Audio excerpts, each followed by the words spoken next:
Welcome to Sleepy Library. Tonight's story is The Adventures of Tom Sawyer. Take a comfortable position. Close your eyes. And enjoy tonight's classic story.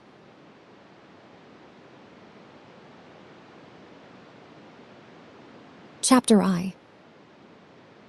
YOUU Tom. Aunt Polly decides upon her duty. Tom practices music, the challenge, a private entrance chapter II. Strong temptations, strategic movements, the innocence beguiled chapter III. Tom as a general, triumph and reward, dismal Felicity, commission and omission chapter IV. Mental acrobatics, attending Sunday, school, the superintendent, showing off, Tom Lionized chapter V. A useful minister in church, the Climax chapter VI. Self-examination, dentistry, the midnight charm, witches and devils, cautious approaches, happy hours chapter VII. A treaty entered into, early lessons, a mistake made chapter VIII. Tom decides on his course, old scenes reenacted chapter IX. A solemn situation, grave subjects introduced. Injun Joe explains chapter X. The solemn oath, terror brings repentance, mental punishment chapter XI. Muff Potter comes himself, Tom's conscience at work chapter XII. Tom shows his generosity, Aunt Polly weakens chapter XIII. The young pirates, going to the rendezvous, the camp fire talk chapter XIV. Camp life, a sensation, Tom steals away from camp chapter XV. Tom reconnoiters, learns the situation, reports at camp chapter XVI. A day's amusements, Tom reveals a secret, the pirates take a lesson, a night surprise, an Indian war chapter XVII. Memories of the lost heroes, the point in Tom's secret chapter XVII. Tom's feelings investigated, wonderful dream, Becky Thatcher overshadowed. Tom becomes jealous, black revenge chapter XIX. Tom tells the truth chapter XX. Becky in a dilemma, Tom's nobility asserts itself chapter XXI. Youthful eloquence, compositions by the young ladies, a lengthy vision, the boy's vengeance satisfied chapter XXII. Tom's confidence betrayed, expects signal punishment chapter XXII. Old Muff's friends, Muff Potter in court, Muff Potter saved chapter XXIV. Tom as the village hero, days of splendor and nights of horror, pursuit of Injun Joe chapter XXV. About kings and diamonds, search for the treasure, dead people and ghosts chapter XXVI. The haunted house, sleepy ghosts, a box of gold, bitter luck chapter XXVII. Doubts to be settled, the young detectives chapter XXVII. An attempt at no. 2. Huck mounts guard chapter XXIX. The picnic, Huck on Injun Joe's track. The revenge job, aid for the widow chapter XXX. The Welshman reports, Huck under fire, the story circulated. A new sensation, hope giving way to despair chapter XXXI.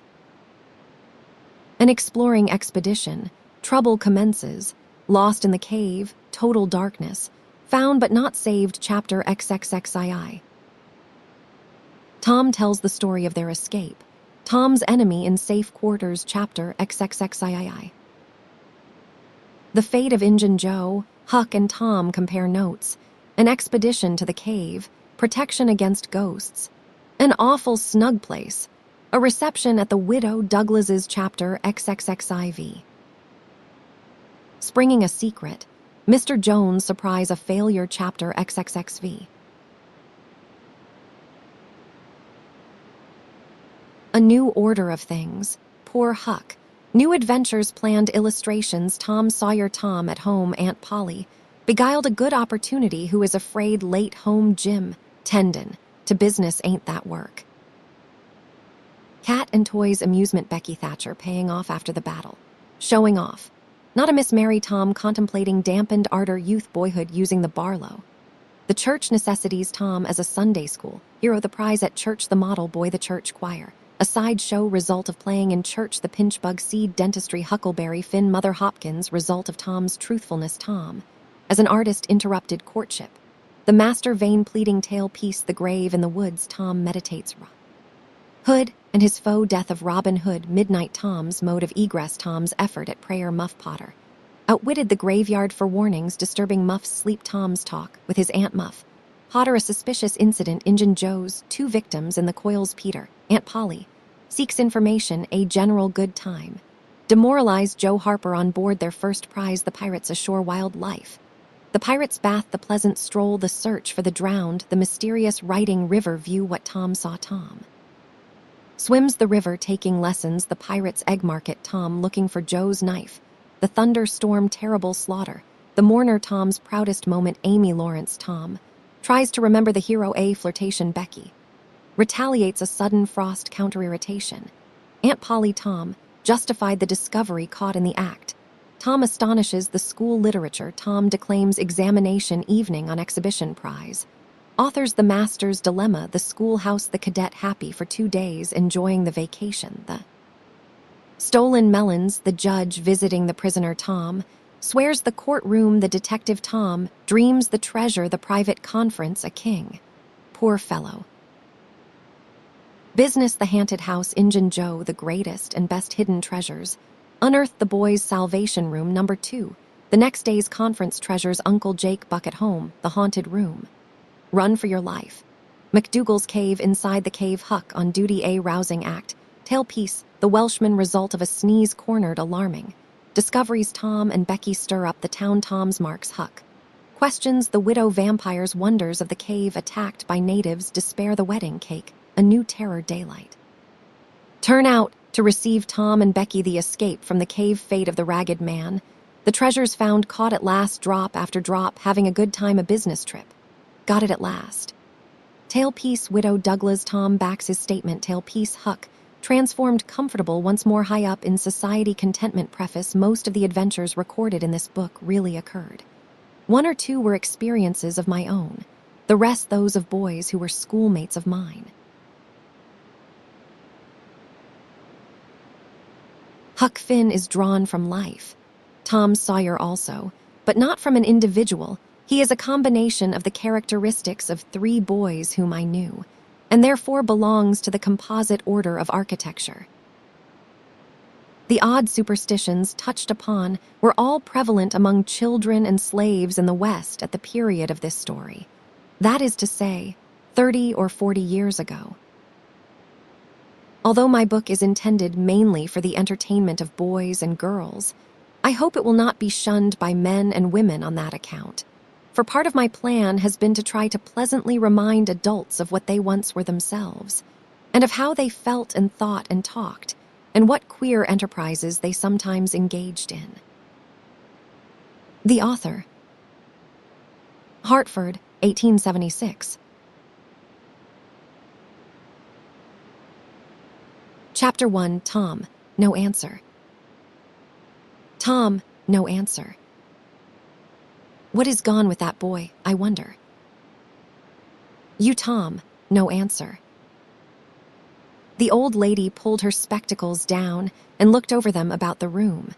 Then she put them up and looked out under them. She seldom or never looked through them for so small a thing as a boy. They were her state pair, the pride of her heart, and were built for style, not service. She could have seen through a pair of stove lids just as well.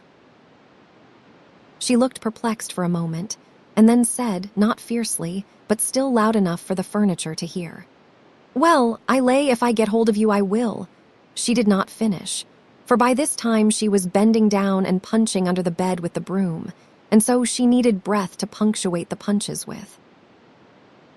She resurrected nothing but the cat. "I never did see the beat of that boy." She went to the open door and stood in it and looked out among the tomato vines and Jimson weeds that constituted the garden. No Tom. So she lifted up her voice at an angle calculated for distance and shouted, "Why oh you Tom?" There was a slight noise behind her, and she turned just in time to seize a small boy by the slack of his roundabout and arrest his flight. There. I might have thought of that closet. What you been doing in there? Nothing. Look at your hands.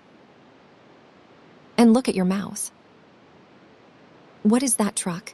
I do not know, Aunt. Well, I know. It is jam. That is what it is. 40 times I have said, if you did not let that jam alone, I would skin you. Hand me that switch. The switch hovered in the air. The peril was desperate. My. Look behind you, Aunt. The old lady whirled round and snatched her skirts out of danger. The lad fled on the instant, scrambled up the high board fence, and disappeared over it. His Aunt Polly stood surprised a moment, and then broke into a gentle laugh. Hang the boy, cannot I never learn anything? Ain't he played me tricks enough like that for me to be looking out for him by this time? But old fools is the biggest fools there is. Cannot learn an old dog new tricks, as the saying is. But my goodness, he never plays them alike 2 days, and how is a body to know what is coming? He pairs to know just how long he can torment me before I get my dander up, and he knows if he can make out to put me off for a minute or make me laugh. It is all down again, and I cannot hit him a lick. I ain't doing my duty by that boy, and that is the Lord's truth, goodness knows. Spare the rod and spile the child, as the good book says. I am a laying up sin and suffering for us both, I know. He is full of the old scratch, but laws. Me. He is my own dead sister's boy, poor thing, and I ain't got the heart to lash him somehow. Every time I let him off, my conscience does hurt me so, and every time I hit him my old heart most breaks. Well, man that is born of woman is a few days and full of trouble, as the scripture says, and I reckon it is so. He will play hooky this evening, and I will just be obliged to make him work tomorrow to punish him. It is mighty hard to make him work Saturdays, when all the boys is having holiday, but he hates work more than he hates anything else, and I have got to do some of my duty by him, or I will be the ruination of the child. Southwestern for afternoon, Tom did play hooky, and he had a very good time. He got back home barely in season to help Jim, the small colored boy, saw next day's wood and split the kindlings before supper. At least he was there in time to tell his adventures to Jim, while Jim did 3/4 of the work. Tom's younger brother, or rather half-brother, Seed, was already through with his part of the work, picking up chips, for he was a quiet boy and had no adventurous trouble some ways. While Tom was eating his supper and stealing sugar as opportunity offered, Aunt Polly asked him questions that were full of guile and very deep, for she wanted to trap him into damaging revealments. Like many other simple-hearted souls, it was her pet vanity to believe she was endowed with a talent for dark and mysterious diplomacy, and she loved to contemplate her most transparent devices as marvels of low cunning. Said she, "Tom, it was middling warm in school, warn't it?" "Yes'm, powerful warm, warn't it?" "Yes'm. Did not you want to go in a swimming, Tom?" A bit of a scare shot through Tom, a touch of uncomfortable suspicion. He searched Aunt Polly's face, but it told him nothing.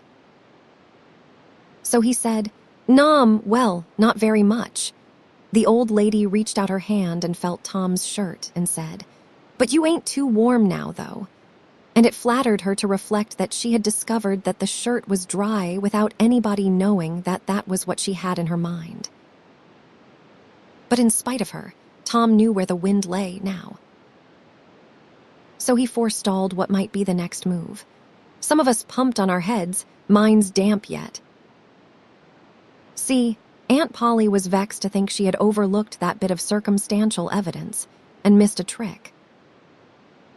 Then she had a new inspiration. Tom, you did not have to undo your shirt collar where I sewed it to pump on your head, did you? Unbutton your jacket. The trouble vanished out of Tom's face. He opened his jacket. His shirt collar was securely sewed. Bother. Well, go long with you. I would made sure you would played hooky and been a swimming. But I forgive ye, Tom. I reckon you are a kind of a singed cat, as the saying is, better'n you look. This time, she was half sorry her sagacity had miscarried, and half glad that Tom had stumbled into obedient conduct for once. But Sidney said, Well now, if I did not think you sewed his collar with white thread, but it is black. Why, I did sew it with white. But Tom did not wait for the rest. As he went out at the door, he said, Siddy, I will lick you for that. In a safe place, Tom examined 2 large needles which were thrust into the lapels of his jacket and had thread bound about them. One needle carried white thread and the other black. He said, she would never noticed if it had not been for seed. Confound it. Sometimes she sews it with white, and sometimes she sews it with black. I wish to G-Miney she would stick to one or t'other. I cannot keep the run of 'em. But I bet you, I will lamb seed for that. I will learn him. He was not the model boy of the village. He knew the model boy very well, though, and loathed him. Within 2 minutes, or even less, he had forgotten all his troubles. Not because his troubles were 1 whit less heavy and bitter to him than a man's are to a man, but because a new and powerful interest bore them down and drove them out of his mind for the time, just as men's misfortunes are forgotten in the excitement of new enterprises.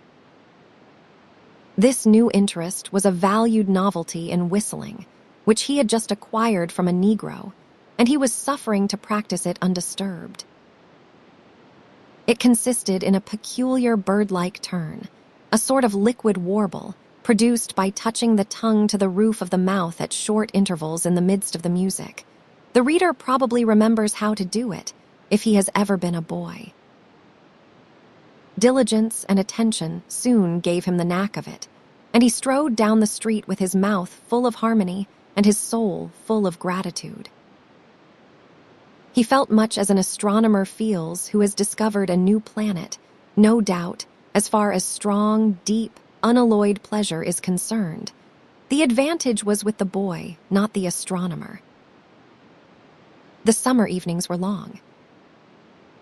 It was not dark yet. Presently, Tom checked his whistle. A stranger was before him, a boy a shade larger than himself.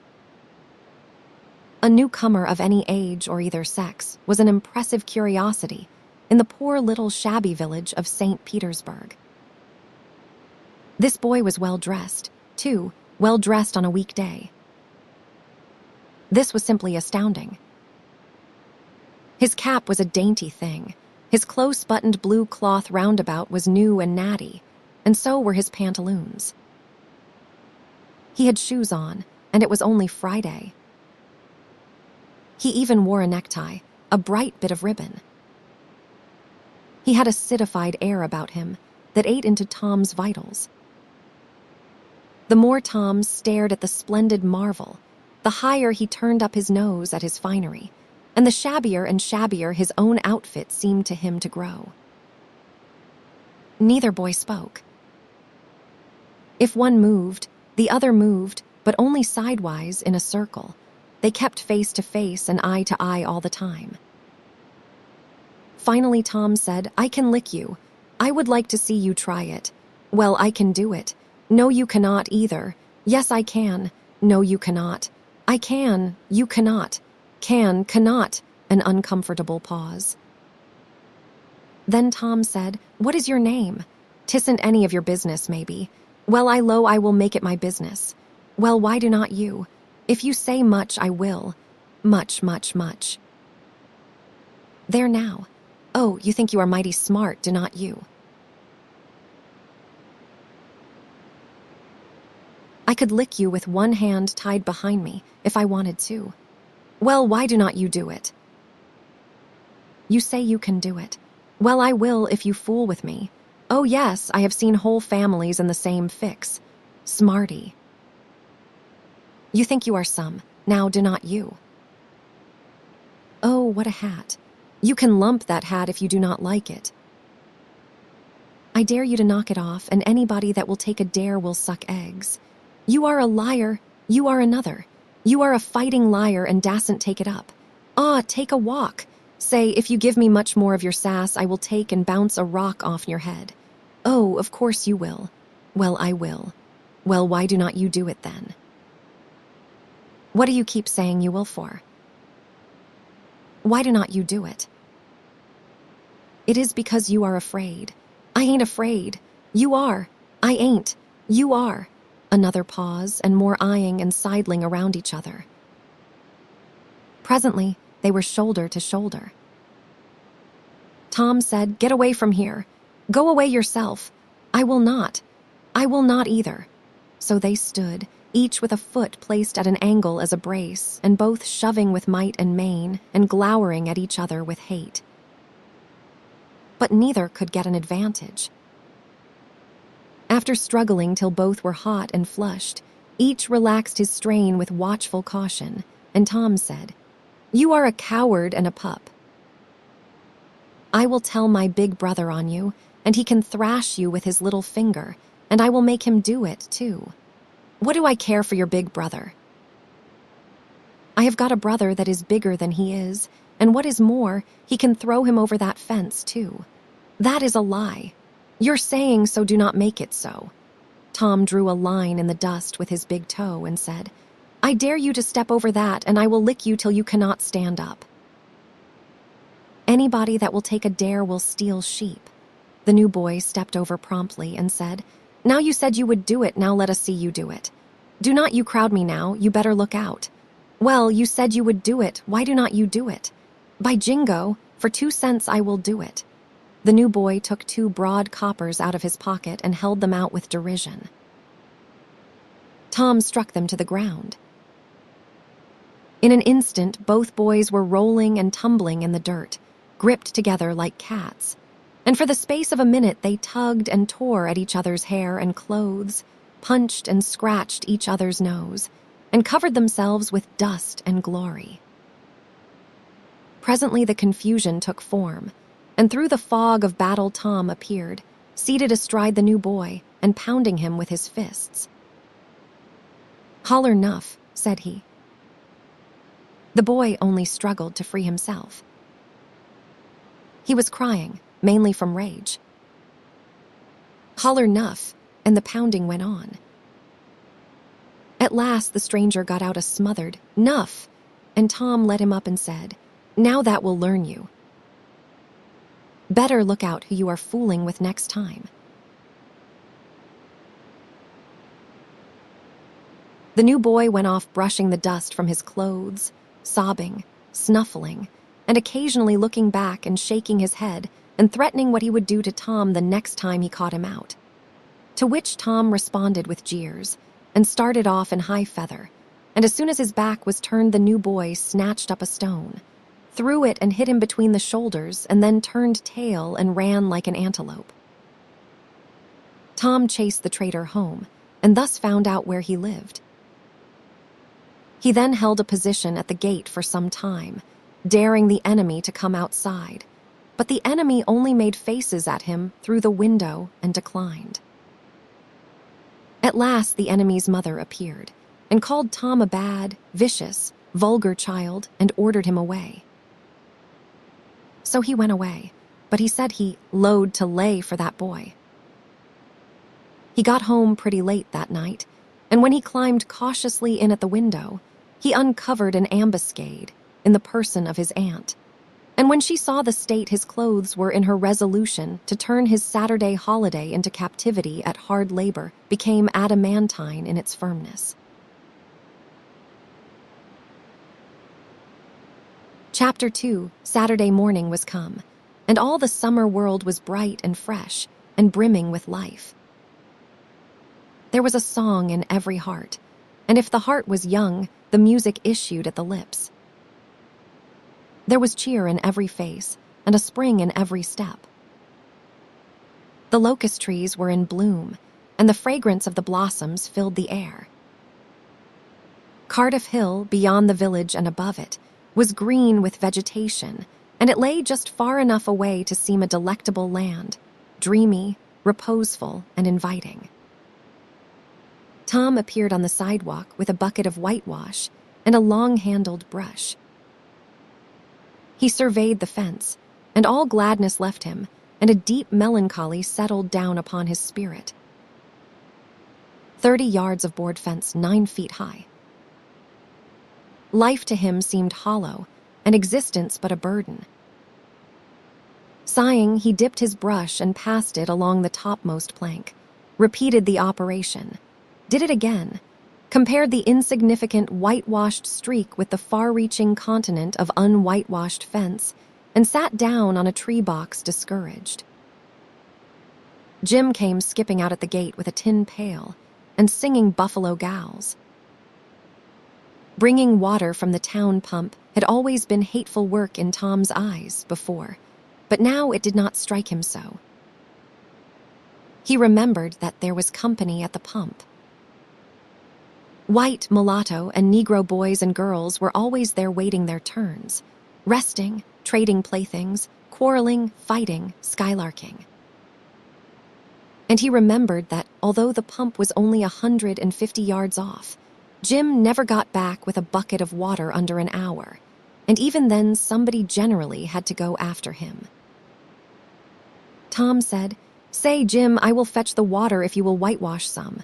Jim shook his head and said, "Cannot, Mars Tom. Ol' missus, she tole me I got to go and get dis water, and not stop foolin' round wid anybody. She say she spec Mars Tom gwine to ax me to whitewash, and so she tole me go long and tend to my own business. She lowed she would tend to de whitewashin'. Oh, never you mind what she said, Jim. That is the way she always talks.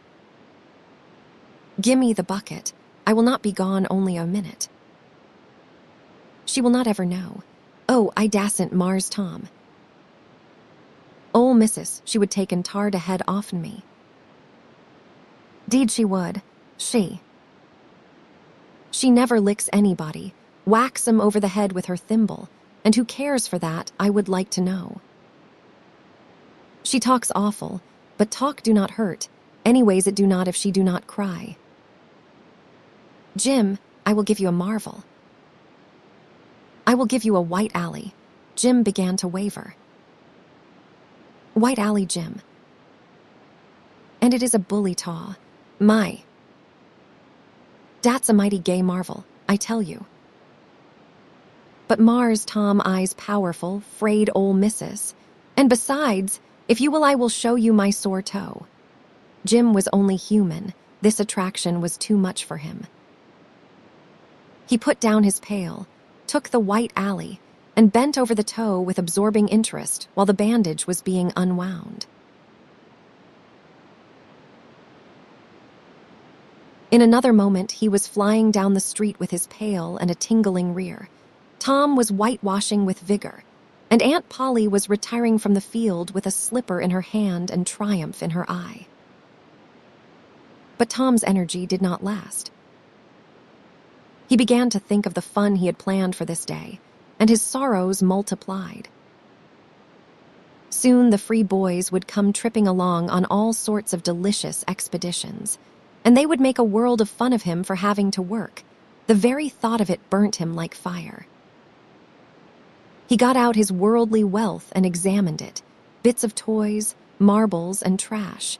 Enough to buy an exchange of work, maybe, but not half enough to buy so much as half an hour of pure freedom.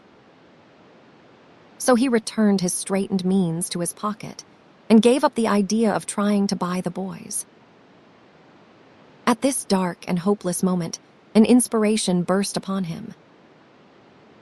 Nothing less than a great, magnificent inspiration. He took up his brush and went tranquilly to work. Ben Rogers hove in sight presently, the very boy of all boys, whose ridicule he had been dreading. Ben's gait was the hop, skip, and jump, proof enough that his heart was light and his anticipations high. He was eating an apple and giving a long, melodious whoop at intervals, followed by a deep-toned ding-dong-dong, for he was personating a steamboat. As he drew near, he slackened speed, took the middle of the street, leaned far over to starboard and rounded to ponderously and with laborious pomp and circumstance, for he was personating the big Missouri and considered himself to be drawing 9 feet of water. He was boat and captain and engine bells combined, so he had to imagine himself standing on his own hurricane deck, giving the orders and executing them. "Stop her, sir." Ting-a-ling-ling. The headway ran almost out, and he drew up slowly toward the sidewalk. "Ship up to back." Ting-a-ling-ling. His arms straightened and stiffened down his sides. "Set her back on the stabboard."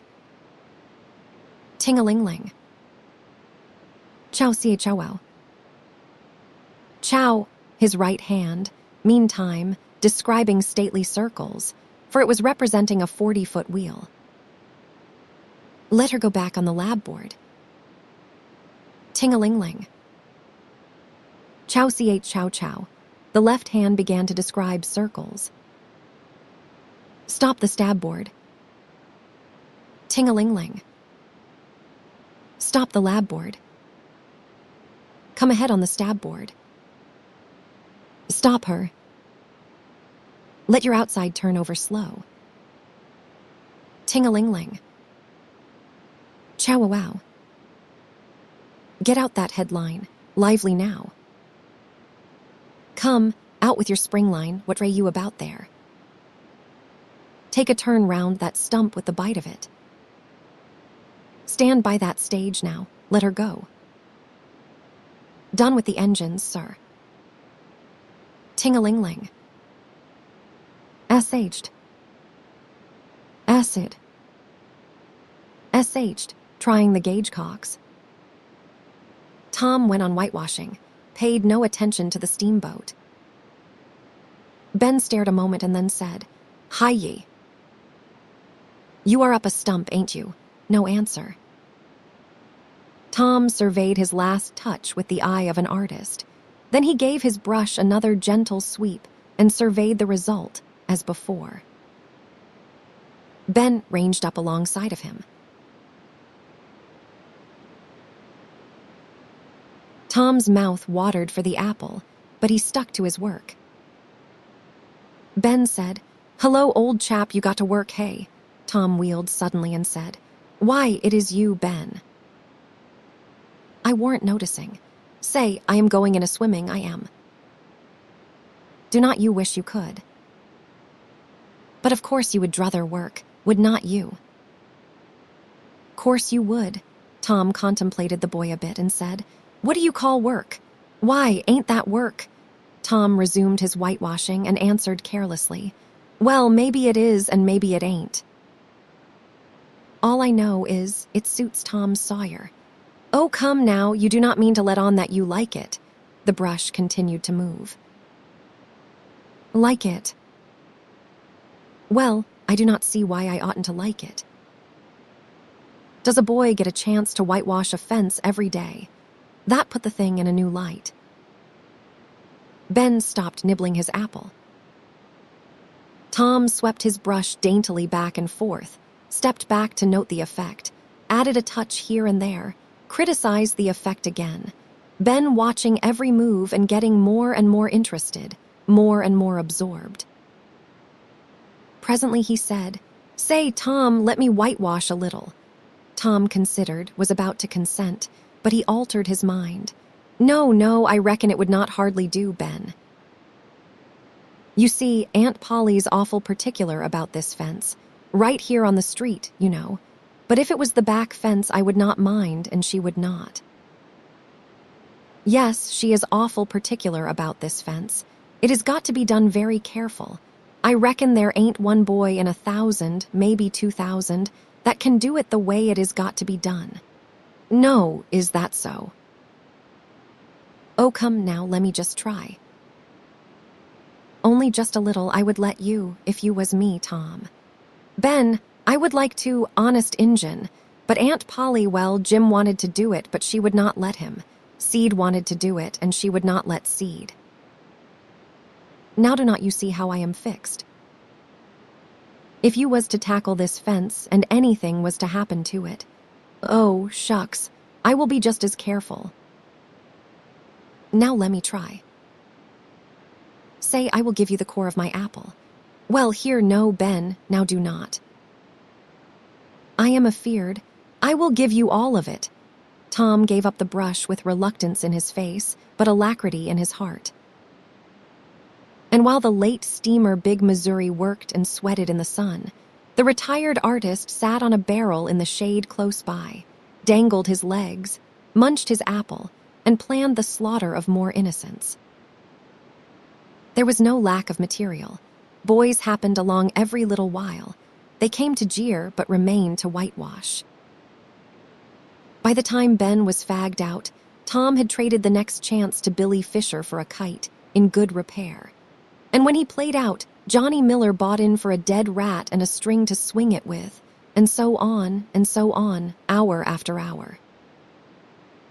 And when the middle of the afternoon came, from being a poor, poverty-stricken boy in the morning, Tom was literally rolling in wealth.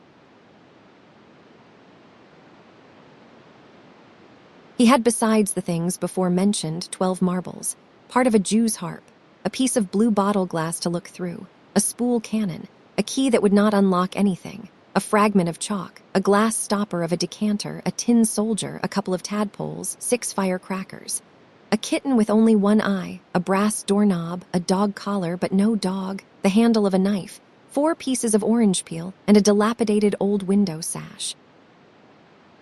He had had a nice, good, idle time all the while, plenty of company, and the fence had 3 coats of whitewash on it. If he had not run out of whitewash, he would have bankrupted every boy in the village. Tom said to himself that it was not such a hollow world, after all.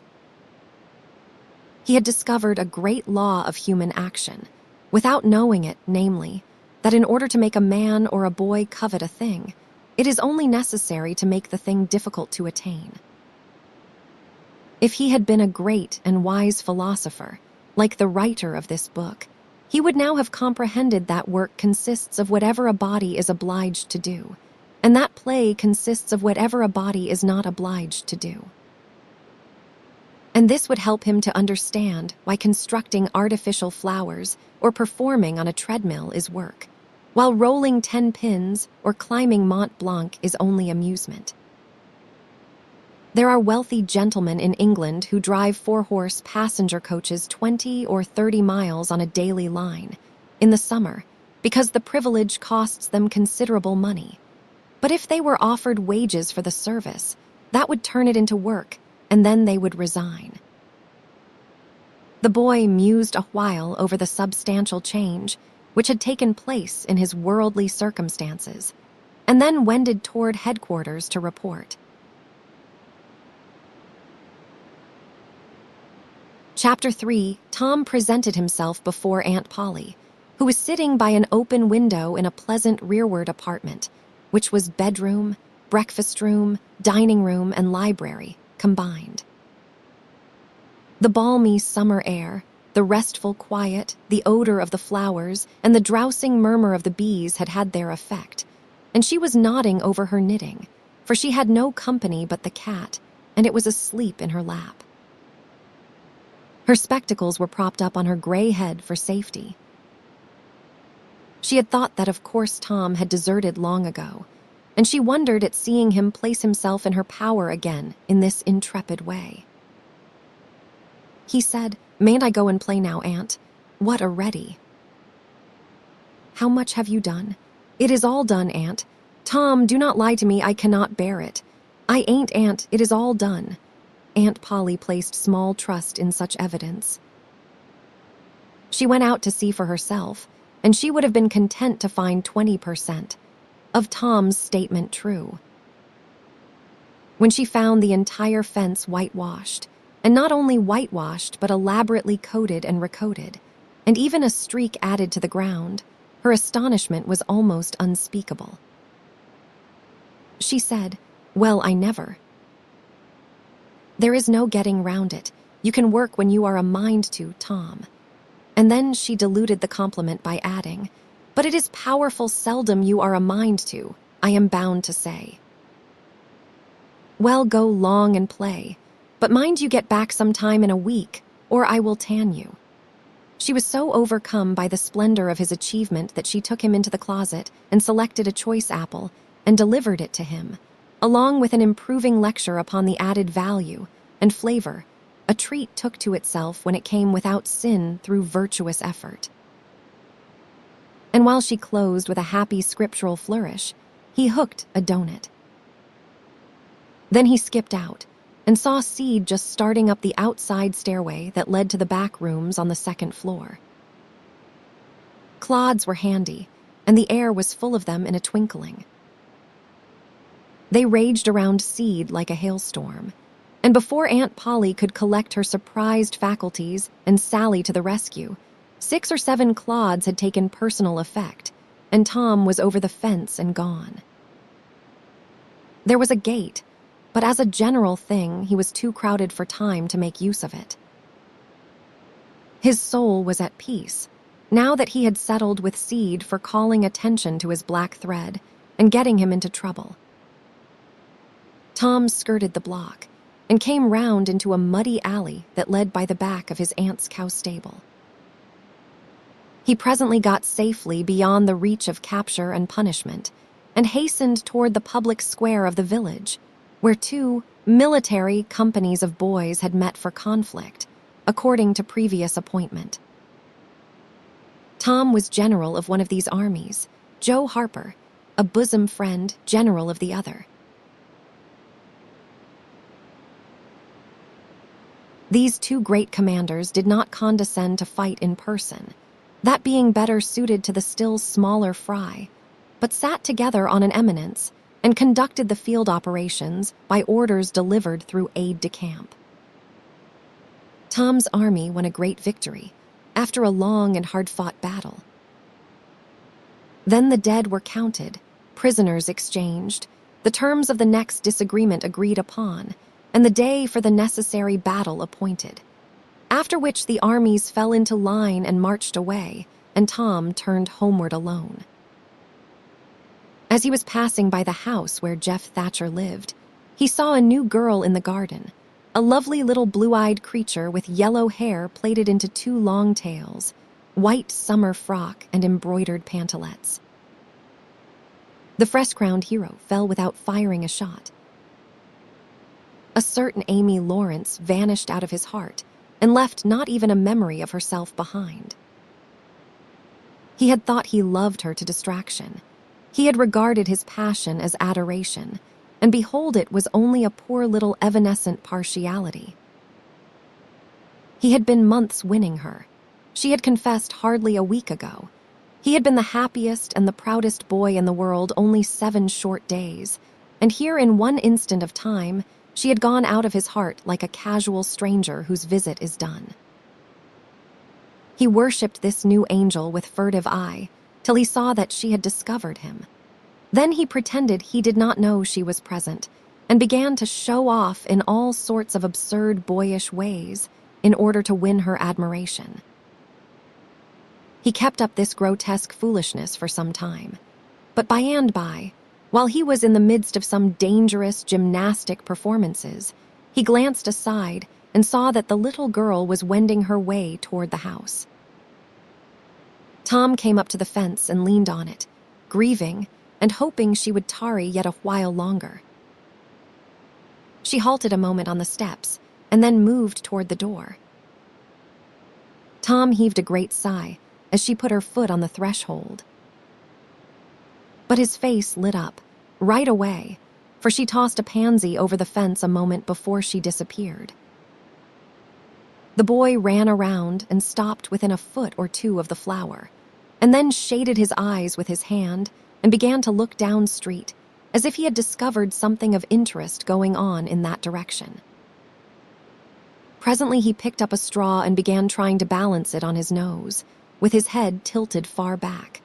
And as he moved from side to side in his efforts, he edged nearer and nearer toward the pansy. Finally, his bare foot rested upon it, his pliant toes closed upon it, and he hopped away with the treasure and disappeared round the corner. But only for a minute, only while he could button the flower inside his jacket, next his heart, or next his stomach, possibly, for he was not much posted in anatomy and not hypercritical anyway.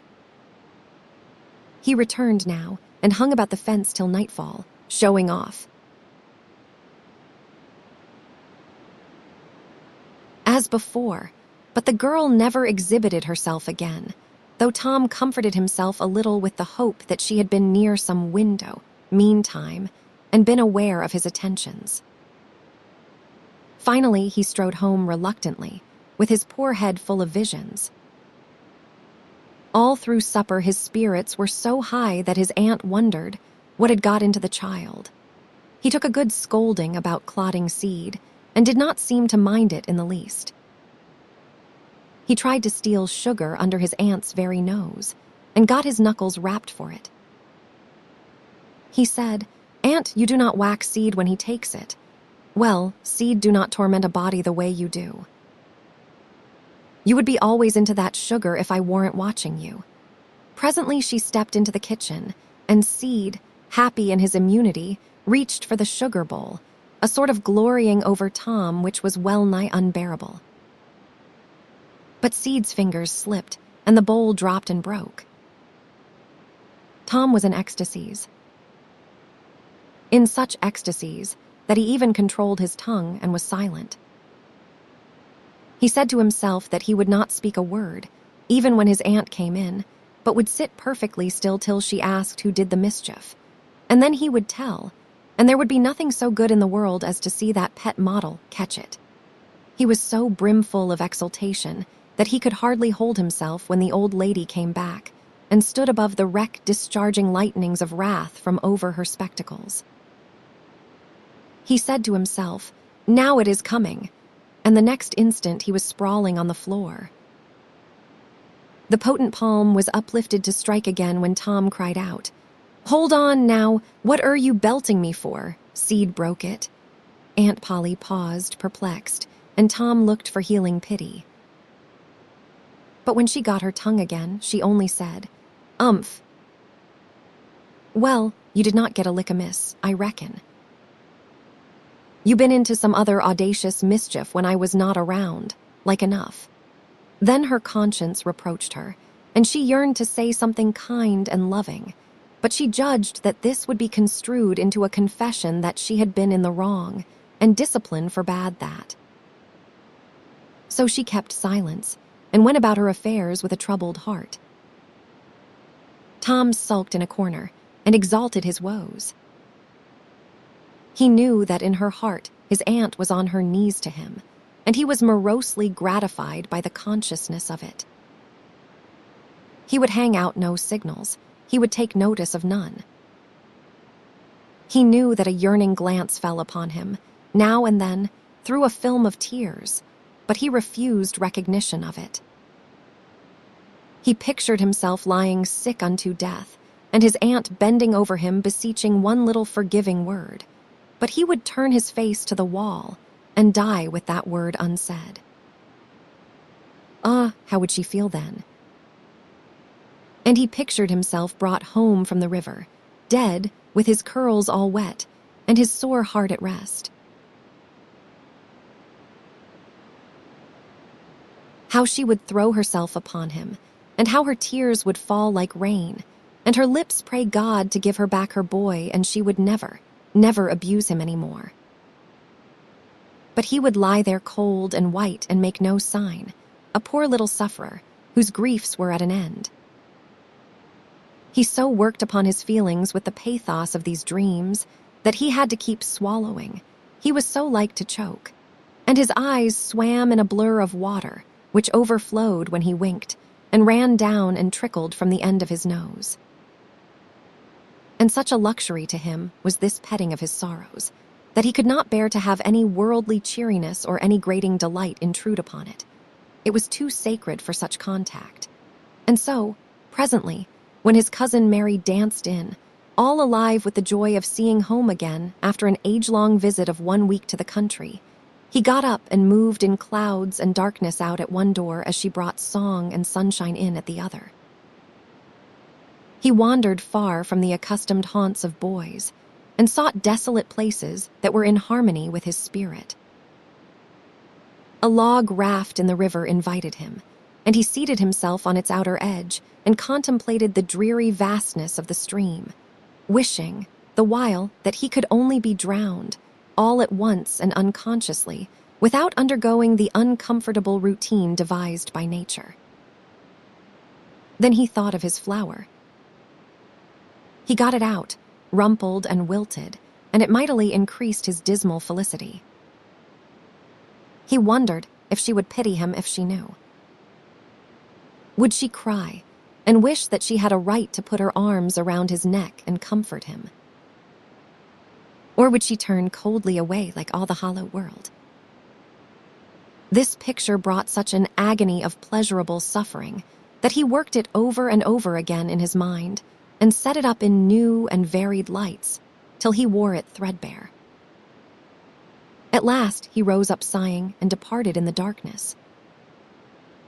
About 9:30 or 10 o'clock, he came along the deserted street to where the adored unknown lived.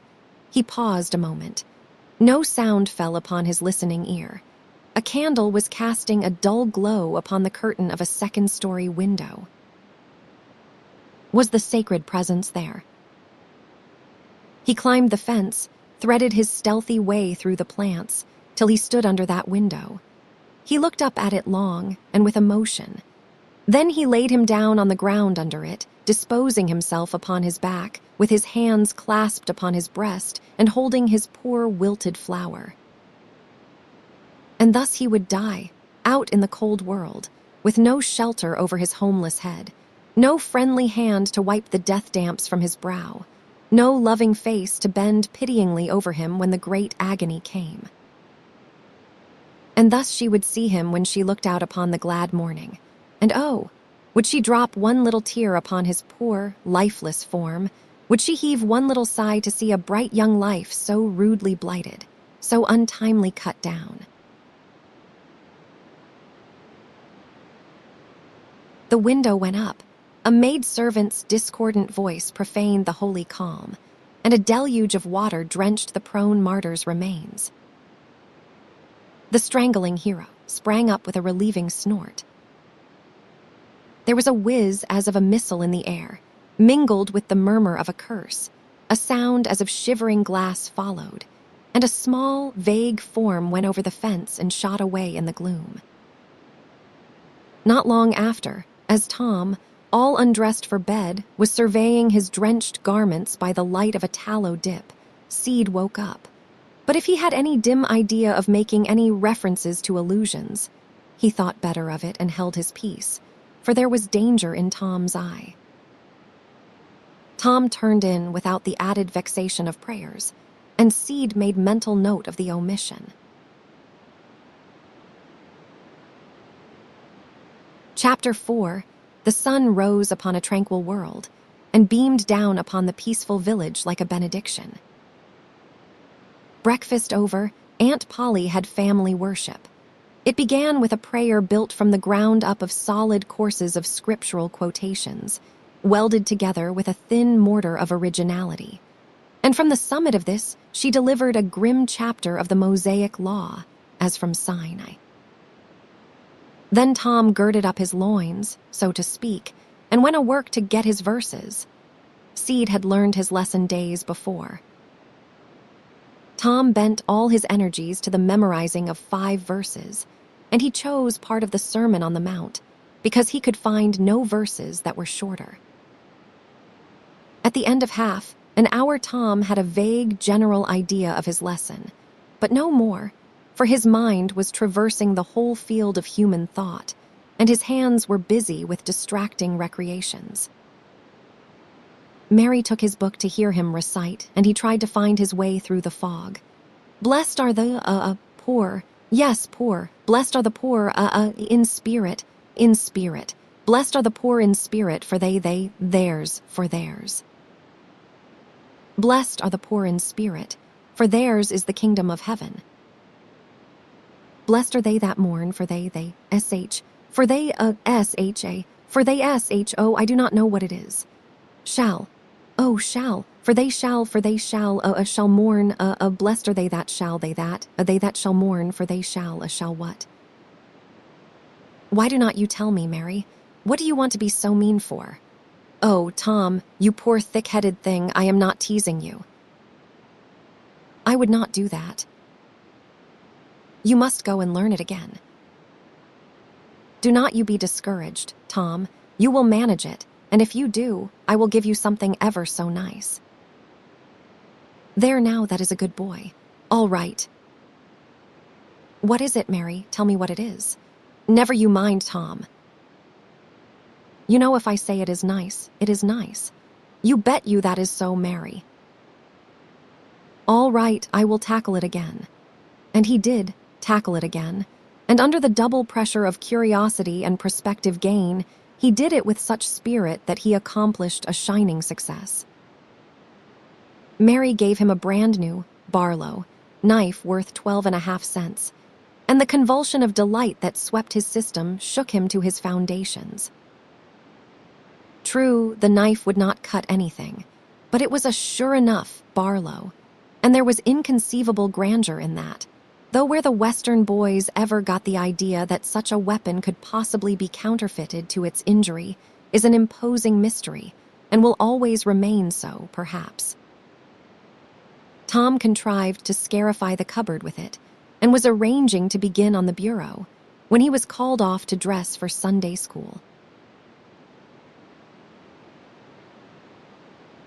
Mary gave him a tin basin of water and a piece of soap, and he went outside the door and set the basin on a little bench there.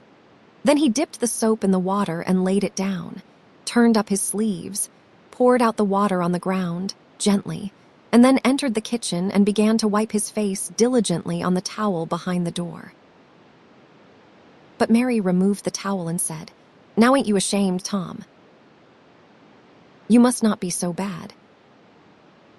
Water will not hurt you." Tom was a trifle disconcerted. The basin was refilled, and this time he stood over it a little while, gathering resolution, took in a big breath and began. When he entered the kitchen presently, with both eyes shut and groping for the towel with his hands, an honorable testimony of suds and water was dripping from his face. But when he emerged from the towel, he was not yet satisfactory, for the clean territory stopped short at his chin and his jaws, like a mask. Below and beyond this line, there was a dark expanse of unirrigated soil that spread downward in front and backward around his neck. Mary took him in hand, and when she was done with him, he was a man and a brother, without distinction of color, and his saturated hair was neatly brushed, and its short curls wrought into a dainty and symmetrical general effect. Then Mary got out a suit of his clothing that had been used only on Sundays during 2 years. They were simply called his other clothes, and so by that we know the size of his wardrobe. The girl put him to rights after he had dressed himself. She buttoned his neat roundabout up to his chin, turned his vast shirt collar down over his shoulders, brushed him off and crowned him with his speckled straw hat. He now looked exceedingly improved and uncomfortable. He was fully as uncomfortable as he looked, for there was a restraint about whole clothes and cleanliness that galled him. He hoped that Mary would forget his shoes, but the hope was blighted. She coated them thoroughly with tallow, as was the custom, and brought them out. He lost his temper and said he was always being made to do everything he did not want to do. But Mary said persuasively, "Please, Tom, that is a good boy." So he got into the shoes snarling. Mary was soon ready, and the 3 children set out for Sunday school, a place that Tom hated with his whole heart, but Seed and Mary were fond of it. Sabbath school hours were from 9 to 10:30, and then church service. 2 of the children always remained for the sermon voluntarily, and the other always remained too, for stronger reasons. The church's high-backed, uncushioned pews would seat about 300 persons. The edifice was but a small, plain affair, with a sort of pine board tree box on top of it for a steeple. At the door, Tom dropped back a step and accosted a Sunday-dressed comrade. "Say, Billy, got a yaller ticket?" "Yes. What will you take for her? What will you give?" "Piece of licorice and a fish hook." "Let's see 'em," Tom exhibited. They were satisfactory, and the property changed hands. Then Tom traded a couple of white alleys for 3 red tickets, and some small trifle or other for a couple of blue ones.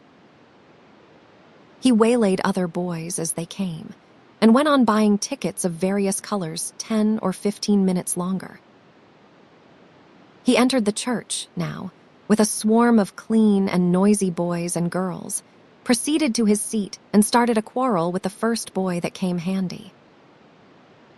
The teacher, a grave, elderly man, interfered, then turned his back a moment, and Tom pulled a boy's hair in the next bench and was absorbed in his book when the boy turned around, stuck a pin in another boy, presently, in order to hear him say, "Ouch," and got a new reprimand from his teacher.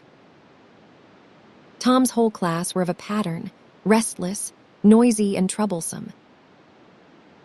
When they came to recite their lessons, not one of them knew his verses perfectly, but had to be prompted all along.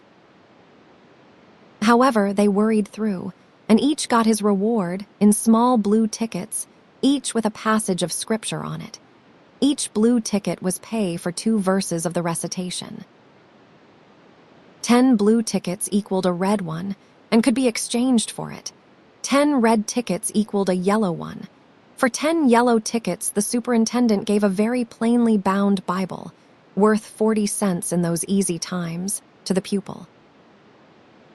How many of my readers would have the industry and application to memorize 2,000 verses, even for a door Bible?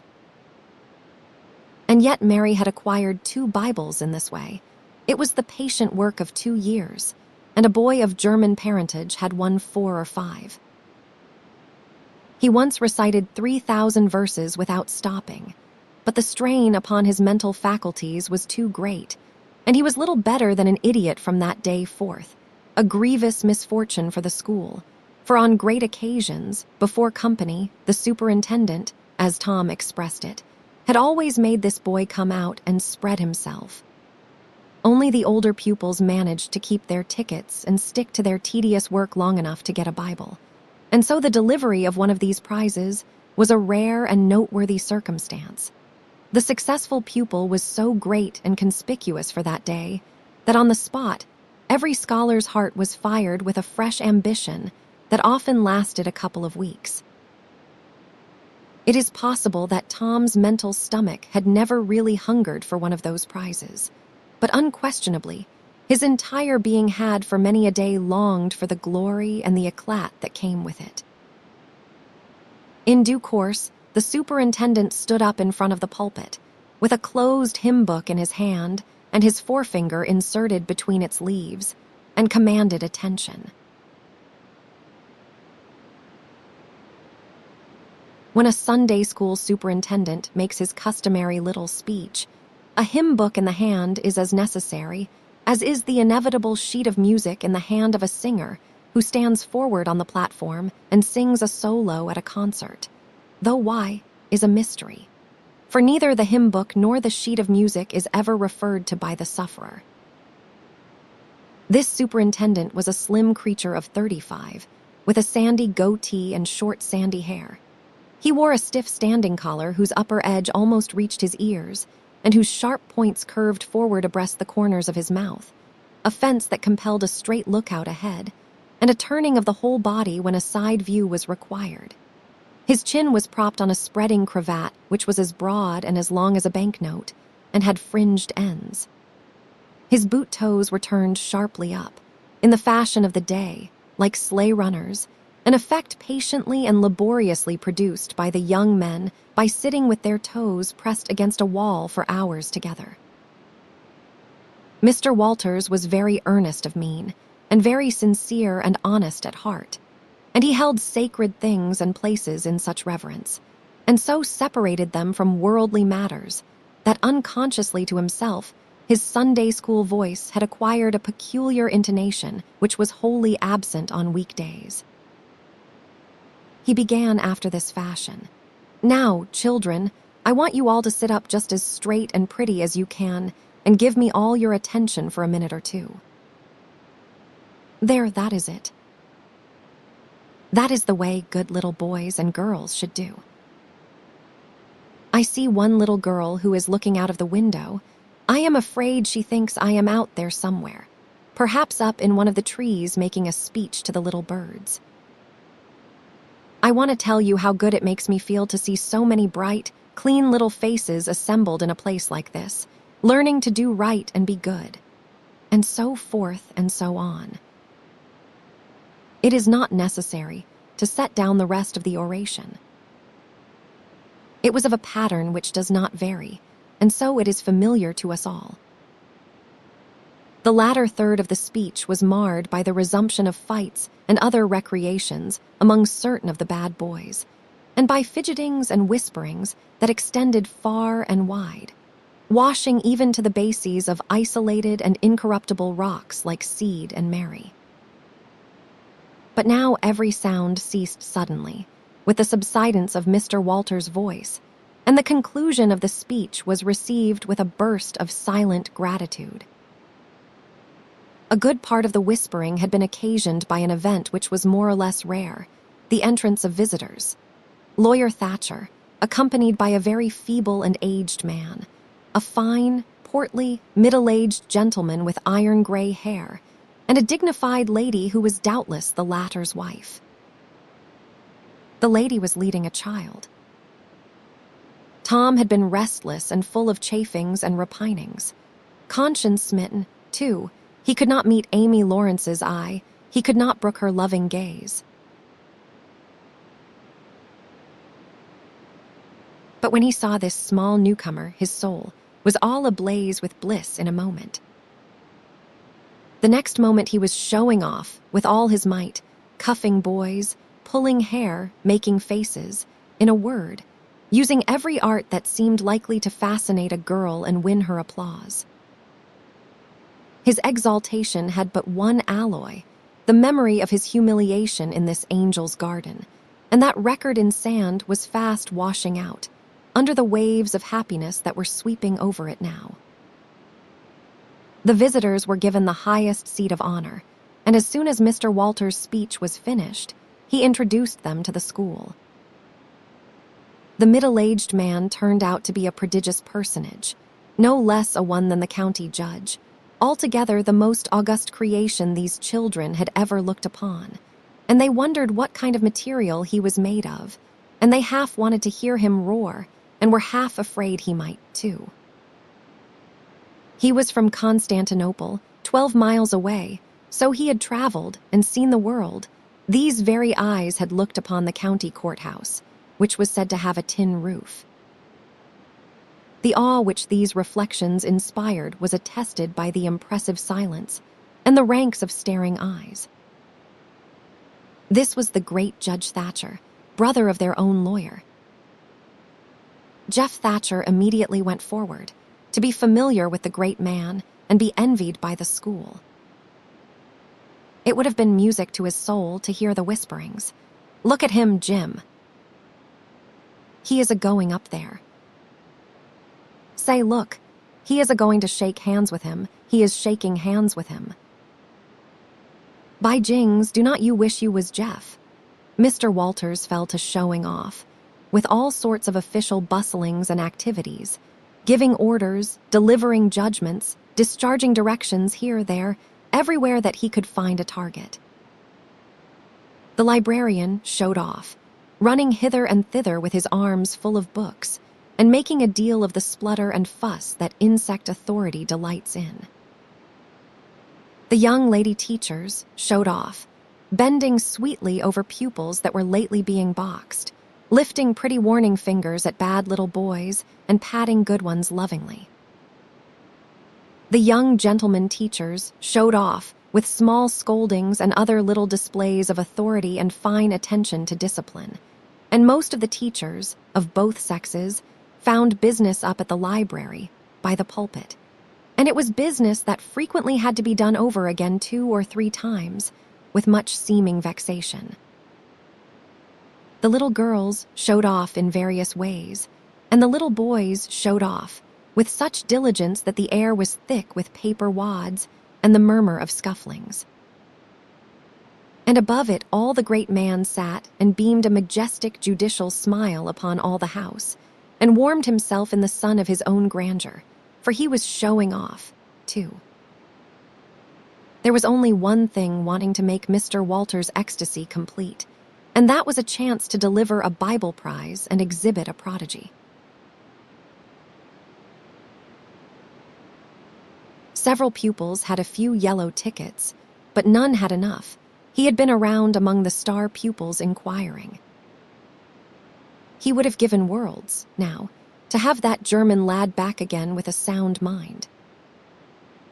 And now at this moment, when hope was dead, Tom Sawyer came forward with 9 yellow tickets, 9 red tickets, and 10 blue ones, and demanded a Bible. This was a thunderbolt out of a clear sky. Walters was not expecting an application from this source for the next 10 years. But there was no getting around it. Here were the certified checks, and they were good for their face. Tom was therefore elevated to a place with the judge and the other elect, and the great news was announced from headquarters. It was the most stunning surprise of the decade, and so profound was the sensation that it lifted the new hero up to the judicial one's altitude, and the school had 2 marvels to gaze upon in place of one. The boys were all eaten up with envy, but those that suffered the bitterest pangs were those who perceived too late that they themselves had contributed to this hated splendor by trading tickets to Tom for the wealth he had amassed in selling whitewashing privileges. These despised themselves as being the dupes of a wily fraud, a guileful snake in the grass. The prize was delivered to Tom with as much effusion as the superintendent could pump up under the circumstances, but it lacked somewhat of the true gush, for the poor fellow's instinct taught him that there was a mystery here that could not well bear the light, perhaps. It was simply preposterous that this boy had warehoused 2,000 sheaves of scriptural wisdom on his premises. A dozen would strain his capacity, without a doubt. Amy Lawrence was proud and glad, and she tried to make Tom see it in her face, but he would not look. She wondered, then she was just a grain troubled. Next a dim suspicion came and went, came again. She watched. A furtive glance told her worlds, and then her heart broke, and she was jealous and angry, and the tears came, and she hated everybody. Tom most of all, she thought. Tom was introduced to the judge, but his tongue was tied, his breath would hardly come, his heart quaked, partly because of the awful greatness of the man, but mainly because he was her parent. He would have liked to fall down and worship him, if it were in the dark. The judge put his hand on Tom's head and called him a fine little man, and asked him what his name was. The boy stammered, gasped, and got it out. Tom. Oh no, not Tom, it is Thomas. Ah, that is it. I thought there was more to it, maybe. That is very well. But you have another one, I dare say. and you will tell it to me, will not you?" "Tell the gentleman your other name, Thomas," said Walters, "and say, sir." "You must not forget your manners. Thomas Sawyer, sir, that is it." "That is a good boy." "Fine boy." "Fine, manly little fellow." 2,000 verses is a great many. Very, very great many. And you never can be sorry for the trouble you took to learn them. For knowledge is worth more than anything there is in the world. It is what makes great men and good men. You will be a great man and a good man yourself, someday, Thomas, and then you will look back and say, "It is all owing to the precious Sunday school privileges of my boyhood. It is all owing to my dear teachers that taught me to learn.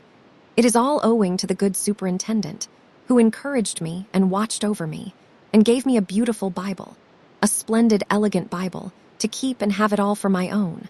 Always, it is all owing to right bringing up." That is what you will say, Thomas, and you would not take any money for those 2,000 verses. No, indeed you would not. And now you would not mind telling me, and this lady, some of the things you have learned. No, I know you would not, for we are proud of little boys that learn. Now, no doubt you know the names of all the 12 disciples. Will not you tell us the names of the first 2 that were appointed? Tom was tugging at a buttonhole and looking sheepish. He blushed now, and his eyes fell. Mr. Walters' heart sank within him. He said to himself, "It is not possible that the boy can answer the simplest question. Why did the judge ask him?" Yet he felt obliged to speak up and say, "Answer the gentleman, Thomas, do not be afraid." Tom still hung fire. "Now I know you will tell me," said the lady. The names of the first 2 disciples were David and Goliath. Let us draw the curtain of charity over the rest of the scene. Chapter 5, about 10:30, the cracked bell of the small church began to ring, and presently the people began to gather for the morning sermon.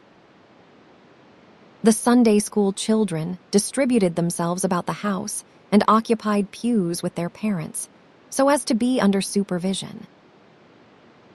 Aunt Polly came, and Tom and Sid and Mary sat with her, Tom being placed next the aisle, in order that he might be as far away from the open window and the seductive outside summer scenes as possible. The crowd filed up the aisles. The aged and needy postmaster, who had seen better days, the mayor and his wife, for they had a mayor there among other unnecessaries, the justice of the peace, the widow Douglas, fair, smart, and 40, a generous, good-hearted soul and well-to-do, her hill mansion the only palace in the town, and the most hospitable and much the most lavish in the matter of festivities that St. Petersburg could boast, the bent and venerable Major and Mrs. Ward. Lawyer Riverson, the new notable from a distance. Next the belle of the village, followed by a troop of lawn-clad and ribbon-decked young heartbreakers. Then all the young clerks in town in a body, for they had stood in the vestibule sucking their cane heads, a circling wall of oiled and simpering admirers, till the last girl had run their gauntlet. And last of all came the model boy, Willie Mufferson, taking as heedful care of his mother as if she were cut glass. He always brought his mother to church, and was the pride of all the matrons. The boys all hated him, he was so good. And besides, he had been thrown up to them so much. His white handkerchief was hanging out of his pocket behind, as usual on Sundays, accidentally. Tom had no handkerchief, and he looked upon boys who had as snobs. The congregation being fully assembled, now, the bell rang once more, to warn laggards and stragglers, and then a solemn hush fell upon the church, which was only broken by the tittering and whispering of the choir in the gallery. The choir always tittered and whispered all through service. There was once a church choir that was not ill-bred, but I have forgotten where it was now. It was a great many years ago, and I can scarcely remember anything about it, but I think it was in some foreign country. The minister gave out the hymn and read it through with a relish, in a peculiar style which was much admired in that part of the country. His voice began on a medium key and climbed steadily up till it reached a certain point, where it bore with strong emphasis upon the topmost word, and then plunged down as if from a springboard. Shall I be car-ried to the skis on flowery beds of ease, whilst others fight to win the prize and sail through blood seas? He was regarded as a wonderful reader. At church sociables, he was always called upon to read poetry, and when he was through, the ladies would lift up their hands and let them fall helplessly in their laps and wail. Their eyes and shake their heads as much as to say, "Words cannot express it. It is too beautiful for this mortal earth." After the hymn had been sung, the Reverend Mr. Sprague turned himself into a bulletin board and read off notices of meetings and societies and things till it seemed that the list would stretch out to the crack of doom, a queer custom which is still kept up in America, even in cities, away here in this age of abundant newspapers. Often, the less there is to justify a traditional custom, the harder it is to get rid of it. And now the minister prayed. A good, generous prayer it was, and went into details. It pleaded for the church and the little children of the church, for the other churches of the village, for the village itself, for the county, for the state officers, for the United States, for the churches of the United States, for Congress, for the president, for the officers of the government, for poor sailors tossed by stormy seas, for the oppressed millions groaning under the heel of European monarchies and Oriental despotisms, for such as have the light and the good tidings, and yet have not eyes to see nor ears to hear withal, for the heathen in the far islands of the sea, and closed with a supplication that the words he was about to speak might find grace and favor, and be as seed sown in fertile ground, yielding in time a grateful harvest of good. Amen. There was a rustling of dresses, and the standing congregation sat down. The boy whose history this book relates did not enjoy the prayer. He only endured it, if he even did that much. He was restive all through it. He kept tally of the details of the prayer, unconsciously, for he was not listening, but he knew the ground of old, and the clergyman's regular route over it, and when a little trifle of new matter was interlarded, his ear detected it and his whole nature resented it. He considered additions unfair and scoundrelly.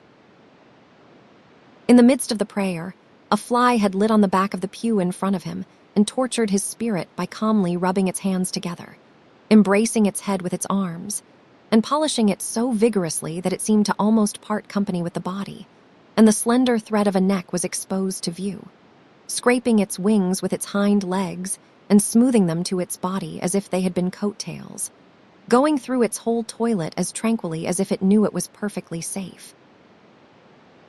As indeed it was, for as sorely as Tom's hands itched to grab for it they did not dare. He believed his soul would be instantly destroyed if he did such a thing while the prayer was going on. But with the closing sentence, his hand began to curve and steal forward, and the instant the Amen was out the fly was a prisoner of war. His aunt detected the act and made him let it go. The minister gave out his text and droned along monotonously through an argument that was so prosy that many a head by and by began to nod. And yet it was an argument that dealt in limitless fire and brimstone, and thinned the predestined elect down to a company so small as to be hardly worth the saving. Tom counted the pages of the sermon. After church, he always knew how many pages there had been, but he seldom knew anything else about the discourse. However, this time he was really interested for a little while. The minister made a grand and moving picture of the assembling together of the world's hosts at the millennium, when the lion and the lamb should lie down together, and a little child should lead them. But the pathos, the lesson, the moral of the great spectacle were lost upon the boy. He only thought of the conspicuousness of the principal character before the onlooking nations. His face lit with the thought, and he said to himself that he wished he could be that child, if it was a tame lion. Now he lapsed into suffering again, as the dry argument was resumed.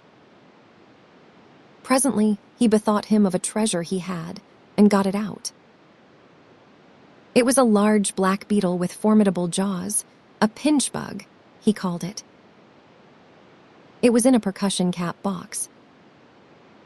The first thing the beetle did was to take him by the finger. A natural fillip followed. The beetle went floundering into the aisle and lit on its back, and the hurt finger went into the boy's mouth. The beetle lay there working its helpless legs, unable to turn over. Tom eyed it and longed for it, but it was safe out of his reach. Other people uninterested in the sermon found relief in the beetle, and they eyed it too. Presently a vagrant poodle dog came idling along, sad at heart, lazy with the summer softness and the quiet, weary of captivity, sighing for change. He spied the beetle. The drooping tail lifted and wagged. He surveyed the prize, walked around it, smelt at it from a safe distance, walked around it again, grew bolder and took a closer smell.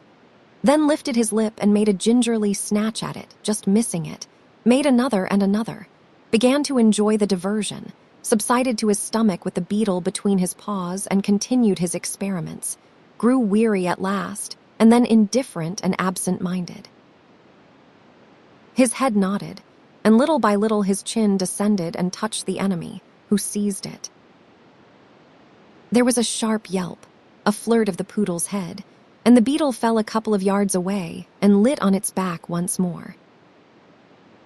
The neighboring spectators shook with a gentle inward joy. Several faces went behind fans and handkerchiefs, and Tom was entirely happy. The dog looked foolish and probably felt so, but there was resentment in his heart, too, and a craving for revenge. So he went to the beetle and began a wary attack on it again, jumping at it from every point of a circle, lighting with his forepaws within an inch of the creature, making even closer snatches at it with his teeth, and jerking his head till his ears flapped again. But he grew tired once more after a while, tried to amuse himself with a fly but found no relief, followed an ant around, with his nose close to the floor, and quickly wearied of that, yawned, sighed, forgot the beetle entirely, and sat down on it. Then there was a wild yelp of agony, and the poodle went sailing up the aisle. The yelps continued, and so did the dog. He crossed the house in front of the altar. He flew down the other aisle. He crossed before the doors. He clambered up the home stretch. His anguish grew with his progress, till presently he was but a woolly comet moving in its orbit with the gleam and the speed of light. At last the frantic sufferer sheered from its course and sprang into its master's lap. He flung it out of the window, and the voice of distress quickly thinned away and died in the distance.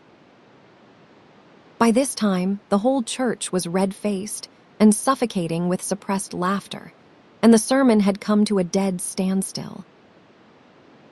The discourse was resumed presently, but it went lame and halting, all possibility of impressiveness being at an end. For even the gravest sentiments were constantly being received with a smothered burst of unholy mirth, under cover of some remote pew back, as if the poor parson had said a rarely facetious thing. It was a genuine relief to the whole congregation when the ordeal was over and the benediction pronounced. Tom Sawyer went home quite cheerful, thinking to himself that there was some satisfaction about divine service when there was a bit of variety in it. He had but one marring thought. He was willing that the dog should play with his pinch bug, but he did not think it was upright in him to carry it off. Chapter 6. Monday morning found Tom Sawyer miserable.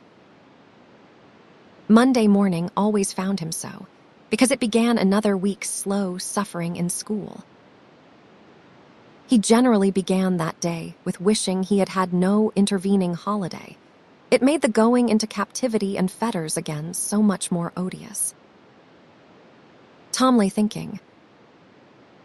Presently it occurred to him that he wished he was sick. Then he could stay home from school. Here was a vague possibility.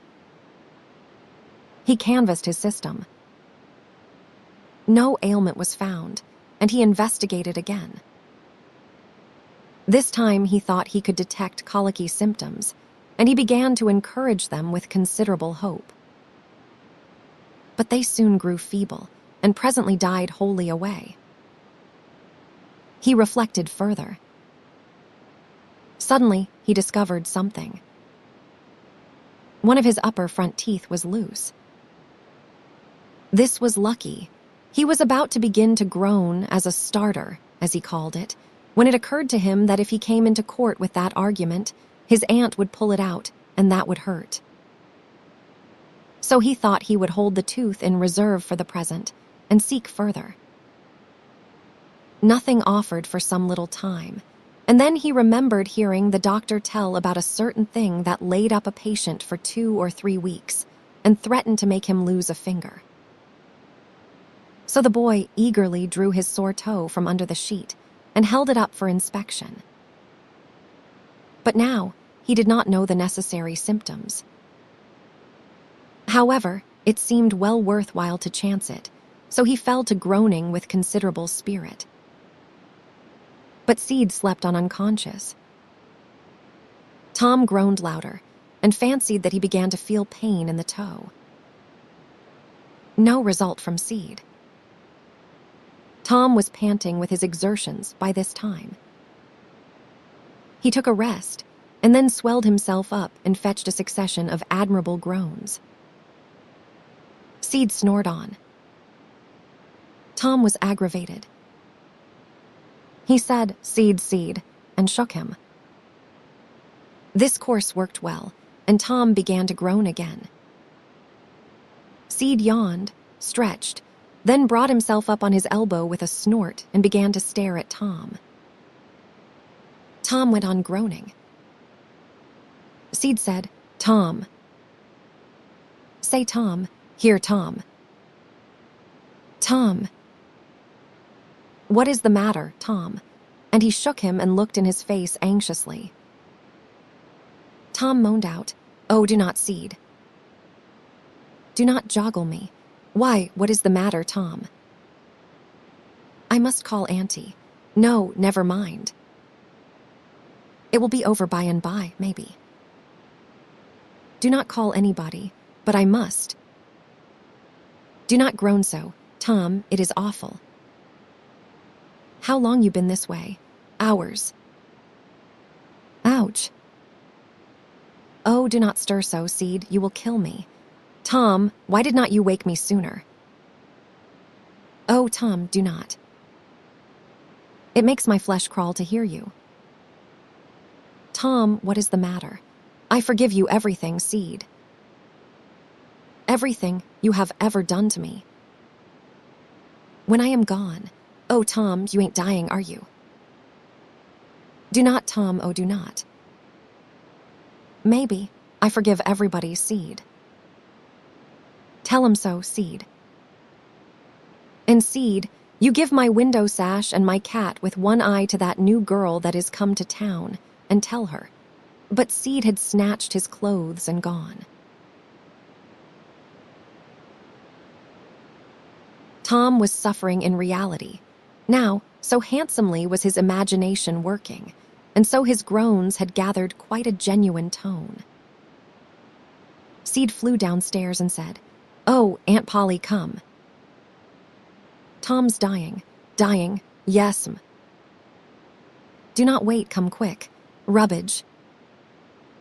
I do not believe it, but she fled upstairs, nevertheless, with Seed and Mary at her heels. And her face grew white, too, and her lip trembled.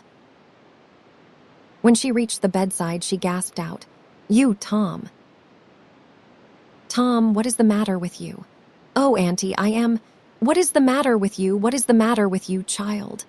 Oh, Auntie, my sore toes mortified. The old lady sank down into a chair and laughed a little, then cried a little, then did both together.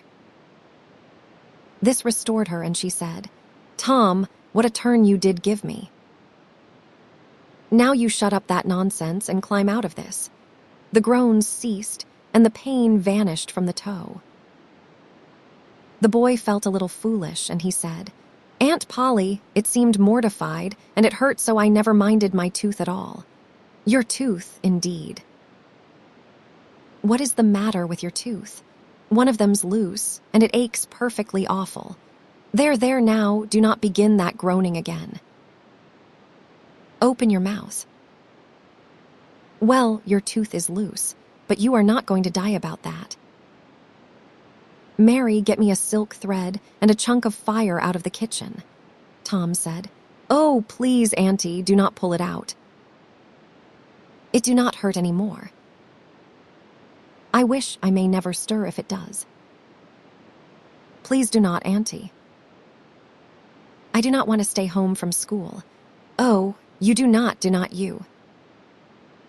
So all this row was because you thought you would get to stay home from school and go a-fishing. Tom, I love you so, and you seem to try every way you can to break my old heart with your outrageousness.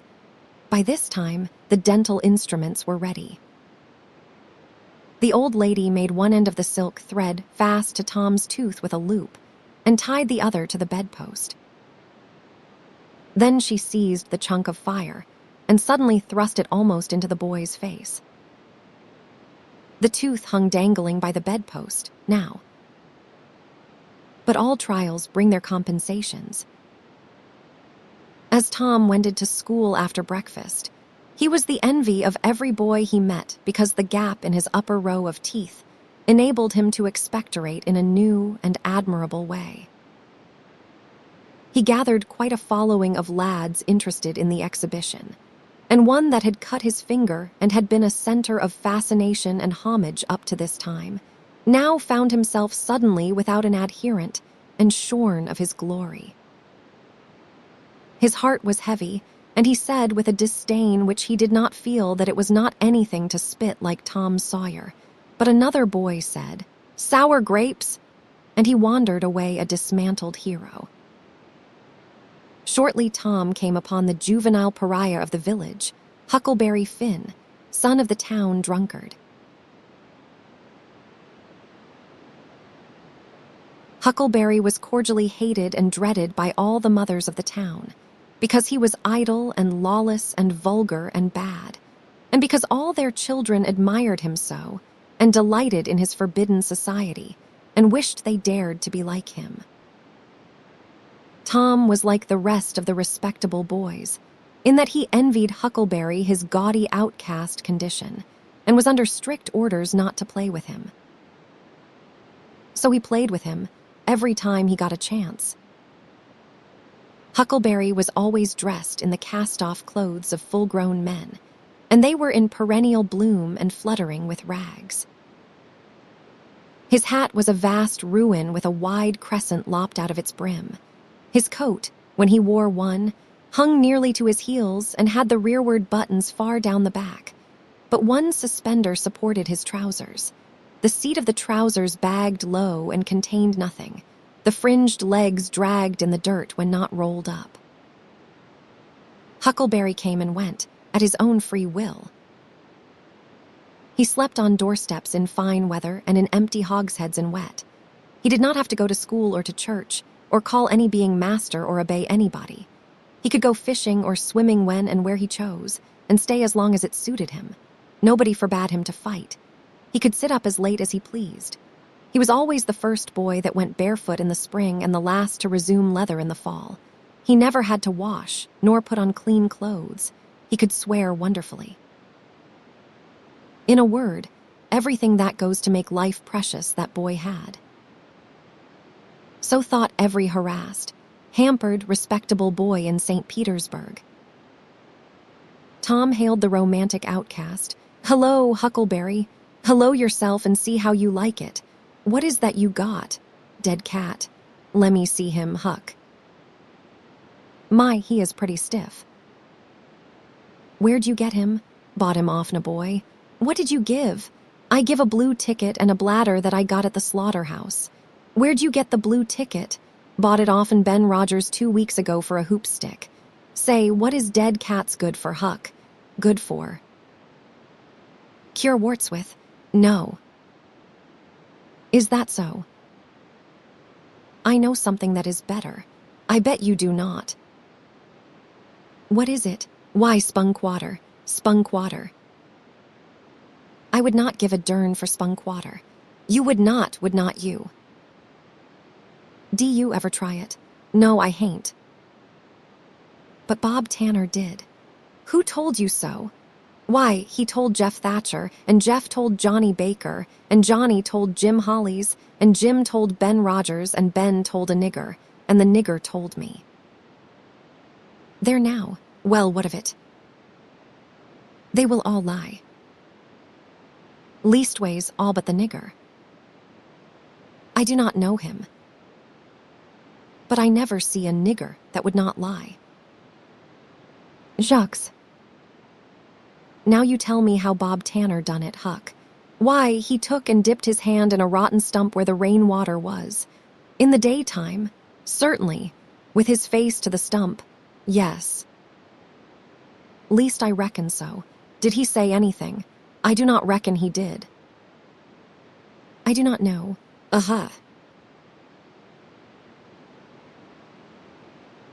Talk about trying to cure warts with spunk water. Such a blame fool way as that.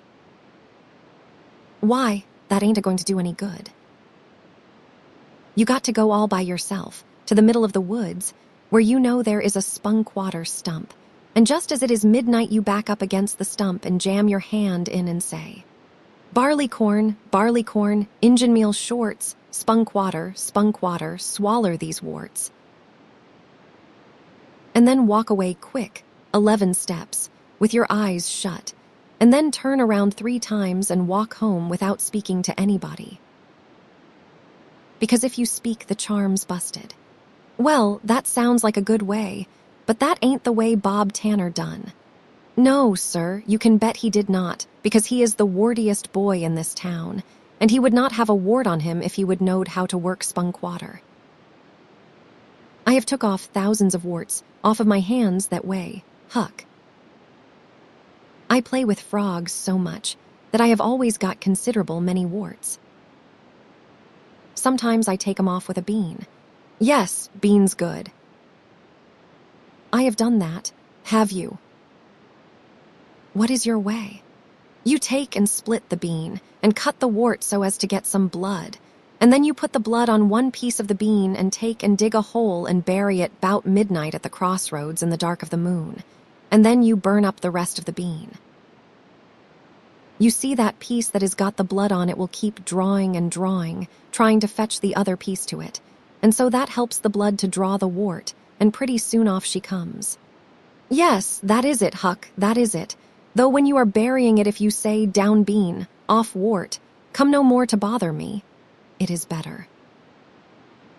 That is the way Joe Harper does, and he has been nearly to Coonville and most everywheres.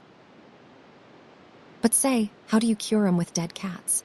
Why, you take your cat and go and get in the graveyard, long about midnight when somebody that was wicked has been buried. And when it is midnight, a devil will come, or maybe 2 or 3, but you cannot see 'em. You can only hear something like the wind, or maybe hear 'em talk. And when they are taking that feller away, you heave your cat after 'em and say, devil follow corpse, cat follow devil, warts follow cat, I am done with ye. That will fetch any wart. Sounds right. Do you ever try it, Huck? No, but old Mother Hopkins told me.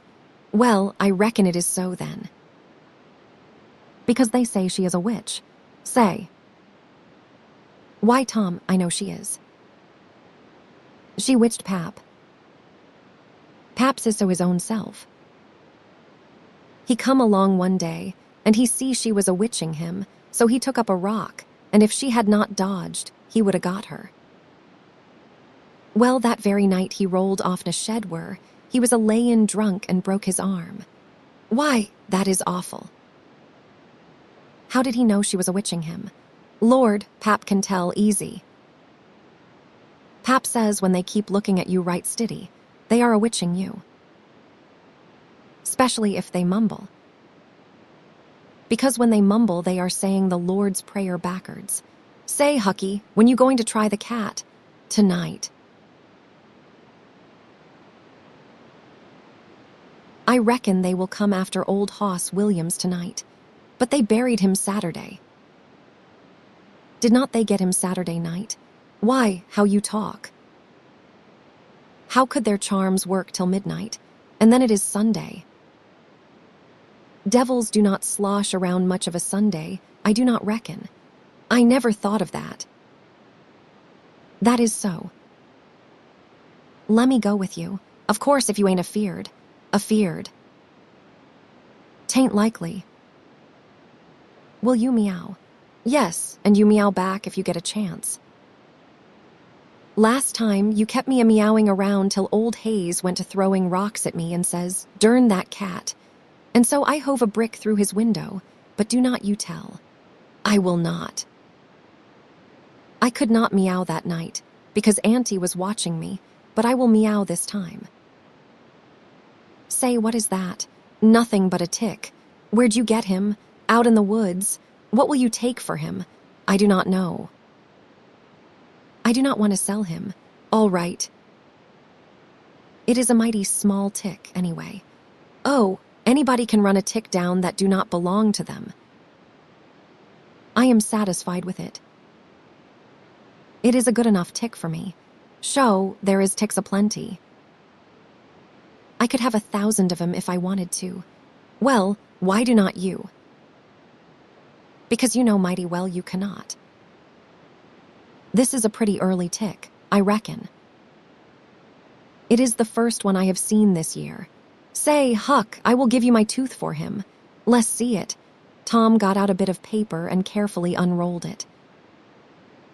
Huckleberry viewed it wistfully. The temptation was very strong. At last he said, "Is it genuine?" Tom lifted his lip and showed the vacancy.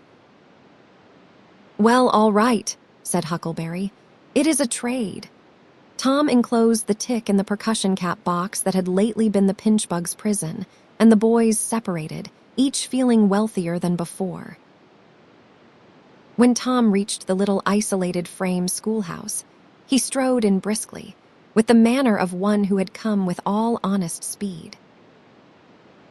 He hung his hat on a peg and flung himself into his seat with businesslike alacrity. The master, throned on high in his great splint-bottom armchair, was dozing, lulled by the drowsy hum of study. The interruption roused him. Thomas Sawyer. Tom knew that when his name was pronounced in full, it meant trouble. "Sir, come up here." "Now, sir, why are you late again, as usual?" Tom was about to take refuge in a lie, when he saw 2 long tails of yellow hair hanging down a back that he recognized by the electric sympathy of love, and by that form was the only vacant place on the girls' side of the schoolhouse. He instantly said, "I stopped to talk with Huckleberry Finn." The master's pulse stood still, and he stared helplessly. The buzz of study ceased. The pupils wondered if this foolhardy boy had lost his mind. The master said, You did what?" "Stopped to talk with Huckleberry Finn." There was no mistaking the words. Thomas Sawyer, this is the most astounding confession I have ever listened to. No mere feral will answer for this offense. Take off your jacket. The master's arm performed until it was tired, and the stock of switches notably diminished. Then the order followed. "Now, sir, go and sit with the girls. And let this be a warning to you." The titter that rippled around the room appeared to abash the boy, but in reality that result was caused rather more by his worshipful awe of his unknown idol and the dread pleasure that lay in his high good fortune. He sat down upon the end of the pine bench, and the girl hitched herself away from him with a toss of her head. Nudges and winks and whispers traversed the room, but Tom sat still, with his arms upon the long, low desk before him, and seemed to study his book. By and by attention ceased from him, and the accustomed school murmur rose upon the dull air once more.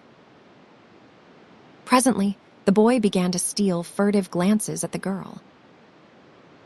She observed it, made a mouth at him, and gave him the back of her head for the space of a minute. When she cautiously faced around again, a peach lay before her. She thrust it away. Tom gently put it back. She thrust it away again, but with less animosity. Tom patiently returned it to its place. Then she let it remain. Tom scrawled on his slate, "Please take it, I got more." The girl glanced at the words, but made no sign. Now the boy began to draw something on the slate, hiding his work with his left hand. For a time, the girl refused to notice, but her human curiosity presently began to manifest itself by hardly perceptible signs. The boy worked on, apparently unconscious. The girl made a sort of non-committal attempt to see, but the boy did not betray that he was aware of it. At last she gave in and hesitatingly whispered, "Let me see it." Tom partly uncovered a dismal caricature of a house with 2 gable ends to it and a corkscrew of smoke issuing from the chimney. Then the girl's interest began to fasten itself upon the work, and she forgot everything else. When it was finished, she gazed a moment, then whispered, "It is nice, make a man." The artist erected a man in the front yard that resembled a derrick. He could have stepped over the house, but the girl was not hypercritical. She was satisfied with the monster and whispered, "It is a beautiful man, now make me coming along." Tom drew an hourglass with a full moon and straw limbs to it and armed the spreading fingers with a portentous fan. The girl said, "It is ever so nice, I wish I could draw." "It is easy," whispered Tom. "I will learn you." "Oh, will you?" "When?" "At noon." "Do you go home to dinner?" "I will stay if you will." "Good, that is a whack." "What is your name?" "Becky Thatcher." "What is yours?" "Oh, I know. It is Thomas Sawyer. That is the name they lick me by." "I am Tom when I am good." "You call me Tom, will you?" "Yes." Now Tom began to scrawl something on the slate, hiding the words from the girl. But she was not backward this time. She begged to see. Tom said, "Oh, it ain't anything." "Yes, it is." "No, it ain't." "You do not want to see." "Yes, I do. Indeed, I do." "Please let me." "You will tell." "No, I will not. Deed and double deed will not." "You will not tell anybody at all." "Ever, as long as you live." "No, I will not ever tell anybody." "Now let me." "Oh, you do not want to see." "Now that you treat me so, I will see." And she put her small hand upon his, and a little scuffle ensued, Tom pretending to resist in earnest, but letting his hand slip by degrees till these words were revealed. "I love you." "Oh, you bad thing." And she hit his hand a smart rap, but reddened and looked pleased, nevertheless. Just at this juncture, the boy felt a slow, fateful grip closing on his ear, and a steady lifting impulse.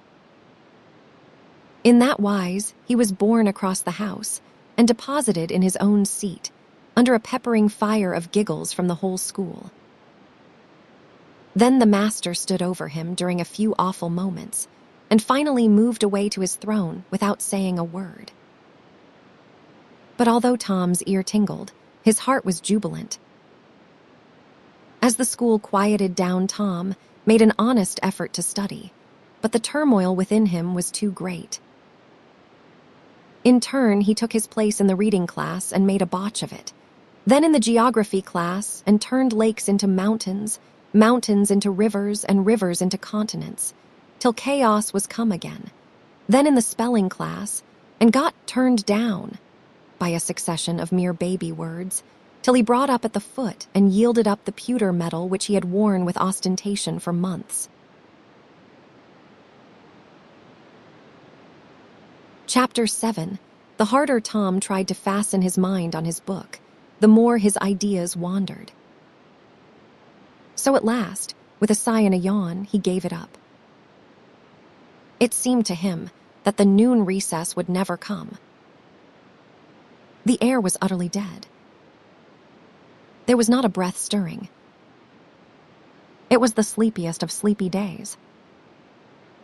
The drowsing murmur of the 25 studying scholars soothed the soul like the spell that is in the murmur of bees. Away off in the flaming sunshine, Cardiff Hill lifted its soft green sides through a shimmering veil of heat, tinted with the purple of distance. A few birds floated on lazy wing high in the air. No other living thing was visible but some cows, and they were asleep. Tom's heart ached to be free, or else to have something of interest to do to pass the dreary time. His hand wandered into his pocket, and his face lit up with a glow of gratitude that was prayer, though he did not know it. Then furtively, the percussion cap box came out. He released the tick and put him on the long, flat desk. The creature probably glowed with a gratitude that amounted to prayer, too, at this moment, but it was premature. For when he started thankfully to travel off, Tom turned him aside with a pin and made him take a new direction. Tom's bosom friend sat next him, suffering just as Tom had been, and now he was deeply and gratefully interested in this entertainment in an instant. This bosom friend was Joe Harper. The two boys were sworn friends all the week and embattled enemies on Saturdays. Joe took a pin out of his lapel and began to assist in exercising the prisoner. The sport grew in interest momently.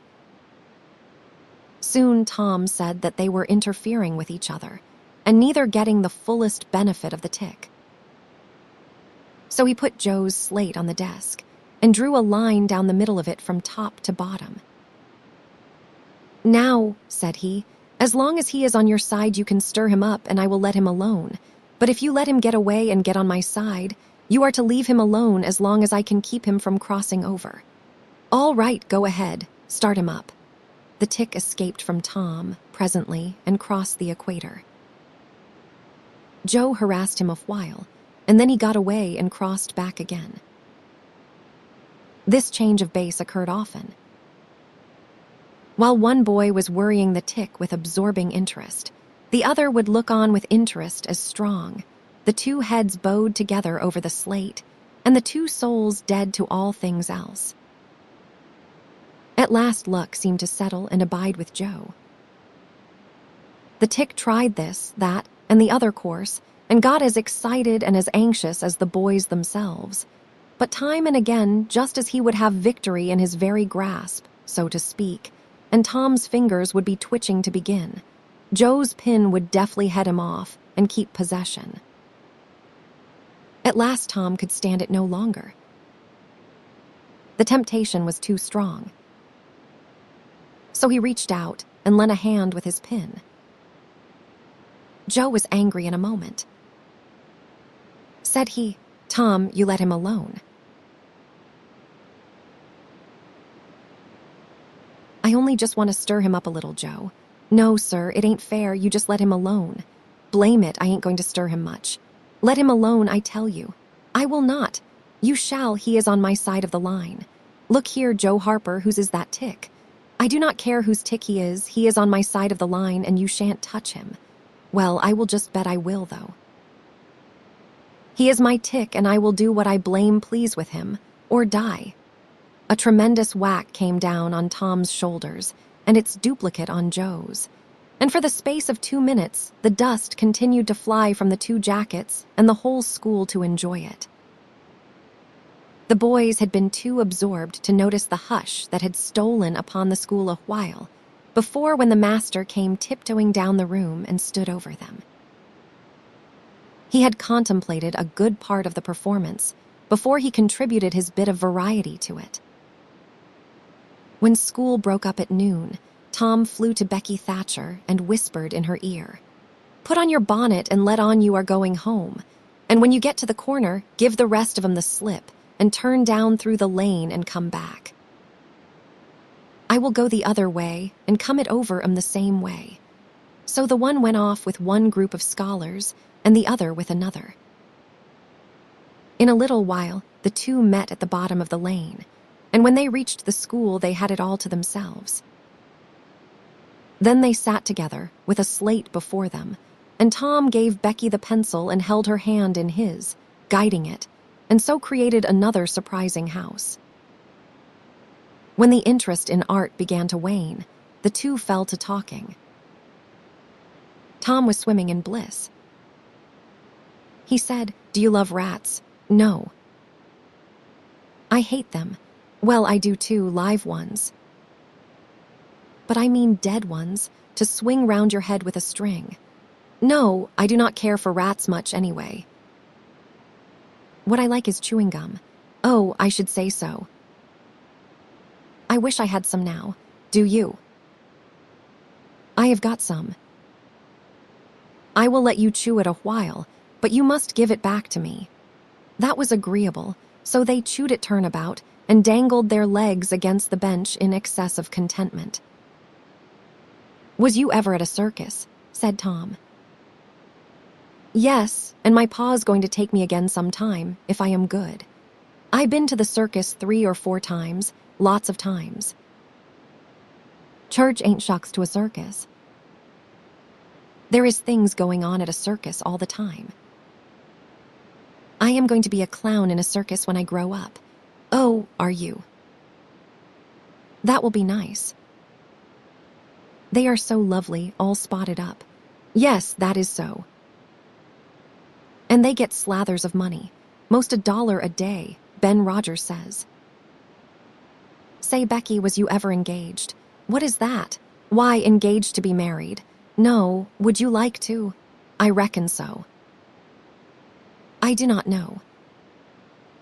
"What is it like?" "Like?" "Why, it ain't like anything. You only just tell a boy you will not ever have anybody but him, ever, ever, ever, and then you kiss, and that is all. Anybody can do it. Kiss. What do you kiss for?" "Why, that, you know, is to, well, they always do that. Everybody." "Why, yes, everybody that is in love with each other." "Do you remember what I wrote on the slate?" Yes. What was it?" "I shan't tell you. Shall I tell you?" Yes, but some other time."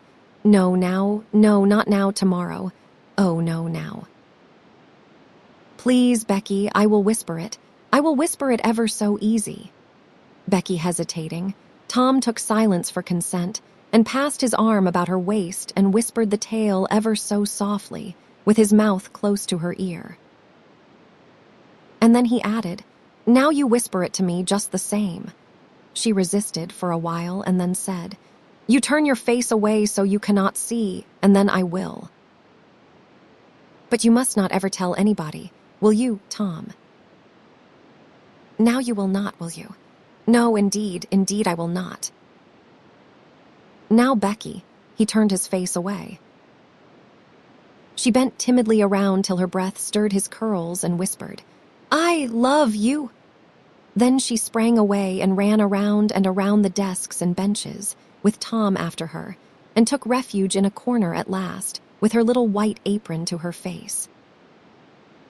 Tom clasped her about her neck and pleaded, "Now, Becky, it is all done, all over but the kiss. Do not you be afraid of that. It ain't anything at all. Please, Becky." And he tugged at her apron and the hands. By and by she gave up and let her hands drop, Her face, all glowing with the struggle, came up and submitted. Tom kissed the red lips and said, "Now it is all done, Becky. And always after this, you know, you ain't ever to love anybody but me, and you ain't ever to marry anybody but me, ever, never, and forever." "Will you?" "No, I will never love anybody but you, Tom, and I will never marry anybody but you, and you ain't to ever marry anybody but me, either." "Certainly." "Of course. That is part of it. And always coming to school or when we are going home, you are to walk with me when there ain't anybody looking, and you choose me and I choose you at parties, because that is the way you do when you are engaged. It is so nice." "I never heard of it before. Oh, it is ever so gay." "Why me and Amy Lawrence?" The big eyes told Tom his blunder, and he stopped, confused. "Oh, Tom. Then I ain't the first you have ever been engaged to." The child began to cry. Tom said, "Oh, do not cry, Becky. I do not care for her anymore." "Yes, you do, Tom. You know you do." Tom tried to put his arm about her neck, but she pushed him away and turned her face to the wall and went on crying. Tom tried again, with soothing words in his mouth, and was repulsed again.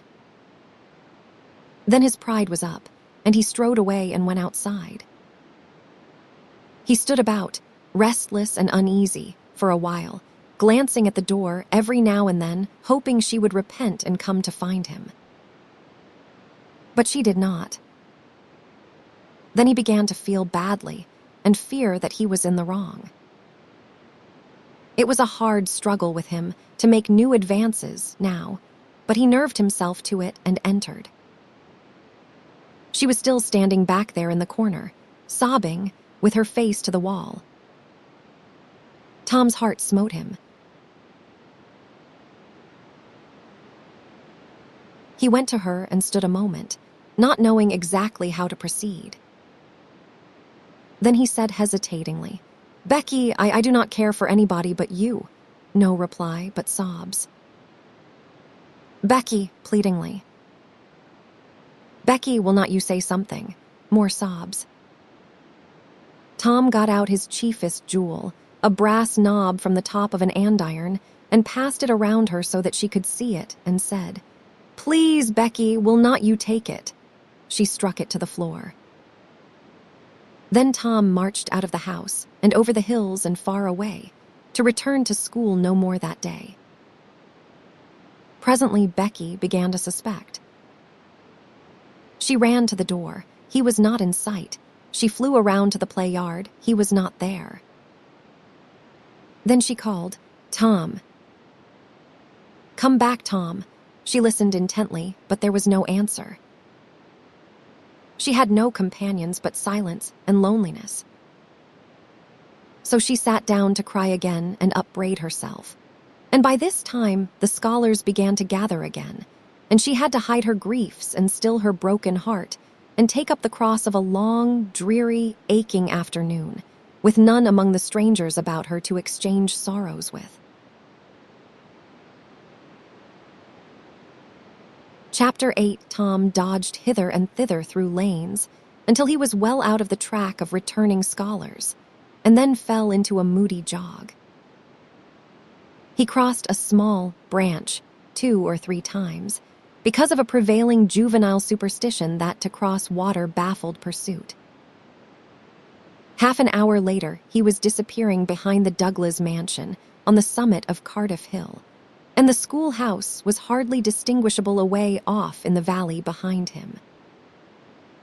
He entered a dense wood, picked his pathless way to the center of it, and sat down on a mossy spot under a spreading oak. There was not even a zephyr stirring. The dead noonday heat had even stilled the songs of the birds. Nature lay in a trance that was broken by no sound, but the occasional far-off hammering of a woodpecker, and this seemed to render the pervading silence and sense of loneliness the more profound. The boy's soul was steeped in melancholy. His feelings were in happy accord with his surroundings. He sat long with his elbows on his knees and his chin in his hands, meditating. It seemed to him that life was but a trouble, at best, and he more than half envied Jimmy Hodges, so lately released. It must be very peaceful, he thought, to lie and slumber and dream forever and ever, with the wind whispering through the trees and caressing the grass and the flowers over the grave, and nothing to bother and grieve about ever anymore. If he only had a clean Sunday school record, he could be willing to go and be done with it all. Now as to this girl. What had he done? Nothing. He had meant the best in the world and been treated like a dog, like a very dog. She would be sorry someday, maybe when it was too late. Ah, if he could only die temporarily. But the elastic heart of youth cannot be compressed into one constrained shape long at a time. Tom presently began to drift insensibly back into the concerns of this life again. What if he turned his back now and disappeared mysteriously? What if he went away, ever so far away, into unknown countries beyond the seas, and never came back anymore? How would she feel then?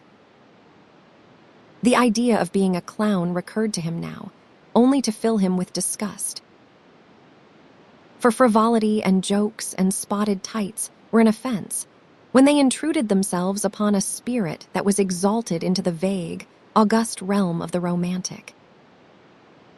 No, he would be a soldier, and return after long years, all war-worn and illustrious.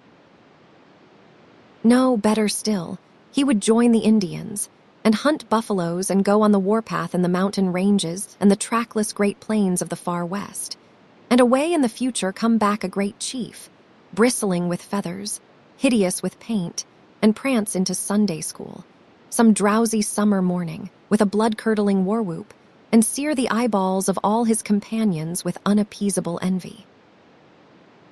But no, there was something gaudier even than this. He would be a pirate. That was it. Now his future lay plain before him, and glowing with unimaginable splendor. How his name would fill the world and make people shudder.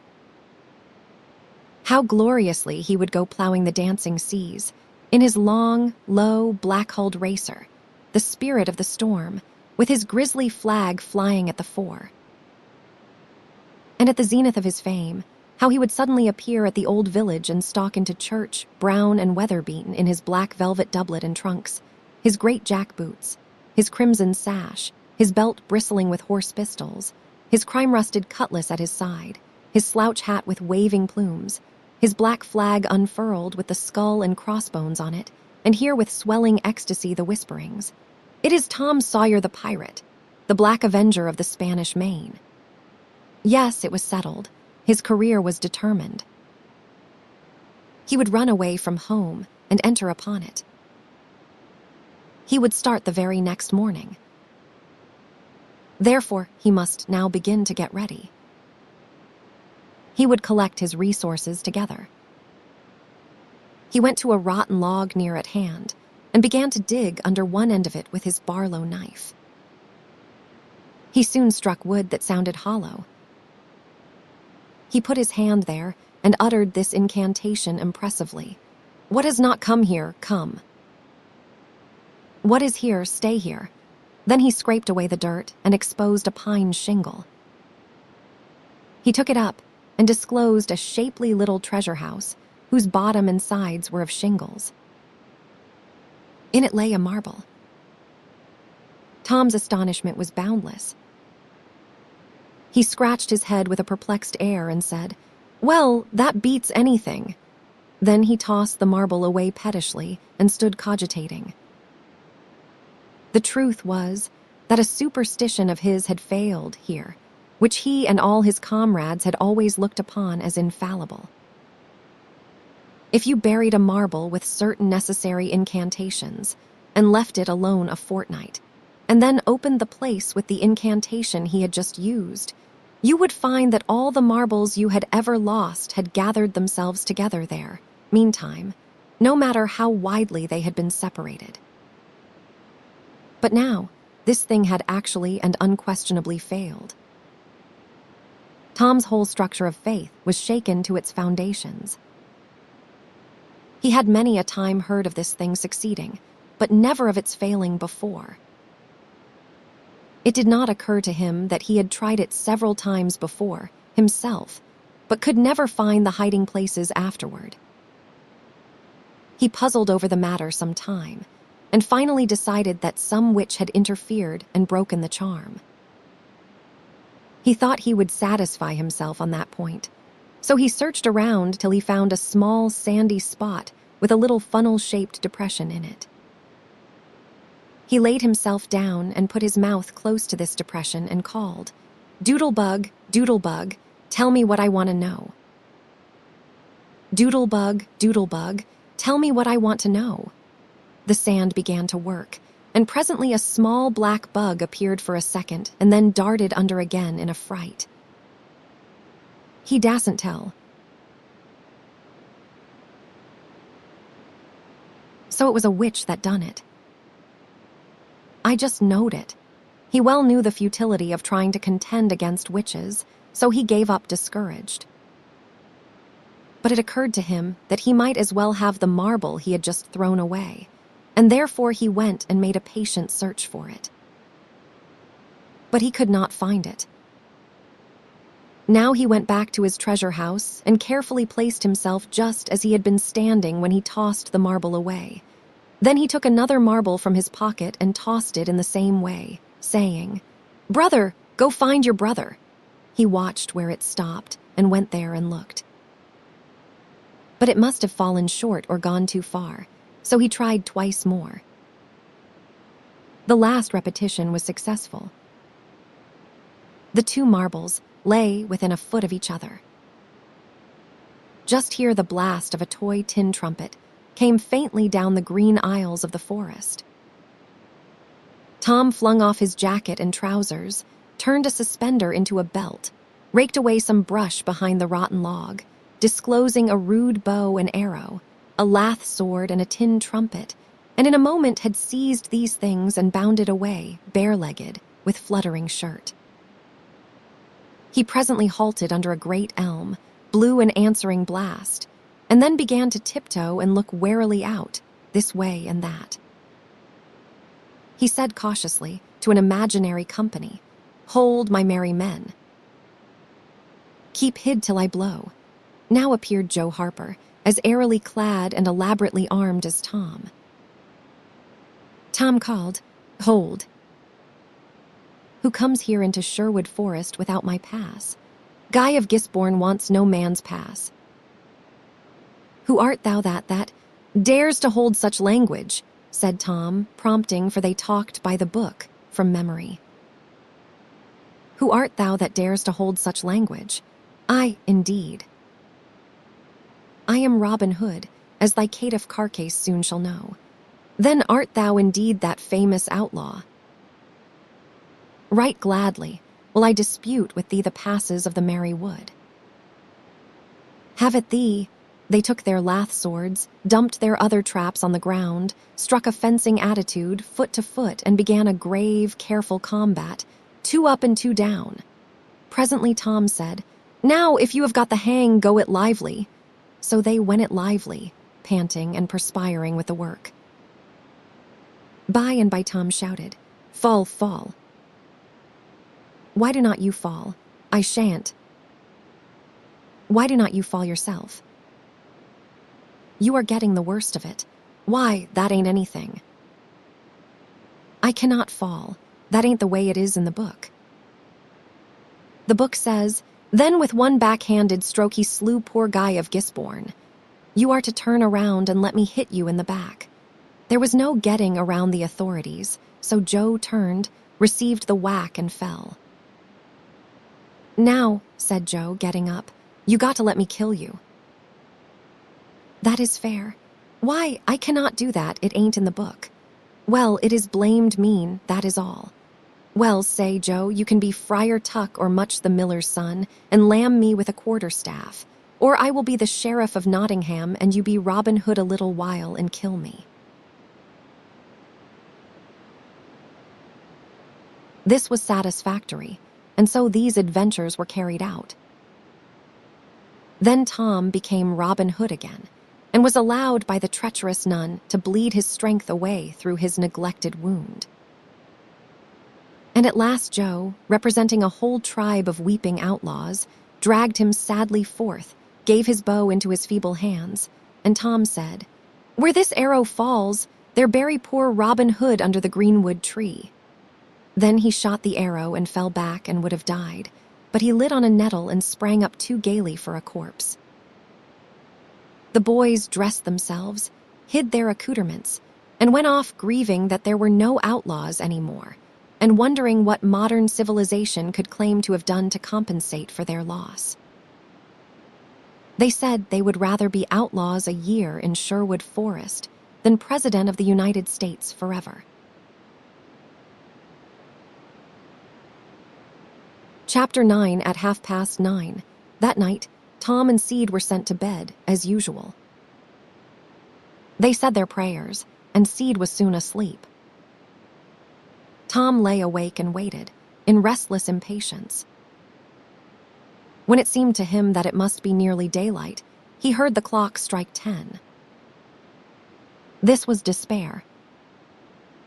He would have tossed and fidgeted, as his nerves demanded, but he was afraid he might wake Seed. So he lay still and stared up into the dark. Everything was dismally still. By and by, out of the stillness, little, scarcely perceptible noises began to emphasize themselves. The ticking of the clock began to bring itself into notice. Old beams began to crack mysteriously. The stairs creaked faintly. Evidently, spirits were abroad. A measured, muffled snore issued from Aunt Polly's chamber. And now the tiresome chirping of a cricket that no human ingenuity could locate began. Next, the ghastly ticking of a death watch in the wall at the bed's head made Tom shudder. It meant that somebody's days were numbered. Then the howl of a far-off dog rose on the night air and was answered by a fainter howl from a remoter distance. Tom was in an agony. At last he was satisfied that time had ceased and eternity begun. He began to doze in spite of himself. The clock chimed 11, but he did not hear it. And then there came, mingling with his half-formed dreams, a most melancholy caterwauling. The raising of a neighboring window disturbed him. A cry of "Scat, you devil!" and the crash of an empty bottle against the back of his aunt's woodshed brought him wide awake, and a single minute later he was dressed and out of the window and creeping along the roof of the L on all fours. He meowed with caution once or twice as he went, then jumped to the roof of the woodshed and thence to the ground. Huckleberry Finn was there, with his dead cat. The boys moved off and disappeared in the gloom. At the end of half an hour, they were wading through the tall grass of the graveyard. It was a graveyard of the old-fashioned Western kind. It was on a hill, about 1.5 miles from the village. It had a crazy board fence around it, which leaned inward in places and outward the rest of the time, but stood upright nowhere. Grass and weeds grew rank over the whole cemetery. All the old graves were sunken in. There was not a tombstone on the place. Round-topped, worm-eaten boards staggered over the graves, leaning for support and finding none. Sacred to the memory of so-and-so had been painted on them once, but it could no longer have been read on the most of them, now, even if there had been light. A faint wind moaned through the trees, and Tom feared it might be the spirits of the dead, complaining at being disturbed. The boys talked little, and only under their breath, for the time and the place and the pervading solemnity and silence oppressed their spirits. They found the sharp new heap they were seeking, and ensconced themselves within the protection of 3 great elms that grew in a bunch within a few feet of the grave. Then they waited in silence for what seemed a long time. The hooting of a distant owl was all the sound that troubled the dead stillness. Tom's reflections grew oppressive. He must force some talk. So he said in a whisper, "Hucky, do you believe the dead people like it for us to be here?" Huckleberry whispered. "I wished I knowed." "It is awful solemn like, ain't it?" "I bet it is." There was a considerable pause while the boys canvassed this matter inwardly. Then Tom whispered, "Say, Hucky, do you reckon Hoss Williams hears us talking?" "Oh, course he does." "Least his spirit does."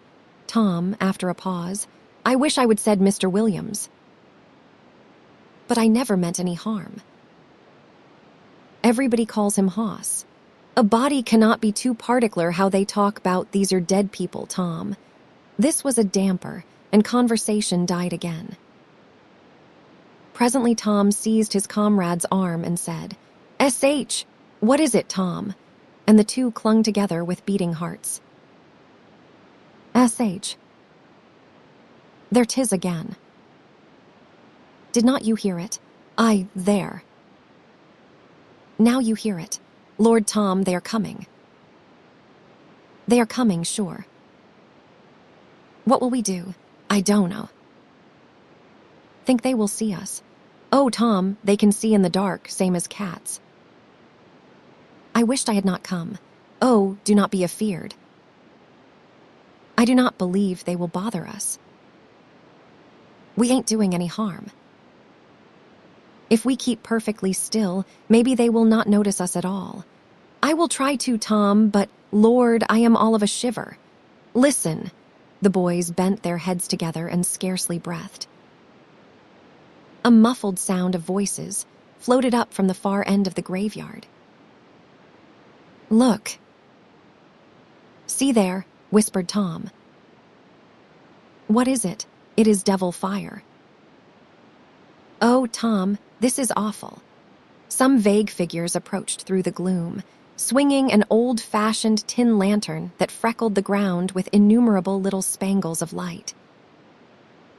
Presently Huckleberry whispered with a shudder, "It is the devils, sure enough. 3 of 'em. Lordy, Tom, we are goners. Can you pray? I will try, but do not you be afeard. They ain't going to hurt us. Now I lay me down to sleep, S.H., what is it, Huck? They are humans. One of 'em is, anyway. One of 'em's old Muff Potter's voice. No, 'tain't so, is it? I bet I know it. Do not you stir nor budge. He ain't sharp enough to notice us. Drunk, the same as usual, likely, blamed old Rip. All right, I will keep still. Now they are stuck. Cannot find it. Here they come again. Now they are hot. Cold again. Hot again. Red hot. They are peanted right, this time. Say, Huck, I know another o' them voices. It is Injun Joe. That is so, that murderin' half-breed. I would druther they was devils a dern sight. What kin they be up to? The whisper died wholly out now, for the 3 men had reached the grave and stood within a few feet of the boys' hiding place. Here it is,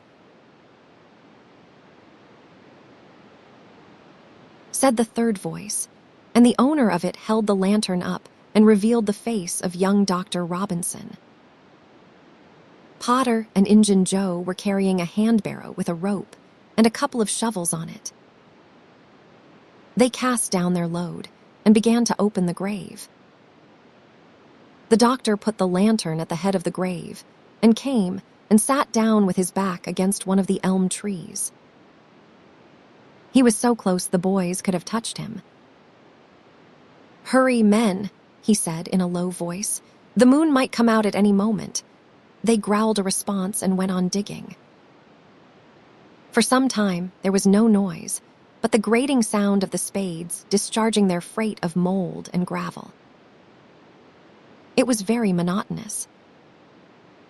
Finally, a spade struck upon the coffin with a dull, woody accent, and within another minute or two, the men had hoisted it out on the ground. They pried off the lid with their shovels, got out the body, and dumped it rudely on the ground. The moon drifted from behind the clouds and exposed the pallid face. The barrow was got ready and the corpse placed on it, covered with a blanket and bound to its place with a rope. Potter took out a large spring knife and cut off the dangling end of the rope and then said, "Now the cussed thing's ready, sawbones, and you will just out with another 5, or here she stays." "That is the talk," said Injun Joe. "Look here, what does this mean?" said the doctor. "You required your pay in advance, and I have paid you." "Yes, and you done more than that," said Injun Joe, approaching the doctor, who was now standing. "5 years ago, you drove me away from your father's kitchen one night, when I come to ask for something to eat, and you said I warn't there for any good. And when I swore I would get even with you if it took 100 years, your father had me jailed for a vagrant. Did you think I would forget? The Injun blood ain't in me for nothing. And now I have got you, and you got to settle, you know." He was threatening the doctor with his fist in his face by this time. The doctor struck out suddenly and stretched the ruffian on the ground. Potter dropped his knife and exclaimed, "Here now, do not you hit my pard."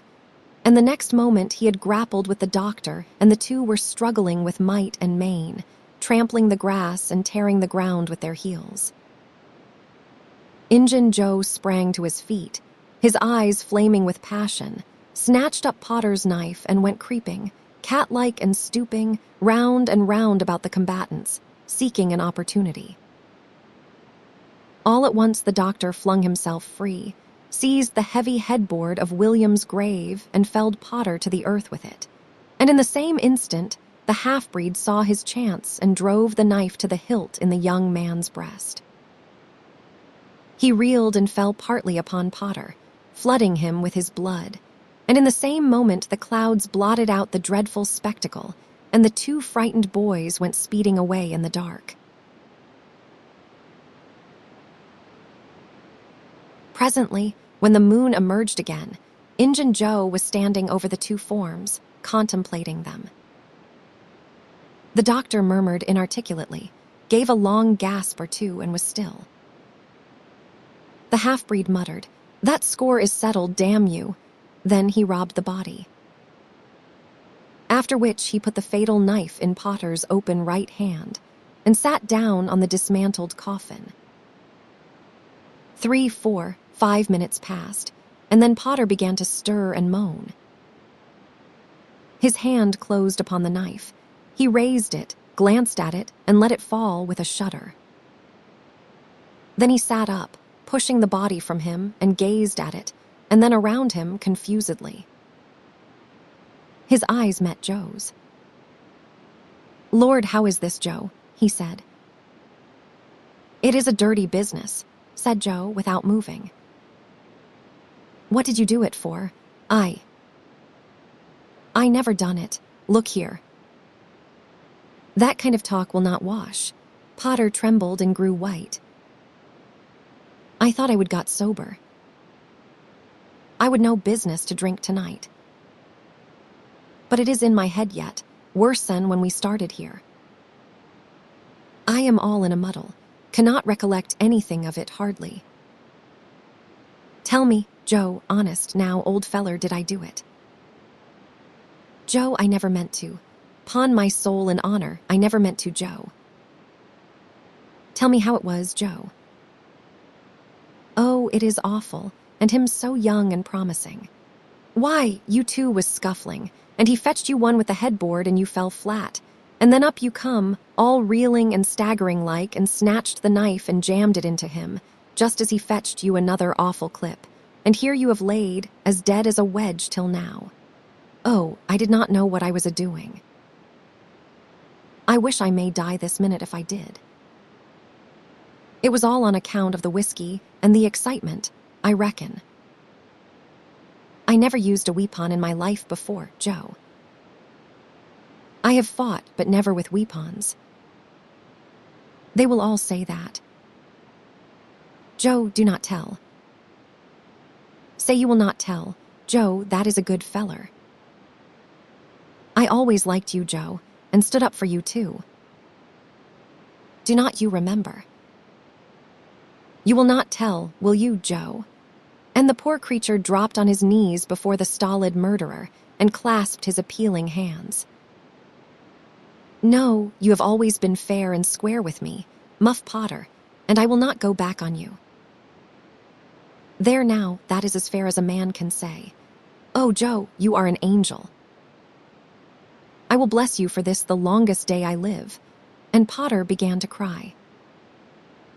Come now, that is enough of that. This ain't any time for blubbering. You be off yonder way, and I will go this. Move now, and do not leave any tracks behind you. Potter started on a trot that quickly increased to a run. The half-breed stood looking after him. He muttered, If he is as much stunned with the lick and fuddled with the rum as he had the look of being, he will not think of the knife till he is gone so far he will be afraid to come back after it to such a place by himself, chicken heart. 2 or 3 minutes later the murdered man, the blanketed corpse, the lidless coffin, and the open grave were under no inspection but the moon's. The stillness was complete again, too. Chapter 10. The two boys flew on and on toward the village, speechless with horror. They glanced backward over their shoulders from time to time, apprehensively, as if they feared they might be followed. Every stump that started up in their path seemed a man and an enemy, and made them catch their breath.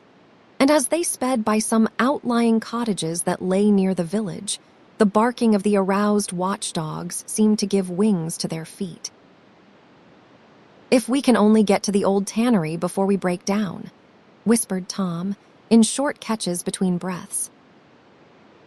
I cannot stand it much longer. Huckleberry's hard pantings were his only reply, and the boys fixed their eyes on the goal of their hopes and bent to their work to win it. They gained steadily on it, and at last, breast to breast, they burst through the open door and fell grateful and exhausted in the sheltering shadows beyond. By and by their pulses slowed down, and Tom whispered, Huckleberry, what do you reckon'll come of this? If Dr. Robinson dies, I reckon hanging'll come of it. Do you, though? Why, I know it, Tom. Tom thought a while, then he said, Who will tell? What are you talking about? S'pose something happened, and Injun Joe did not hang. Why, he would kill us some time or other, just as dead sure as we are a-laying here. That is just what I was thinking to myself, Huck. If anybody tells, let Muff Potter do it if he is fool enough. He is generally drunk enough. Tom said nothing, went on thinking. Presently he whispered, Huck, Muff Potter do not know it. How can he tell? What is the reason he do not know it? Because he would just got that whack when Injun Joe done it. Do you reckon he could see anything? Do you reckon he knowed anything? By hokey, that is so, Tom. And besides, look a-here, maybe that whack done for him. No, 'tain't likely, Tom. He had liquor in him, I could see that, and besides, he always has.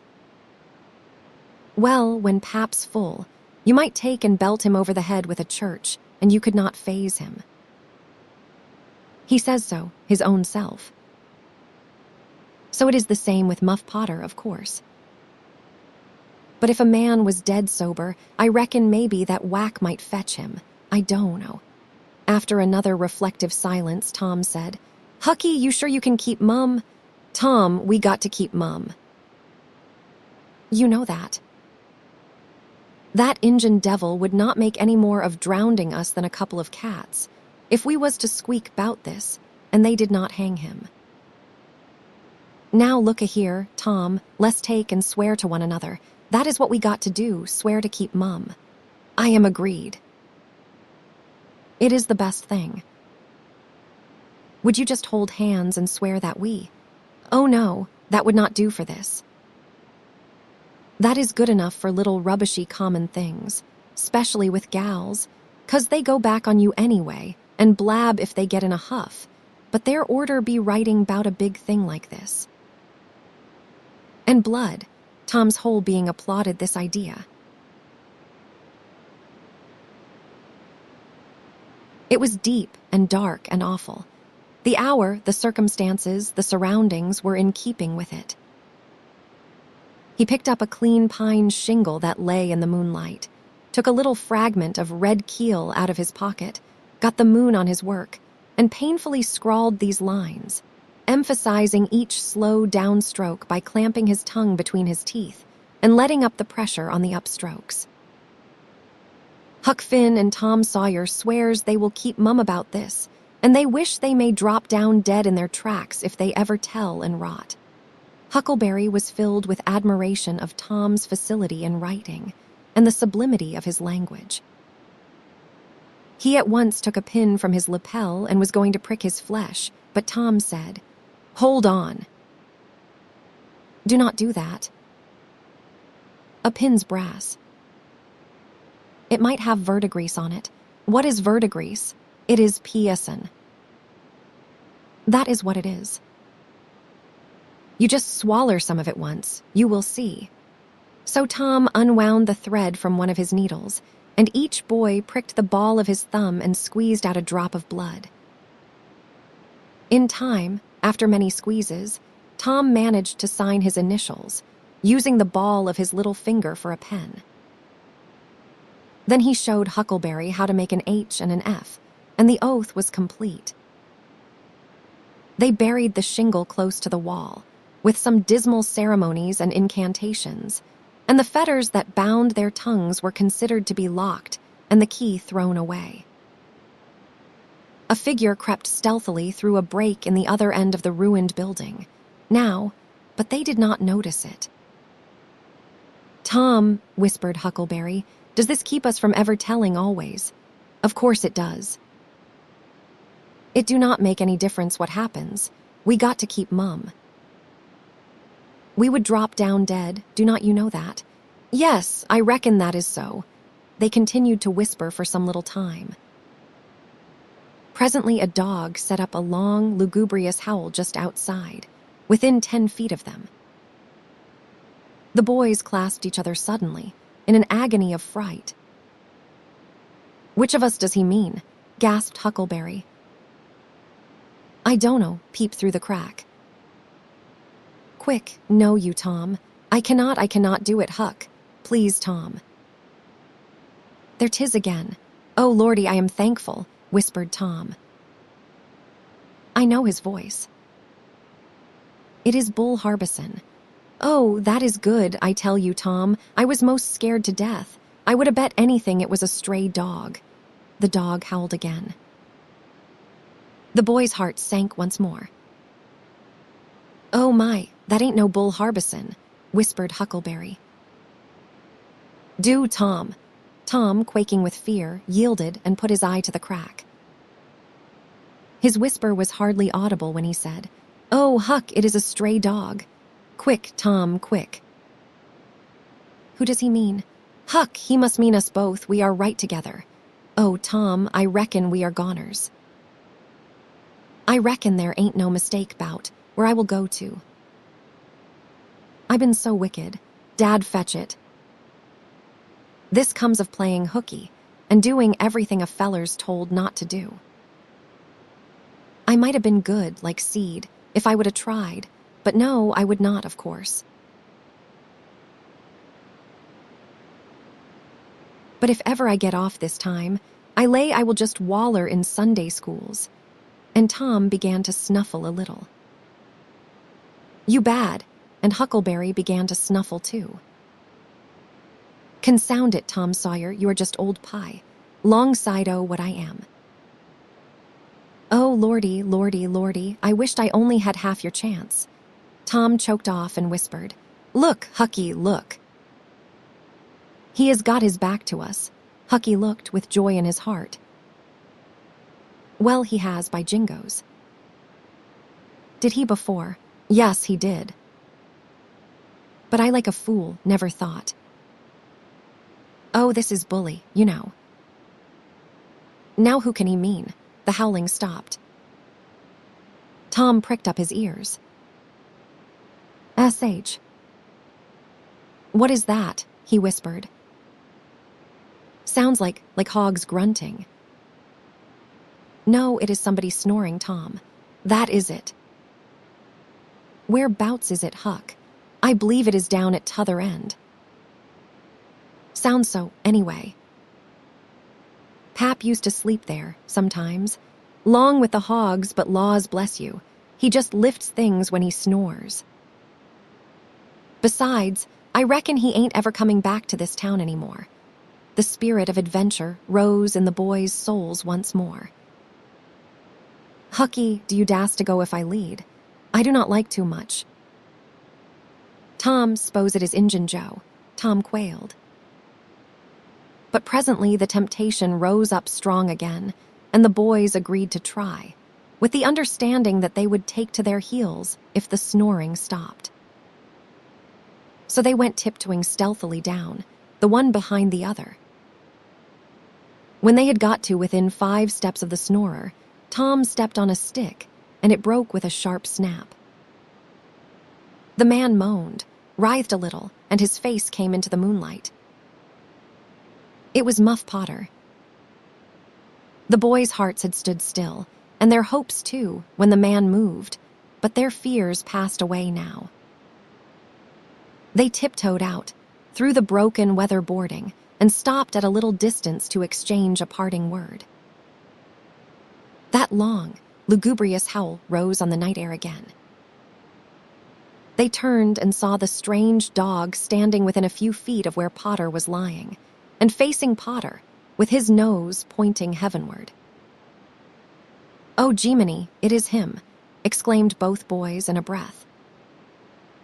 "Say, Tom, they say a stray dog come howling around Johnny Miller's house, 'bout midnight as much as 2 weeks ago, and a whippoorwill come in and lit on the banisters and sung the very same evening, and there ain't anybody dead there yet."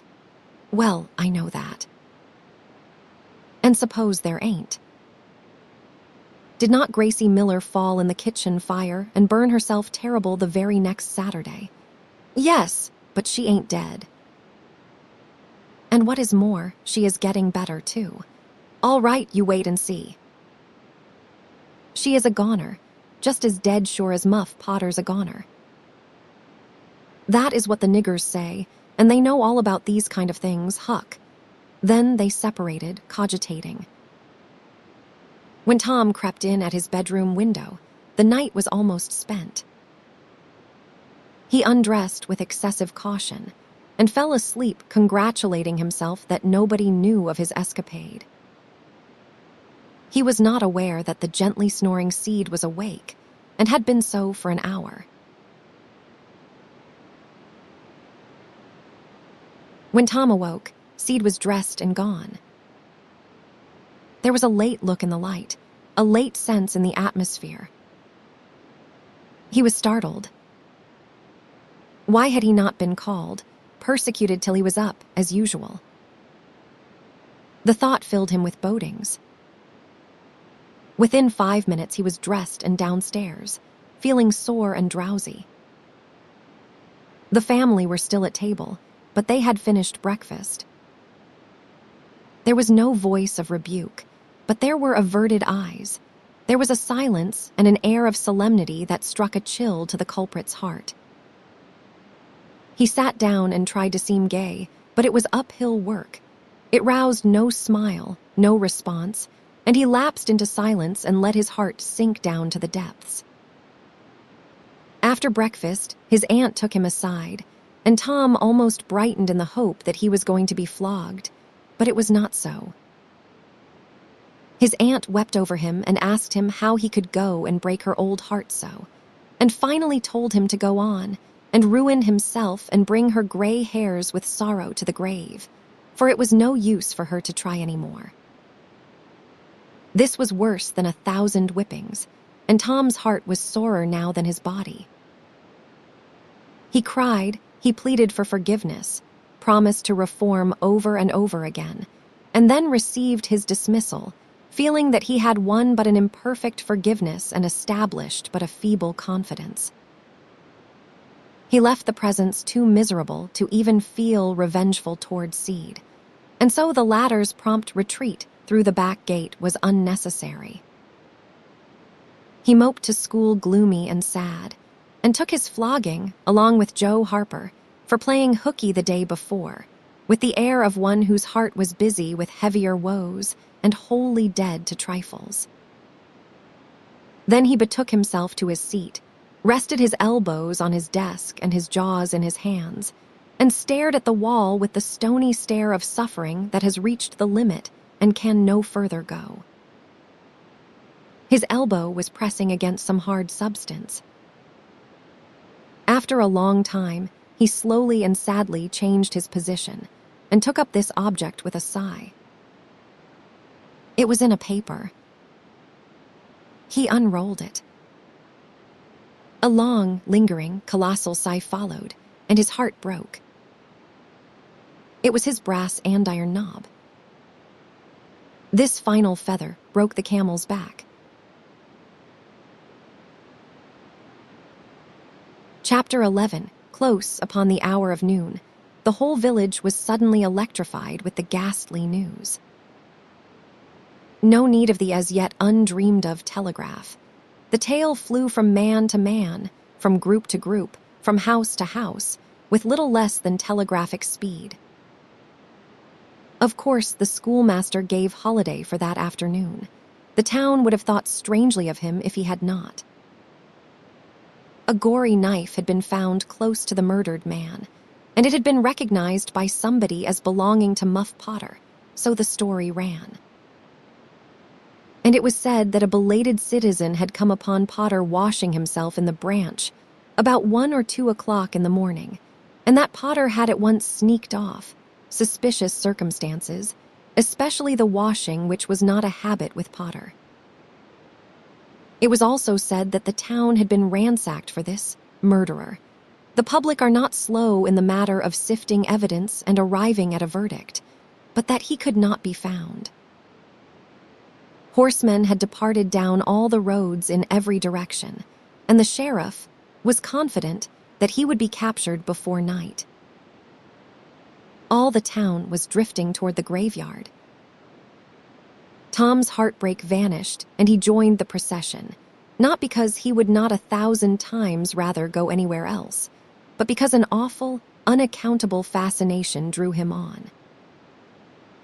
Arrived at the dreadful place, he wormed his small body through the crowd and saw the dismal spectacle.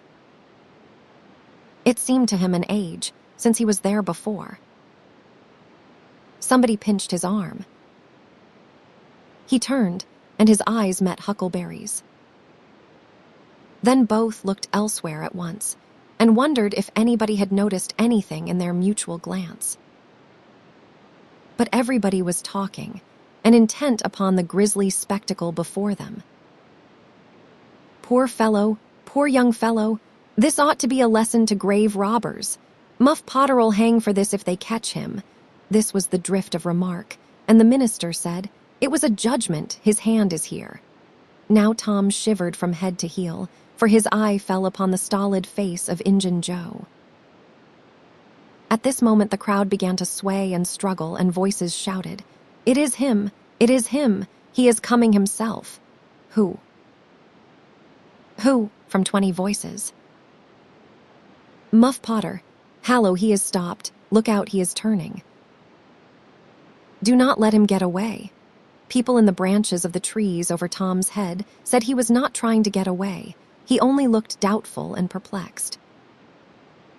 "Infernal impudence," said a bystander. "Wanted to come and take a quiet look at his work, I reckon. Did not expect any company." The crowd fell apart now, and the sheriff came through, ostentatiously leading Potter by the arm. The poor fellow's face was haggard, and his eyes showed the fear that was upon him. When he stood before the murdered man, he shook as with a palsy, and he put his face in his hands and burst into tears. "I did not do it, friends," he sobbed. "'Pon my word and honor, I never done it." "Who has accused you?" shouted a voice. This shot seemed to carry home. Potter lifted his face and looked around him with a pathetic hopelessness in his eyes. He saw Injun Joe and exclaimed, "Oh, Injun Joe, you promised me you would never. Is that your knife?" And it was thrust before him by the sheriff. Potter would have fallen if they had not caught him and eased him to the ground. Then he said, "Something told me if I did not come back and get." He shuddered, then waved his nerveless hand with a vanquished gesture and said, "Tell him, Joe, tell him it ain't any use anymore." Then Huckleberry and Tom stood dumb and staring, and heard the stony-hearted liar reel off his serene statement, they expecting every moment that the clear sky would deliver God's lightnings upon his head, and wondering to see how long the stroke was delayed. And when he had finished and still stood alive and whole, their wavering impulse to break their oath and save the poor betrayed prisoner's life faded and vanished away. For plainly, this miscreant had sold himself to Satan, and it would be fatal to meddle with the property of such a power as that. "Why did not you leave?" "What did you want to come here for?" somebody said. I could not help it," Potter moaned. "I wanted to run away, but I could not seem to come anywhere but here," and he fell to sobbing again. Injun Joe repeated his statement, just as calmly, a few minutes afterward on the inquest, under oath, and the boys, seeing that the lightnings were still withheld, were confirmed in their belief that Joe had sold himself to the devil. He was now become, to them, the most balefully interesting object they had ever looked upon, and they could not take their fascinated eyes from his face. They inwardly resolved to watch him nights, when opportunity should offer, in the hope of getting a glimpse of his dread master. Injun Joe helped to raise the body of the murdered man and put it in a wagon for removal, and it was whispered through the shuddering crowd that the wound bled a little. The boys thought that this happy circumstance would turn suspicion in the right direction, but they were disappointed, for more than one villager remarked, "It was within 3 feet of Muff Potter when it done it." Tom's fearful secret and gnawing conscience disturbed his sleep for as much as a week after this, and at breakfast one morning Seed said, "Tom, you pitch around and talk in your sleep so much that you keep me awake half the time." Tom blanched and dropped his eyes. "It is a bad sign," said Aunt Polly gravely. "What you got on your mind, Tom?" "Nothing. Nothing I know of," but the boy's hand shook so that he spilled his coffee. "And you do talk such stuff," Seed said. "Last night you said, 'It is blood, that is what it is.' You said that over and over. And you said, 'Do not torment me so, I will tell.' Tell what?" "What is it you will tell?" Everything was swimming before Tom. There is no telling what might have happened now, but luckily the concern passed out of Aunt Polly's face, and she came to Tom's relief without knowing it. She said, "Show. It is that dreadful murder. I dream about it most every night myself. Sometimes I dream it is me that done it." Mary said she had been affected much the same way. Seed seemed satisfied. Tom got out of the presence as quick as he plausibly could, and after that he complained of toothache for a week and tied up his jaws every night. He never knew that Seed lay nightly watching, and frequently slipped the bandage free and then leaned on his elbow listening a good while at a time, and afterwards slipped the bandage back to its place again. Tom's distress of mind wore off gradually, and the toothache grew irksome and was discarded. If Seed really managed to make anything out of Tom's disjointed mutterings, he kept it to himself. It seemed to Tom that his schoolmates never would get done holding inquests on dead cats, and thus keeping his trouble present to his mind. Seed noticed that Tom never was coroner at one of these inquiries, though it had been his habit to take the lead in all new enterprises. He noticed, too, that Tom never acted as a witness, and that was strange. And Seed did not overlook the fact that Tom even showed a marked aversion to these inquests, and always avoided them when he could. Seed marveled, but said nothing. However, even inquests went out of vogue at last, and ceased to torture Tom's conscience. Every day or two, during this time of sorrow, Tom watched his opportunity and went to the little grated jail window and smuggled such small comforts through to the murderer as he could get hold of. The jail was a trifling little brick den that stood in a marsh at the edge of the village, and no guards were afforded for it. Indeed, it was seldom occupied. These offerings greatly helped to ease Tom's conscience. The villagers had a strong desire to tar and feather Injun Joe and ride him on a rail for body snatching, but so formidable was his character that nobody could be found who was willing to take the lead in the matter, so it was dropped. He had been careful to begin both of his inquest statements with the fight, without confessing the grave robbery that preceded it. Therefore, it was deemed wisest not to try the case in the courts at present. Chapter 12. One of the reasons why Tom's mind had drifted away from its secret troubles was that it had found a new and weighty matter to interest itself about. Becky Thatcher had stopped coming to school. Tom had struggled with his pride a few days and tried to whistle her down the wind, but failed. He began to find himself hanging around her father's house, nights, and feeling very miserable. She was ill. What if she should die? There was distraction in the thought.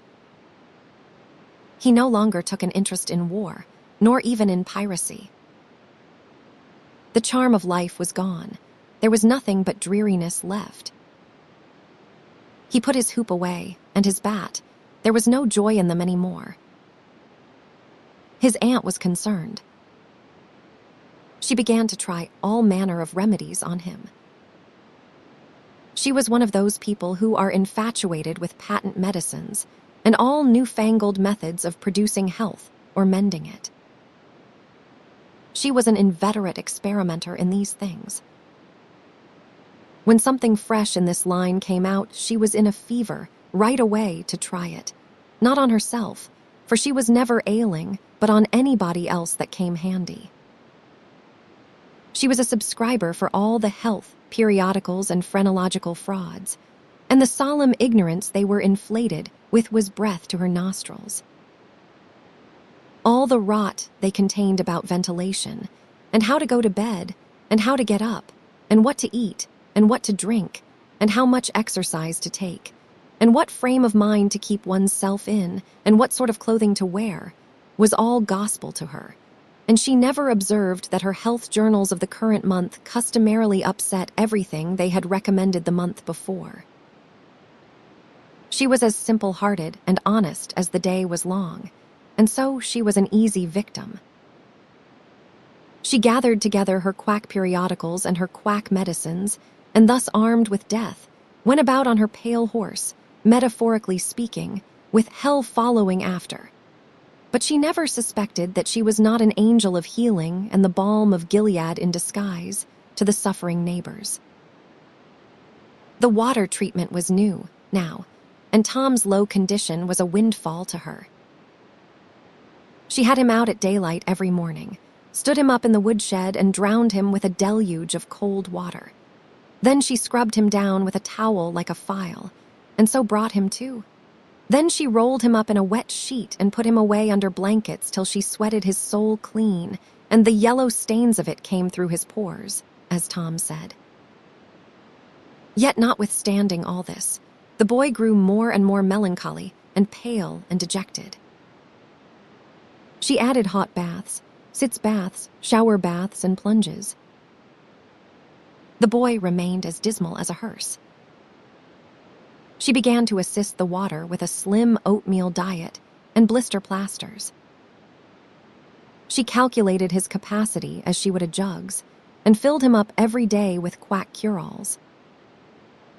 Tom had become indifferent to persecution by this time. This phase filled the old lady's heart with consternation. This indifference must be broken up at any cost. Now she heard of painkiller for the first time. She ordered a lot at once. She tasted it and was filled with gratitude. It was simply fire in a liquid form. She dropped the water treatment and everything else and pinned her faith to painkiller. She gave Tom a teaspoonful and watched with the deepest anxiety for the result. Her troubles were instantly at rest, her soul at peace again, for the indifference was broken up. The boy could not have shown a wilder, heartier interest if she had built a fire under him. Tom felt that it was time to wake up. This sort of life might be romantic enough in his blighted condition, but it was getting to have too little sentiment and too much distracting variety about it. So he thought over various plans for relief, and finally hit upon that of professing to be fond of painkiller. He asked for it so often that he became a nuisance, and his aunt ended by telling him to help himself and quit bothering her. If it had been seed, she would have had no misgivings to alloy her delight, but since it was Tom, she watched the bottle clandestinely. She found that the medicine did really diminish, but it did not occur to her that the boy was mending the health of a crack in the sitting room floor with it. One day Tom was in the act of dosing the crack when his aunt's yellow cat came along, purring, eyeing the teaspoon avariciously, and begging for a taste. Tom said, "Do not ask for it unless you want it, Peter," but Peter signified that he did want it. "You better make sure," Peter was sure. "Now you have asked for it, and I will give it to you, because there ain't anything mean about me. But if you find you do not like it, you must not blame anybody but your own self." Peter was agreeable. So Tom pried his mouth open and poured down the painkiller. Peter sprang a couple of yards in the air, and then delivered a war whoop and set off round and round the room, banging against furniture, upsetting flower pots, and making general havoc. Next he rose on his hind feet and pranced around, in a frenzy of enjoyment, with his head over his shoulder, and his voice proclaiming his unappeasable happiness. Then he went tearing around the house, again spreading chaos and destruction in his path. Aunt Polly entered in time to see him throw a few double somersets, deliver a final mighty hurrah, and sail through the open window, carrying the rest of the flower pots with him. The old lady stood petrified with astonishment, peering over her glasses. Tom lay on the floor expiring with laughter. "Tom, what on earth ails that cat?" "I do not know, Aunt," gasped the boy. "Why, I never see anything like it." "What did make him act so?" "'Deed I do not know, Aunt Polly. Cats always act so when they are having a good time." "They do they?" There was something in the tone that made Tom apprehensive. "Yes'm. That is, I believe they do." "You do?" "Yes'm." The old lady was bending down, Tom watching, with interest emphasized by anxiety. Too late, he divined her drift. The handle of the telltale teaspoon was visible under the bed valance. Aunt Polly took it, held it up. Tom winced and dropped his eyes. Aunt Polly raised him by the usual handle, his ear, and cracked his head soundly with her thimble. "Now, sir, what did you want to treat that poor dumb beast so for? I done it out of pity for him because he had not any aunt. Had not any aunt, you numbskull." "What has that got to do with it?" "Heaps. Because if he would had one, she would have burnt him out herself. She would have roasted his bowels out of him, without any more feeling than if he was a human." Aunt Polly felt a sudden pang of remorse. This was putting the thing in a new light. What was cruelty to a cat might be cruelty to a boy, too. She began to soften. She felt sorry. Her eyes watered a little, and she put her hand on Tom's head and said gently, "I was meaning for the best, Tom." And Tom, it did you good. Tom looked up in her face with just a perceptible twinkle peeping through his gravity. "I know you was meaning for the best, Auntie, and so was I with Peter. It done him good, too. I never see him get around so since.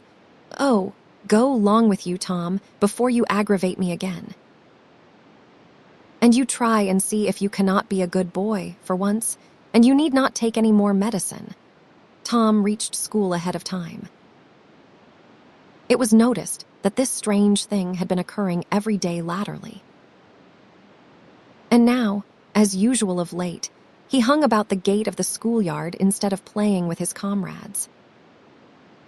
He was sick, he said, and he looked it. He tried to seem to be looking everywhere, but whither he really was looking, down the road. Presently Jeff Thatcher hove in sight, and Tom's face lighted. He gazed a moment, and then turned sorrowfully away. When Jeff arrived, Tom accosted him, and led up warily to opportunities for remark about Becky, but the giddy lad never could see the bait. Tom watched and watched, hoping whenever a frisking frock came in sight, and hating the owner of it as soon as he saw she was not the right one. At last frocks ceased to appear, and he dropped hopelessly into the dumps. He entered the empty schoolhouse and sat down to suffer. Then one more frock passed in at the gate, and Tom's heart gave a great bound. The next instant he was out, and going on like an Indian, yelling, laughing, chasing boys, jumping over the fence at risk of life and limb, throwing handsprings, standing on his head, doing all the heroic things he could conceive of, and keeping a furtive eye out all the while to see if Becky Thatcher was noticing. But she seemed to be unconscious of it all. She never looked. Could it be possible that she was not aware that he was there?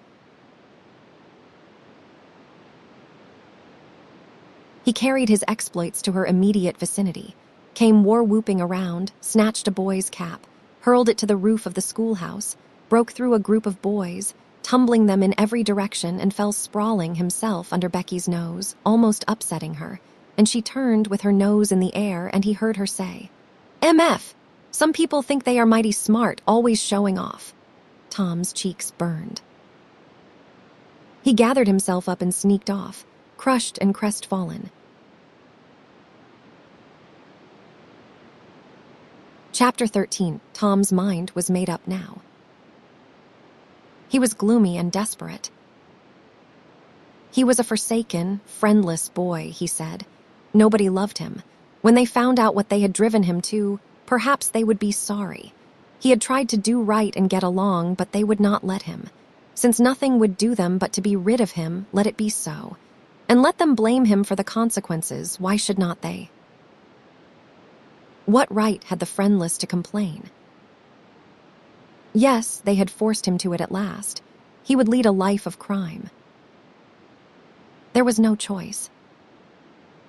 By this time, he was far down Meadow Lane, and the bell for school to take up, tinkled faintly upon his ear. He sobbed now to think he should never hear that old familiar sound anymore. It was very hard, but it was forced on him. Since he was driven out into the cold world, he must submit, but he forgave them. Then the sobs came thick and fast. Just at this point, he met his soul's sworn comrade, Joe Harper, hard-eyed, and with evidently a great and dismal purpose in his heart. Plainly here were two souls with but a single thought. Tom, wiping his eyes with his sleeve, began to blubber out something about a resolution to escape from hard usage and lack of sympathy at home by roaming abroad into the great world never to return, and ended by hoping that Joe would not forget him. But it transpired that this was a request which Joe had just been going to make of Tom, and had come to hunt him up for that purpose. His mother had whipped him for drinking some cream which he had never tasted and knew nothing about. It was plain that she was tired of him and wished him to go. If she felt that way, there was nothing for him to do but succumb. He hoped she would be happy and never regret having driven her poor boy out into the unfeeling world to suffer and die. As the two boys walked sorrowing along, they made a new compact to stand by each other and be brothers, and never separate till death relieved them of their troubles. Then they began to lay their plans. Joe was for being a hermit and living on crusts in a remote cave, and dying, some time, of cold and want and grief. But after listening to Tom, he conceded that there were some conspicuous advantages about a life of crime, and so he consented to be a pirate. 3 miles below St. Petersburg, at a point where the Mississippi River was a trifle over a mile wide, there was a long, narrow, wooded island with a shallow bar at the head of it, and this offered well as a rendezvous. It was not inhabited. It lay far over toward the further shore, abreast a dense and almost wholly unpeopled forest. So Jackson's Island was chosen. Who were to be the subjects of their piracies was a matter that did not occur to them. Then they hunted up Huckleberry Finn, and he joined them promptly, for all careers were one to him. He was indifferent. They presently separated to meet at a lonely spot on the riverbank, 2 miles above the village at the favorite hour, which was midnight. There was a small log raft there, which they meant to capture. Each would bring hooks and lines, and such provision as he could steal in the most dark and mysterious way, as became outlaws. And before the afternoon was done, they had all managed to enjoy the sweet glory of spreading the fact that pretty soon the town would hear something. All who got this vague hint were cautioned to be mum and wait. About midnight, Tom arrived with a boiled ham and a few trifles, and stopped in a dense undergrowth on a small bluff overlooking the meeting place. It was starlight and very still. The mighty river lay like an ocean at rest. Tom listened a moment, but no sound disturbed the quiet. Then he gave a low, distinct whistle. It was answered from under the bluff. Tom whistled twice more. These signals were answered in the same way. Then a guarded voice said, "Who goes there?" "Tom Sawyer, the Black Avenger of the Spanish Main." "Name your names." "Huck Finn the Red-Handed, and Joe Harper the Terror of the Seas." Tom had furnished these titles from his favorite literature. "Tease well." "Give the countersign." 2 hoarse whispers delivered the same awful words simultaneously to the brooding night.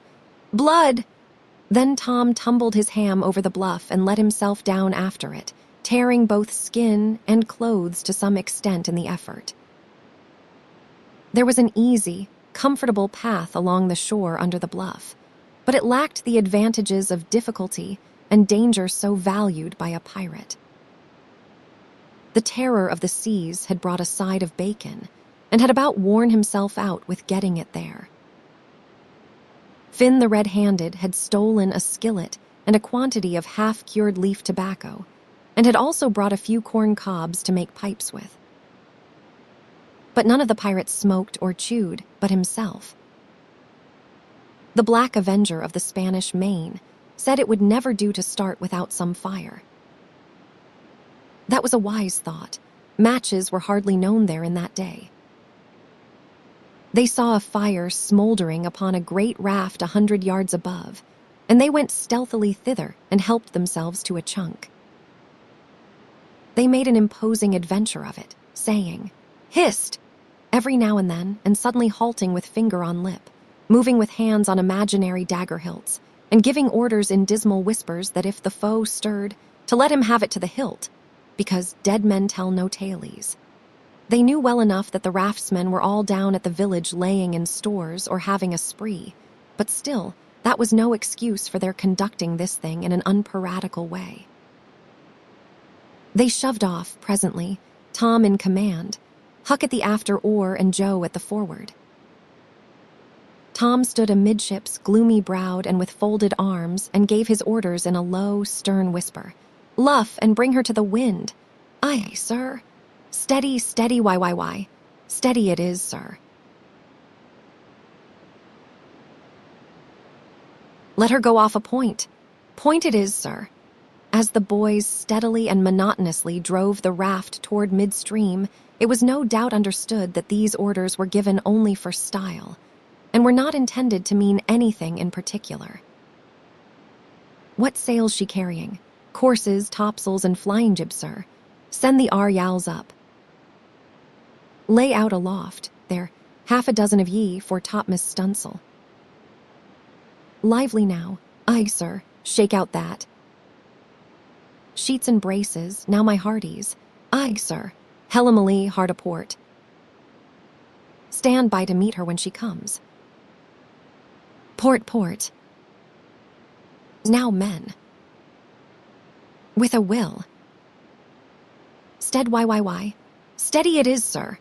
The raft drew beyond the middle of the river. The boys pointed her head right and then lay on their oars. The river was not high, so there was not more than a 2 or 3 mile current. Hardly a word was said during the next 3/4 of an hour. Now the raft was passing before the distant town. 2 or 3 glimmering lights showed where it lay, peacefully sleeping, beyond the vague, vast sweep of star-gemmed water, unconscious of the tremendous event that was happening. The Black Avenger stood still with folded arms, looking his last upon the scene of his former joys and his later sufferings, and wishing she could see him now, abroad on the wild sea, facing peril and death with dauntless heart, going to his doom with a grim smile on his lips. It was but a small strain on his imagination to remove Jackson's Island beyond eyeshot of the village, and so he looked his last with a broken and satisfied heart. The other pirates were looking their last, too, and they all looked so long that they came near letting the current drift them out of the range of the island. But they discovered the danger in time and made shift to avert it. About 2 o'clock in the morning, the raft grounded on the bar 200 yards above the head of the island, and they waded back and forth until they had landed their freight. Part of the little raft's belongings consisted of an old sail, and this they spread over a nook in the bushes for a tent to shelter their provisions. But they themselves would sleep in the open air in good weather, as became outlaws. They built a fire against the side of a great log 20 or 30 steps within the somber depths of the forest, and then cooked some bacon in the frying pan for supper, and used up half of the corn pone stock they had brought. It seemed glorious sport to be feasting in that wild, free way in the virgin forest of an unexplored and uninhabited island, far from the haunts of men, and they said they never would return to civilization. The climbing fire lit up their faces and threw its ruddy glare upon the pillared tree trunks of their forest temple, and upon the varnished foliage and festooning vines. When the last crisp slice of bacon was gone, and the last allowance of corn pone devoured, the boys stretched themselves out on the grass, filled with contentment. They could have found a cooler place, but they would not deny themselves such a romantic feature as the roasting campfire. "Ain't it gay?" said Joe. "It is nuts," said Tom. "What would the boys say if they could see us? Say." "Well, they would just die to be here, hey, Hucky." "I reckon so," said Huckleberry. "Anyways, I am suited.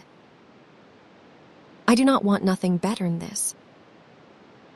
I do not ever get enough to eat, generally, and here they cannot come and pick at a feller and bullyrag him so. It is just the life for me," said Tom. "You do not have to get up mornings, and you do not have to go to school and wash, and all that blame foolishness. You see, a pirate do not have to do anything, Joe, when he is ashore, but a hermit he has to be praying considerable, and then he do not have any fun anyway, all by himself that way." "Oh yes, that is so," said Joe, "but I had not thought much about it, you know. I would a good deal rather be a pirate, now that I have tried it." "You see," said Tom, "people do not go much on hermits nowadays like they used to in old times, but a pirate's always respected. And a hermit's got to sleep on the hardest place he can find, and put sackcloth and ashes on his head, and stand out in the rain, and—" "What does he put sackcloth and ashes on his head for?" inquired Huck. "I don't know. But they have got to do it. Hermits always do. You would have to do that if you was a hermit." "Derned if I would," said Huck. "Well, what would you do?" "I don't know. But I would not do that." "Why, Huck, you would have to." "How'd you get around it?" "Why, I just would not stand it. I would run away." "Run away?" "Well, you would be a nice old slouch of a hermit. You would be a disgrace." The red-handed made no response, being better employed. He had finished gouging out a cob, and now he fitted a weed stem to it, loaded it with tobacco, and was pressing a coal to the charge and blowing a cloud of fragrant smoke. He was in the full bloom of luxurious contentment. The other pirates envied him this majestic vice, and secretly resolved to acquire it shortly. Presently Huck said, "What does pirates have to do?" Tom said. "Oh, they have just a bully time, take ships and burn them and get the money and bury it in awful places in their island where there is ghosts and things to watch it and kill everybody in the ships, make 'em walk a plank. And they carry the women to the island," said Joe. "They do not kill the women." "No," assented Tom. "They do not kill the women, they are too noble. And the women's always beautiful, too. And do not they wear the bulliest clothes?" "Oh, no. All gold and silver and diamonds," said Joe, with enthusiasm. "Who?" said Huck. "Why, the pirates."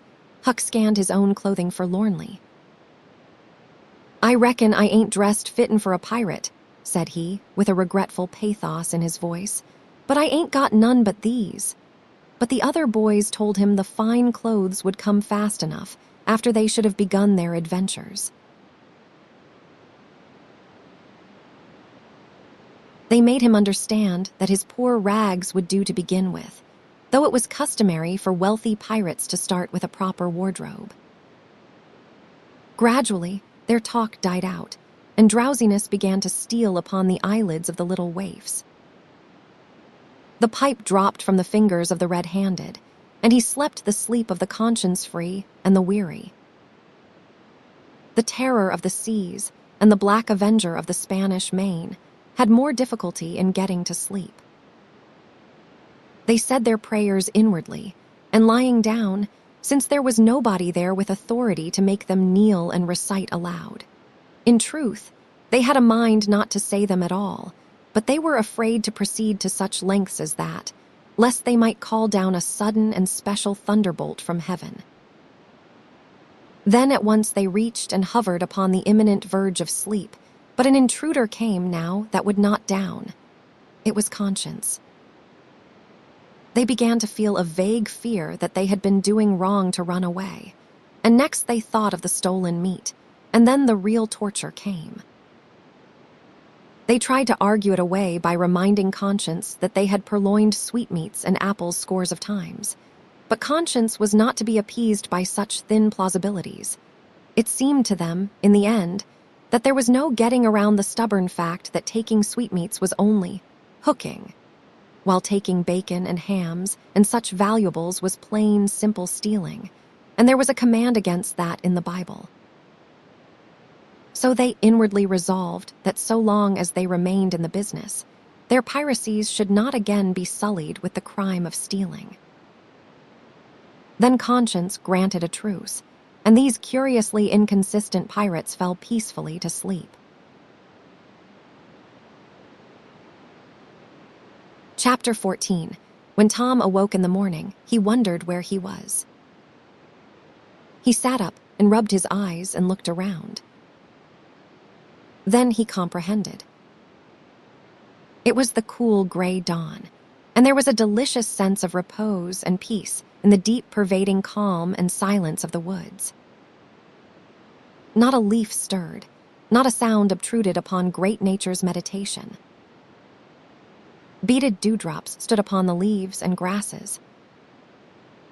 A white layer of ashes covered the fire, and a thin blue breath of smoke rose straight into the air. Joe and Huck still slept. Now, far away in the woods, a bird called. Another answered. Presently, the hammering of a woodpecker was heard. Gradually, the cool, dim gray of the morning whitened, and as gradually sounds multiplied and life manifested itself. The marvel of nature, shaking off sleep, and going to work unfolded itself to the musing boy. A little green worm came crawling over a dewy leaf, lifting 2/3 of his body into the air from time to time and sniffing around. Then proceeding again, for he was measuring, Tom said. And when the worm approached him, of its own accord, he sat as still as a stone, with his hopes rising and falling, by turns, as the creature still came toward him or seemed inclined to go elsewhere. And when at last it considered a painful moment with its curved body in the air, and then came decisively down upon Tom's leg and began a journey over him, his whole heart was glad, for that meant that he was going to have a new suit of clothes, without the shadow of a doubt a gaudy piratical uniform. Now a procession of ants appeared, from nowhere in particular, and went about their labors. One struggled manfully by with a dead spider 5 times as big as itself in its arms, and lugged it straight up a tree trunk. A brown-spotted ladybug climbed the dizzy height of a grass blade, and Tom bent down close to it and said, "Ladybug, ladybug, fly away home. Your house is on fire, your children's alone." And she took wing and went off to see about it, which did not surprise the boy, for he knew of old that this insect was credulous about conflagrations, and he had practiced upon its simplicity more than once. A tumblebug came next, heaving sturdily at its ball, and Tom touched the creature, to see it shut its legs against its body and pretend to be dead. The birds were fairly rioting by this time. A catbird, the northern mocker, lit in a tree over Tom's head and trilled out her imitations of her neighbors in a rapture of enjoyment. Then a shrill jay swept down, a flash of blue flame, and stopped on a twig almost within the boy's reach, cocked his head to one side and eyed the strangers with a consuming curiosity. A gray squirrel and a big fellow of the fox kind came scurrying along, sitting up at intervals to inspect and chatter at the boys, for the wild things had probably never seen a human being before and scarcely knew whether to be afraid or not.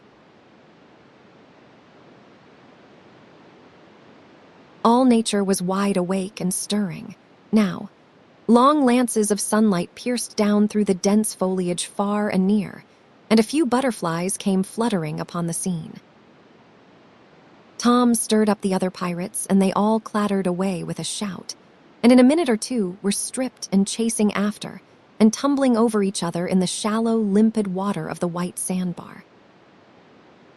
They felt no longing for the little village, sleeping in the distance, beyond the majestic waste of water.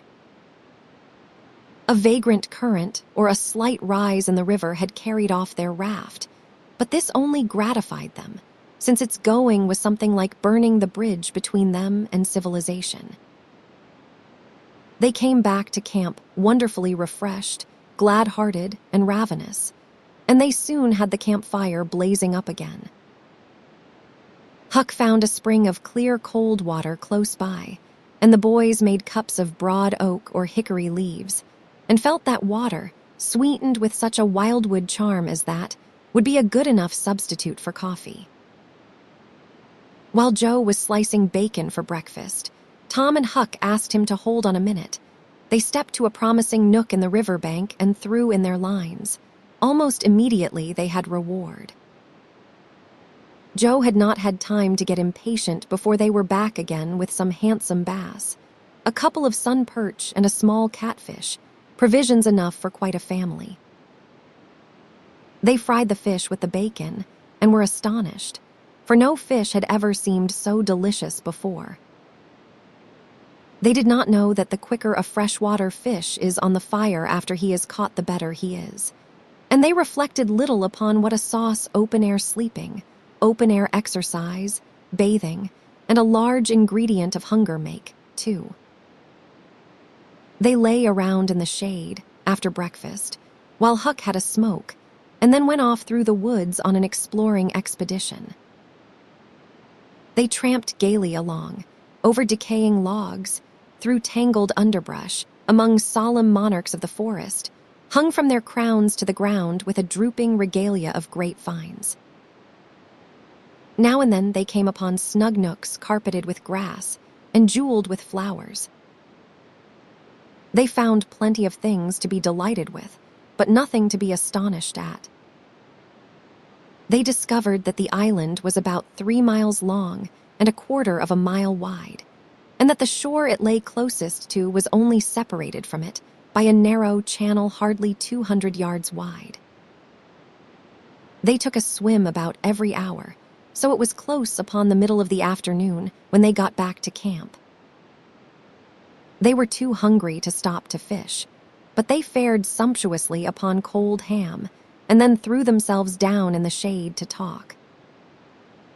But the talk soon began to drag and then died. The stillness, the solemnity that brooded in the woods, and the sense of loneliness began to tell upon the spirits of the boys. They fell to thinking. A sort of undefined longing crept upon them. This took dim shape. Presently, it was budding homesickness. Even Finn, the red-handed, was dreaming of his doorsteps and empty hogsheads. But they were all ashamed of their weakness, and none was brave enough to speak his thought. For some time, now, the boys had been dully conscious of a peculiar sound in the distance, just as one sometimes is of the ticking of a clock which he takes no distinct note of. But now this mysterious sound became more pronounced and forced a recognition. The boys started, glanced at each other, and then each assumed a listening attitude. There was a long silence, profound and unbroken. Then a deep, sullen boom came floating down out of the distance. "What is it?" exclaimed Joe under his breath. "I wonder," said Tom in a whisper. "'Tain't thunder," said Huckleberry in an odd tone, "because thunder—" "Hark!" said Tom. "Listen, do not talk." They waited a time that seemed an age, and then the same muffled boom troubled the solemn hush. "Let us go and see." They sprang to their feet and hurried to the shore toward the town. They parted the bushes on the bank and peered out over the water. The little steam ferry boat was about a mile below the village, drifting with the current. Her broad deck seemed crowded with people. There were a great many skiffs rowing about or floating with the stream in the neighborhood of the ferryboat, but the boys could not determine what the men in them were doing. Presently, a great jet of white smoke burst from the ferryboat's side, and as it expanded and rose in a lazy cloud, that same dull throb of sound was borne to the listeners again. "I know now," exclaimed Tom. "Somebody's drowned." "That is it," said Huck. "They done that last summer when Bill Turner got drowned. They shoot a cannon over the water, and that makes him come up to the top." "Yes, and they take loaves of bread and put quicksilver in 'em and set 'em afloat, and wherever there is anybody that is drowned, they will float right there and stop." "Yes, I have heard about that," said Joe. "I wonder what makes the bread do that." "Oh, it ain't the bread so much," said Tom. "I reckon it is mostly what they say over it before they started out. But they do not say anything over it," said Huck. "I have seen 'em and they do not." "Well, that is funny," said Tom. "But maybe they say it to themselves." "Of course they do. Anybody might know that." The other boys agreed that there was reason in what Tom said, because an ignorant lump of bread, uninstructed by an incantation, could not be expected to act very intelligently when set upon an errand of such gravity. "By jings, I wish I was over there now," said Joe. "I do too," said Huck. "I would give heaps to know who it is." The boys still listened and watched. Presently a revealing thought flashed through Tom's mind, and he exclaimed, "Boys, I know who is drowned. It is us." They felt like heroes in an instant. Here was a gorgeous triumph. They were missed. They were mourned. Hearts were breaking on their account. Tears were being shed. Accusing memories of unkindness to these poor lost lads were rising up, and unavailing regrets and remorse were being indulged. And best of all, the departed were the talk of the whole town, and the envy of all the boys as far as this dazzling notoriety was concerned. This was fine. It was worthwhile to be a pirate, after all. As twilight drew on, the ferryboat went back to her accustomed business, and the skiffs disappeared. The pirates returned to camp. They were jubilant with vanity over their new grandeur and the illustrious trouble they were making. They caught fish, cooked supper and ate it, and then fell to guessing at what the village was thinking and saying about them. And the pictures they drew of the public distress on their account were gratifying to look upon from their point of view. But when the shadows of night closed them in, they gradually ceased to talk and sat gazing into the fire, with their minds evidently wandering elsewhere. The excitement was gone now, and Tom and Joe could not keep back thoughts of certain persons at home who were not enjoying this fine frolic as much as they were. Misgivings came. They grew troubled and unhappy. A sigh or two escaped unawares. By and by Joe timidly ventured upon a roundabout feeler as to how the others might look upon a return to civilization, not right now, but Tom withered him with derision.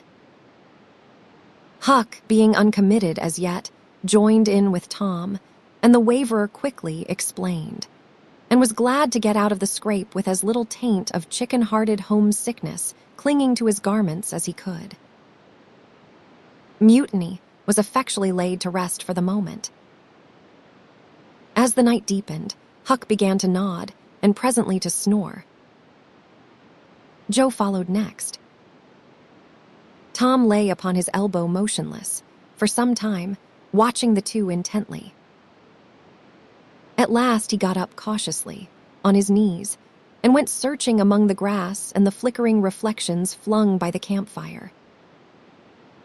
He picked up and inspected several large semi-cylinders of the thin white bark of a sycamore, and finally chose two which seemed to suit him. Then he knelt by the fire and painfully wrote something upon each of these with his red keel. One he rolled up and put in his jacket pocket, and the other he put in Joe's hat and removed it to a little distance from the owner. And he also put into the hat certain schoolboy treasures of almost inestimable value, among them a lump of chalk, an India rubber ball, 3 fish hooks, and one of that kind of marbles known as a sure nuff crystal. Then he tiptoed his way cautiously among the trees till he felt that he was out of hearing, and straightway broke into a keen run in the direction of the sandbar. Chapter 15. A few minutes later, Tom was in the shoal water of the bar, wading toward the Illinois shore. Before the depth reached his middle, he was halfway over. The current would permit no more wading now, so he struck out confidently to swim the remaining 100 yards. He swam quartering upstream, but still was swept downward rather faster than he had expected. However, he reached the shore finally, and drifted along till he found a low place and drew himself out. He put his hand on his jacket pocket, found his piece of bark safe, and then struck through the woods, following the shore with streaming garments. Shortly before 10 o'clock, he came out into an open place opposite the village, and saw the ferryboat lying in the shadow of the trees and the high bank. Everything was quiet under the blinking stars. He crept down the bank, watching with all his eyes, slipped into the water, swam 3 or 4 strokes, and climbed into the skiff that did yawl duty at the boat's stern. He laid himself down under the thwarts and waited, panting. Presently the cracked bell tapped, and a voice gave the order to cast off. A minute or two later, the skiff's head was standing high up against the boat's swell, and the voyage was begun. Tom felt happy in his success, for he knew it was the boat's last trip for the night. At the end of a long 12 or 15 minutes, the wheels stopped, and Tom slipped overboard and swam ashore in the dusk, landing 50 yards downstream, out of danger of possible stragglers. He flew along unfrequented alleys and shortly found himself at his aunt's back fence. He climbed over, approached the L, and looked in at the sitting room window, for a light was burning there. There sat Aunt Polly, Seed, Mary, and Joe Harper's mother, grouped together talking. They were by the bed, and the bed was between them and the door. Tom went to the door and began to softly lift the latch. Then he pressed gently, and the door yielded a crack. He continued pushing cautiously and quaking every time it creaked, till he judged he might squeeze through on his knees. So he put his head through and began, warily. "What makes the candle blow so?" said Aunt Polly. Tom hurried up. "Why, that door's open, I believe." "Why, of course it is." "No end of strange things now." "Go long and shut it, Seed." Tom disappeared under the bed just in time. He lay and breathed himself for a time, and then crept to where he could almost touch his aunt's foot. "But as I was saying," said Aunt Polly, "he warn't bad, so to say, only mischievous. Only just giddy and harum-scarum, you know. He warn't any more responsible than a colt. He never meant any harm, and he was the best-hearted boy that ever was," and she began to cry. "It was just so with my Joe, always full of his devilment, and up to every kind of mischief. But he was just as unselfish and kind as he could be, and laws bless me. To think I went and whipped him for taking that cream, never once recollecting that I throwed it out myself because it was sour, and I never to see him again in this world. Never, never, never, poor abused boy." And Mrs. Harper sobbed as if her heart would break. "I hope Tom's better off where he is," said Seed. "But if he would been better in some ways, Seed." Tom felt the glare of the old lady's eye, though he could not see it. "Not a word against my Tom, now that he is gone. God'll take care of him. Never you trouble yourself, sir." "Oh, Mrs. Harper, I do not know how to give him up." I do not know how to give him up. He was such a comfort to me, although he tormented my old heart out of me. Most. The Lord giveth and the Lord hath taken away. Blessed be the name of the Lord. But it is so hard. Oh, it is so hard. Only last Saturday, my Joe busted a firecracker right under my nose, and I knocked him sprawling. Little did I know then, how soon, oh, if it was to do over again, I would hug him and bless him for it. Yes, yes, yes, I know just how you feel, Mrs. Harper. I know just exactly how you feel.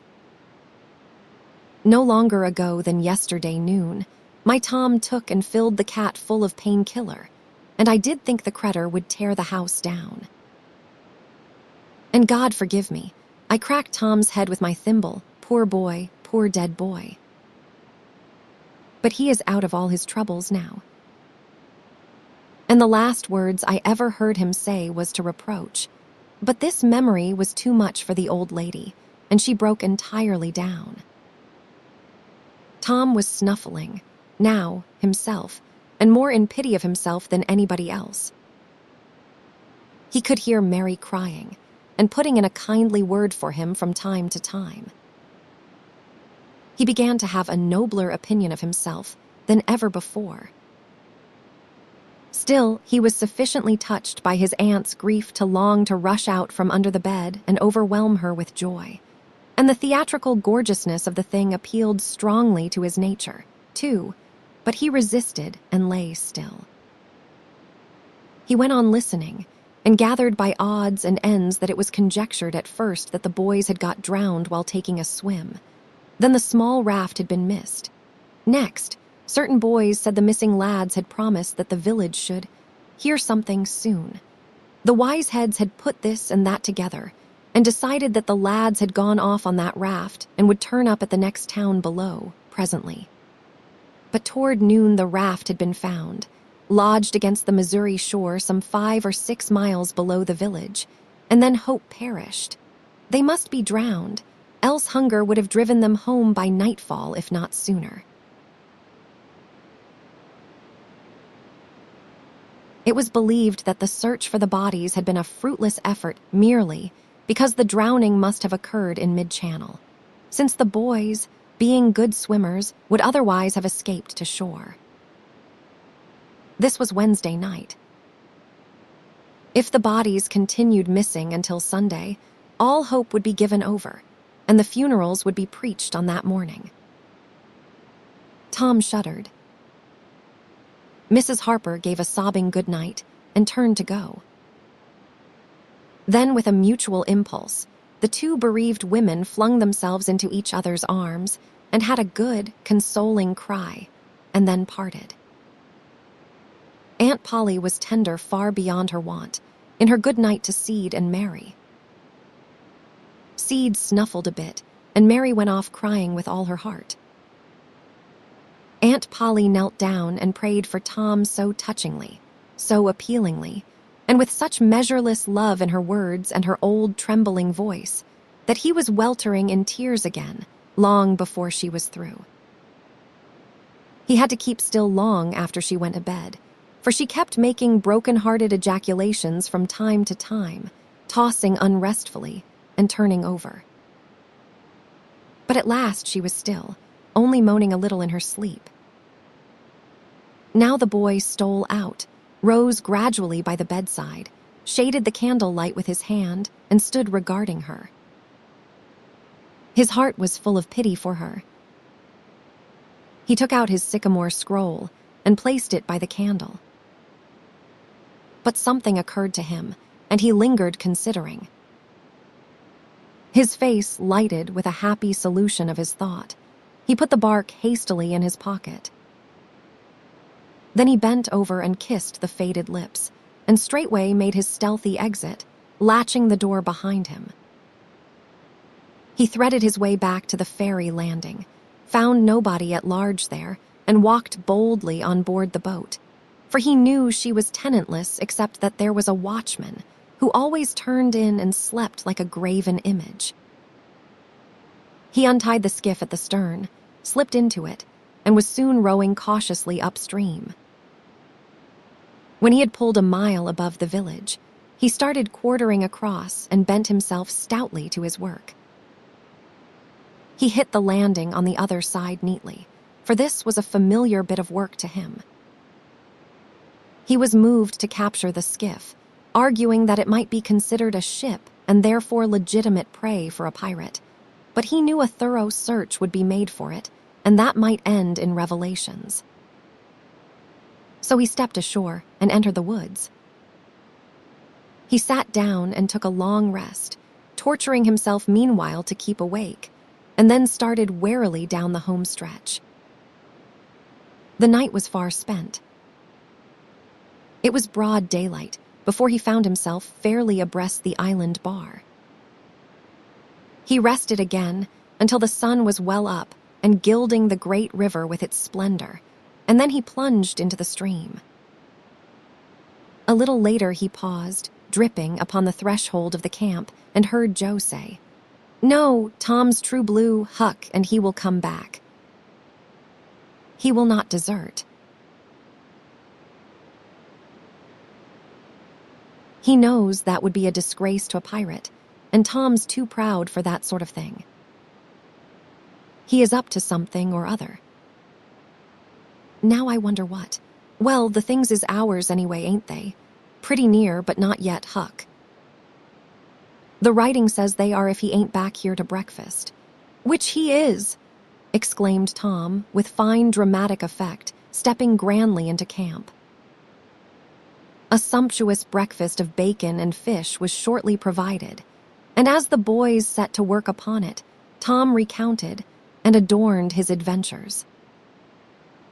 They were a vain and boastful company of heroes when the tale was done. Then Tom hid himself away in a shady nook to sleep till noon, and the other pirates got ready to fish and explore. Chapter 16. After dinner, all the gang turned out to hunt for turtle eggs on the bar. They went about poking sticks into the sand, and when they found a soft place, they went down on their knees and dug with their hands. Sometimes they would take 50 or 60 eggs out of one hole. They were perfectly round white things, a trifle smaller than an English walnut. They had a famous fried egg feast that night, and another on Friday morning. After breakfast, they went whooping and prancing out on the bar, and chased each other round and round, shedding clothes as they went, until they were naked, and then continued the frolic far away up the shoal water of the bar, against the stiff current, which latter tripped their legs from under them from time to time and greatly increased the fun. And now and then they stooped in a group and splashed water in each other's faces with their palms, gradually approaching each other, with averted faces to avoid the strangling sprays, and finally gripping and struggling till the best man ducked his neighbor. And then they all went under in a tangle of white legs and arms and came up blowing, sputtering, laughing, and gasping for breath at one and the same time. When they were well exhausted, they would run out and sprawl on the dry, hot sand and lie there and cover themselves up with it, and by break for the water again and go through the original performance once more. Finally, it occurred to them that their naked skin represented flesh-colored tights very fairly. So they drew a ring in the sand and had a circus, with 3 clowns in it, for none would yield this proudest post to his neighbor. Next they got their marbles and played knucks and ring-taw and keeps, till that amusement grew stale. Then Joe and Huck had another swim, but Tom would not venture, because he found that in kicking off his trousers, he had kicked his string of rattlesnake rattles off his ankle, and he wondered how he had escaped cramps so long without the protection of this mysterious charm. He did not venture again until he had found it, and by that time the other boys were tired and ready to rest. They gradually wandered apart, dropped into the dumps, and fell to gazing longingly across the wide river to where the village lay drowsing in the sun. Tom found himself writing BCKY in the sand with his big toe. He scratched it out and was angry with himself for his weakness. But he wrote it again, nevertheless. He could not help it. He erased it once more, and then took himself out of temptation by driving the other boys together and joining them. But Joe's spirits had gone down almost beyond resurrection. He was so homesick that he could hardly endure the misery of it. The tears lay very near the surface. Huck was melancholy, too. Tom was downhearted, but tried hard not to show it. He had a secret which he was not ready to tell, yet, but if this mutinous depression was not broken up soon, he would have to bring it out. He said, with a great show of cheerfulness, "I bet there is been pirates on this island before, boys. We will explore it again.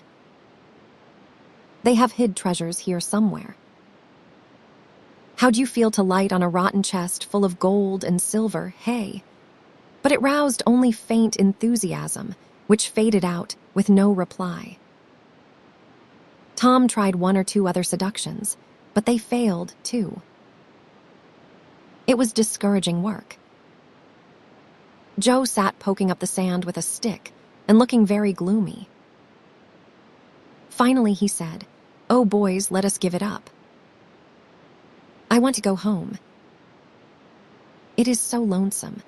"Oh no, Joe, you will feel better by and by," said Tom.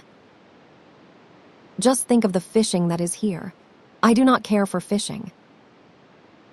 I want to go home. But, Joe, there ain't such another swimming place anywhere. Swimming's no good. I do not seem to care for it, somehow, when there ain't anybody to say I shan't go in. I mean to go home. Oh, shucks. Baby. You want to see your mother, I reckon." "Yes, I do want to see my mother, and you would, too, if you had one. I ain't any more baby than you are," and Joe snuffled a little. "Well, we will let the crybaby go home to his mother, will not we, Huck? Poor thing, does it want to see its mother? And so it shall. You like it here, do not you, Huck?" "We will stay, will not we?" Huck said. "Why, yes, without any heart in it." "I will never speak to you again as long as I live," said Joe, rising. "There now," and he moved moodily away and began to dress himself. "Who cares?" said Tom. "Nobody wants you to. Go long home and get laughed at. Oh, you are a nice pirate. Huck and me ain't crybabies. We will stay, will not we, Huck? Let him go if he wants to. I reckon we can get along without him, perhaps." But Tom was uneasy, nevertheless, and was alarmed to see Joe go sullenly on with his dressing. And then it was discomforting to see Huck eyeing Joe's preparations so wistfully, and keeping up such an ominous silence. Presently, without a parting word, Joe began to wade off toward the Illinois shore. Tom's heart began to sink. He glanced at Huck. Huck could not bear the look and dropped his eyes. Then he said, "I want to go too, Tom. It was getting so lonesome anyway, and now it will be worse. Let us go too, Tom. I will not. You can all go, if you want to. I mean to stay. Tom, I better go. Well, go long, who is hindering you?" Huck began to pick up his scattered clothes. He said, "Tom, I wished you would come too.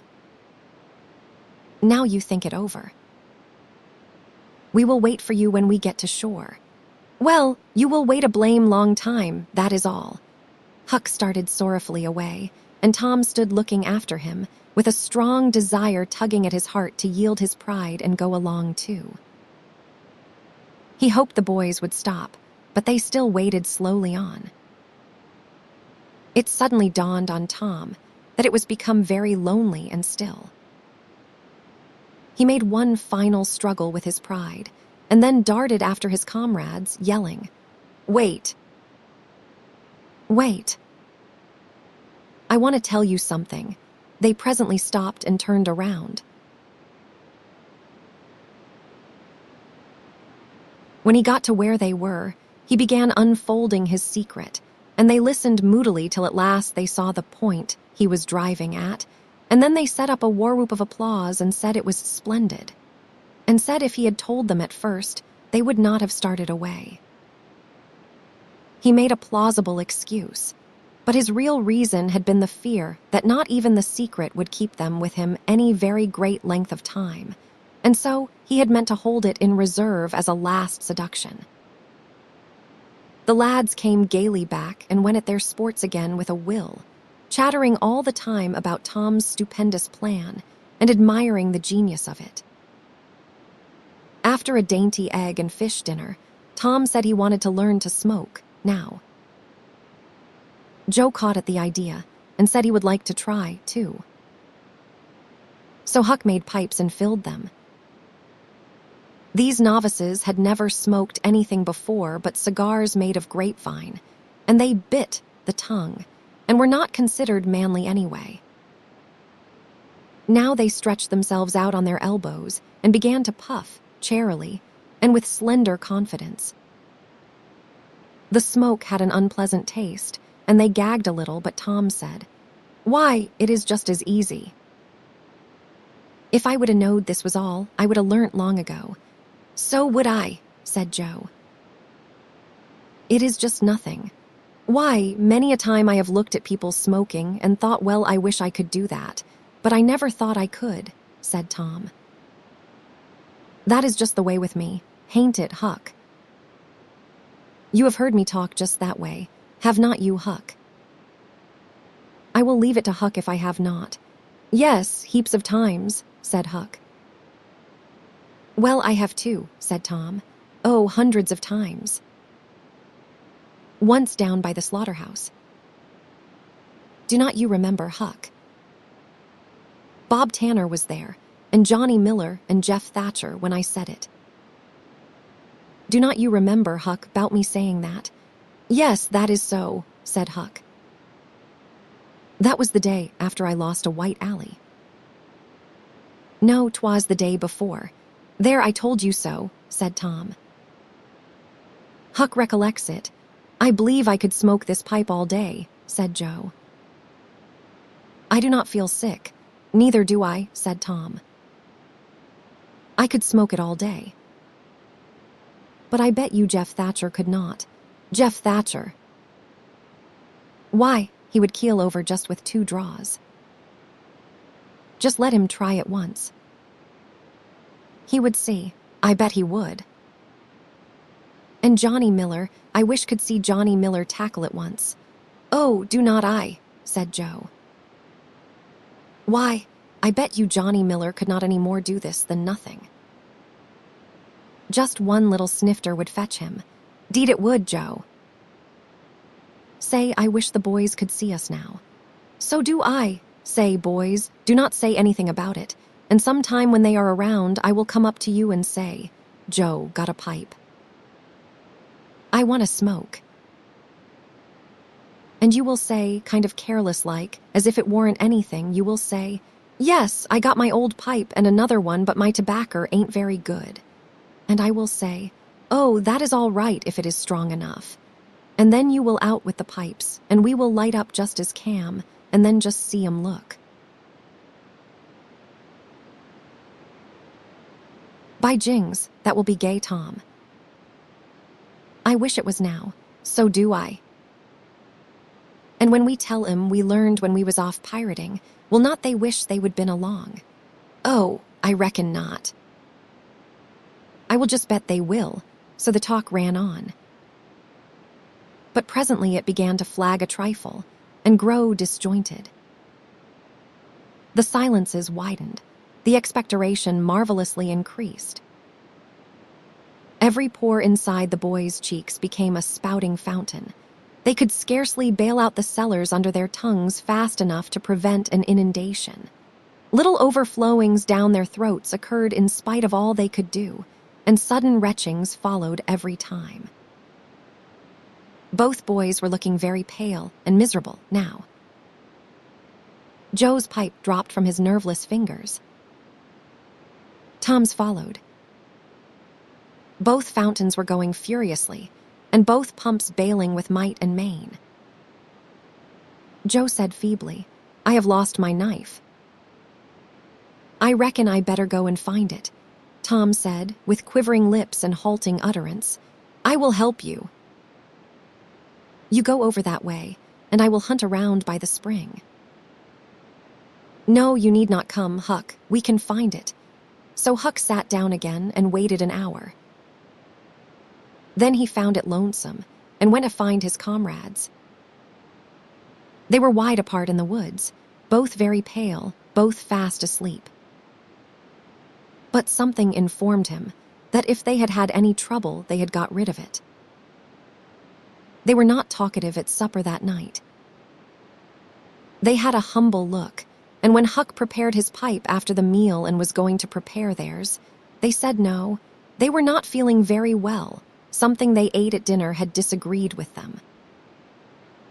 About midnight, Joe awoke and called the boys. There was a brooding oppressiveness in the air that seemed to bode something.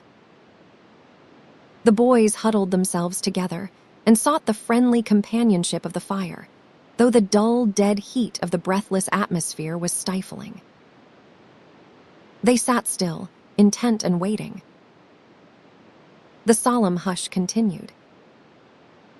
Beyond the light of the fire, everything was swallowed up in the blackness of darkness. Presently, there came a quivering glow that vaguely revealed the foliage for a moment, and then vanished. By and by another came, a little stronger. Then another. Then a faint moan came sighing through the branches of the forest, and the boys felt a fleeting breath upon their cheeks, and shuddered with the fancy that the spirit of the night had gone by. There was a pause. Now a weird flash turned night into day, and showed every little grass blade, separate and distinct, that grew about their feet. And it showed 3 white, startled faces, too.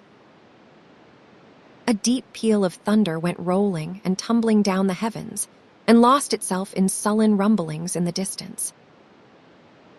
A sweep of chilly air passed by, rustling all the leaves and snowing the flaky ashes broadcast about the fire. Another fierce glare lit up the forest, and an instant crash followed that seemed to rend the treetops right over the boys' heads. They clung together in terror, in the thick gloom that followed. A few big raindrops fell pattering upon the leaves. "Quick, boys, go for the tent," exclaimed Tom. They sprang away, stumbling over roots and among vines in the dark, no two plunging in the same direction. A furious blast roared through the trees, making everything sing as it went. One blinding flash after another came, and peal on peal of deafening thunder. And now a drenching rain poured down, and the rising hurricane drove it in sheets along the ground. The boys cried out to each other, but the roaring wind and the booming thunderblasts drowned their voices utterly. However, one by one they straggled in at last and took shelter under the tent, cold, scared, and streaming with water. But to have company in misery seemed something to be grateful for. They could not talk. The old sail flapped so furiously, even if the other noises would have allowed them. The tempest rose higher and higher, and presently the sail tore loose from its fastenings and went winging away on the blast. The boys seized each other's hands and fled, with many tumblings and bruises, to the shelter of a great oak that stood upon the river bank. Now the battle was at its highest. Under the ceaseless conflagration of lightning that flamed in the skies, Everything below stood out in clean-cut and shadowless distinctness. The bending trees, the billowy river, white with foam, the driving spray of spumaflakes, the dim outlines of the high bluffs on the other side, glimpsed through the drifting cloudrack and the slanting veil of rain. Every little while some giant tree yielded the fight and fell crashing through the younger growth. And the unflagging thunderpeals came now in ear-splitting explosive bursts, keen and sharp, and unspeakably appalling. The storm culminated in one matchless effort that seemed likely to tear the island to pieces, burn it up, drown it to the treetops, blow it away, and deafen every creature in it, all at one and the same moment. It was a wild night for homeless young heads to be out in. But at last the battle was done, and the forces retired with weaker and weaker threatenings and grumblings, and peace resumed her sway. The boys went back to camp, a good deal awed, but they found there was still something to be thankful for, because the great sycamore, the shelter of their beds, was a ruin now, blasted by the lightnings, and they were not under it when the catastrophe happened. Everything in camp was drenched, the campfire as well, for they were but heedless lads, like their generation, and had made no provision against rain. Here was matter for dismay, for they were soaked through and chilled. They were eloquent in their distress, but they presently discovered that the fire had eaten so far up under the great log it had been built against, where it curved upward and separated itself from the ground, that a handbreadth or so of it had escaped wetting. So they patiently wrought until, with shreds and bark gathered from the undersides of sheltered logs, they coaxed the fire to burn again. Then they piled on great dead boughs till they had a roaring furnace, and were glad-hearted once more. They dried their boiled ham and had a feast, and after that they sat by the fire and expanded and glorified their midnight adventure until morning, for there was not a dry spot to sleep on, anywhere around. As the sun began to steal in upon the boys, drowsiness came over them, and they went out on the sandbar and lay down to sleep. They got scorched out by and by, and drearily set about getting breakfast. After the meal, they felt rusty and stiff-jointed, and a little homesick once more. Tom saw the signs, and fell to cheering up the pirates as well as he could. But they cared nothing for marbles, or circus, or swimming, or anything. He reminded them of the imposing secret, and raised a ray of cheer. While it lasted, he got them interested in a new device. This was to knock off being pirates, for a while, and be Indians for a change.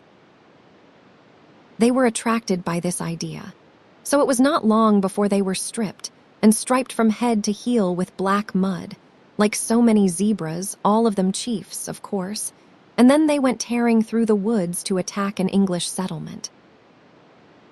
By and by they separated into 3 hostile tribes, and darted upon each other from ambush with dreadful war whoops, and killed and scalped each other by thousands. It was a gory day. Consequently, it was an extremely satisfactory one.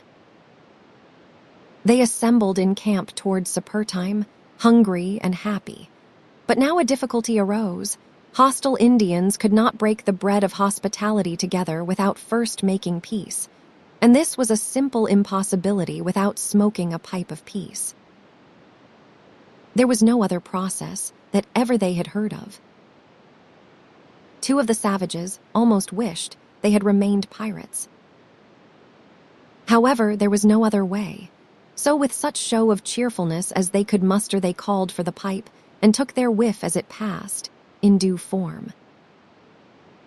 And behold, they were glad they had gone into savagery, for they had gained something.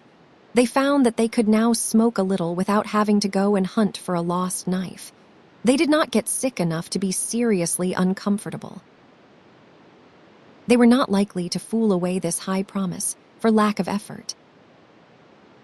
No, they practiced cautiously, after supper, with right fair success, and so they spent a jubilant evening. They were prouder and happier in their new acquirement than they would have been in the scalping and skinning of the Six Nations. We will leave them to smoke and chatter and brag, since we have no further use for them at present. Chapter 17. But there was no hilarity in the little town that same tranquil Saturday afternoon. The Harpers and Aunt Polly's family were being put into mourning, with great grief and many tears. An unusual quiet possessed the village, although it was ordinarily quiet enough in all conscience. The villagers conducted their concerns with an absent air and talked little, but they sighed often. The Saturday holiday seemed a burden to the children. They had no heart in their sports and gradually gave them up. In the afternoon, Becky Thatcher found herself moping about the deserted schoolhouse yard and feeling very melancholy. But she found nothing there to comfort her. She soliloquized, "Oh, if I only had a brass andiron knob again. But I have not got anything now to remember him by," and she choked back a little sob. Presently she stopped and said to herself, "It was right here. Oh, if it was to do over again, I would not say that. I would not say it for the whole world. But he is gone now. I will never, never, never see him any more." This thought broke her down, and she wandered away with tears rolling down her cheeks. Then quite a group of boys and girls, playmates of Tom's and Joe's, came by and stood looking over the paling fence and talking in reverent tones of how Tom did so-and-so the last time they saw him, and how Joe said this and that small trifle pregnant with awful prophecy, as they could easily see now. And each speaker pointed out the exact spot where the lost lad stood at the time, and then added something like, "And I was a-standing just so, just as I am now, and as if you was him, I was as close as that, and he smiled just this way. And then something seemed to go all over me, like awful, you know, and I never thought what it meant, of course, but I can see now." Then there was a dispute about who saw the dead boys last in life, and many claimed that dismal distinction and offered evidences, more or less tampered with by the witness. And when it was ultimately decided who did see the departed last and exchanged the last words with them, the lucky parties took upon themselves a sort of sacred importance and were gaped at and envied by all the rest. One poor chap, who had no other grandeur to offer, said with tolerably manifest pride in the remembrance, "Well, Tom Sawyer, he licked me once," but that bid for glory was a failure. Most of the boys could say that, and so that cheapened the distinction too much. The group loitered away, still recalling memories of the lost heroes, in odd voices. When the Sunday school hour was finished, the next morning, the bell began to toll, instead of ringing in the usual way. It was a very still Sabbath, and the mournful sound seemed in keeping with the musing hush that lay upon nature. The villagers began to gather, loitering a moment in the vestibule to converse in whispers about the sad event. But there was no whispering in the house, only the funereal rustling of dresses as the women gathered to their seats disturbed the silence there. None could remember when the little church had been so full before. There was finally a waiting pause, an expectant dumbness, and then Aunt Polly entered, followed by Seed and Mary, and they by the Harper family, all in deep black, and the whole congregation, the old minister as well, rose reverently and stood until the mourners were seated in the front pew. There was another communing silence, broken at intervals by muffled sobs, and then the minister spread his hands abroad and prayed. A moving hymn was sung, and the text followed, "I am the resurrection and the life." As the service proceeded, the clergyman drew such pictures of the graces, the winning ways, and the rare promise of the lost lads that every soul there, thinking he recognized these pictures, felt a pang in remembering that he had persistently blinded himself to them always before, and had as persistently seen only faults and flaws in the poor boys. The minister related many a touching incident in the lives of the departed, too, which illustrated their sweet, generous natures, and the people could easily see, now, how noble and beautiful those episodes were, and remembered with grief that at the time they occurred they had seemed rank rascalities, well deserving of the cowhide. The congregation became more and more moved as the pathetic tale went on, till at last the whole company broke down and joined the weeping mourners in a chorus of anguished sobs, the preacher himself giving way to his feelings and crying in the pulpit. There was a rustle in the gallery, which nobody noticed. A moment later, the church door creaked. The minister raised his streaming eyes above his handkerchief and stood transfixed. First one and then another pair of eyes followed the minister's, and then almost with one impulse the congregation rose and stared while the three dead boys came marching up the aisle, Tom in the lead, Joe next, and Huck, a ruin of drooping rags, sneaking sheepishly in the rear. They had been hid in the unused gallery, listening to their own funeral sermon. Aunt Polly, Mary, and the Harpers threw themselves upon their restored ones, smothered them with kisses and poured out thanksgivings, while poor Huck stood abashed and uncomfortable, not knowing exactly what to do or where to hide from so many unwelcoming eyes. He wavered and started to slink away, but Tom seized him and said, "Aunt Polly, it ain't fair. Somebody's got to be glad to see Huck, and so they shall. I am glad to see him, poor motherless thing."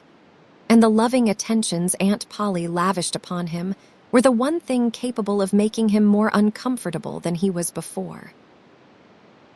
Suddenly the minister shouted at the top of his voice, "Praise God from whom all blessings flow, sing, and put your hearts in it." And they did. Old Hundred swelled up with a triumphant burst, and while it shook the rafters Tom's Sawyer, the pirate looked around upon the envying juveniles about him and confessed in his heart that this was the proudest moment of his life. As the souled congregation trooped out, they said they would almost be willing to be made ridiculous again, to hear Old Hundred sung like that once more.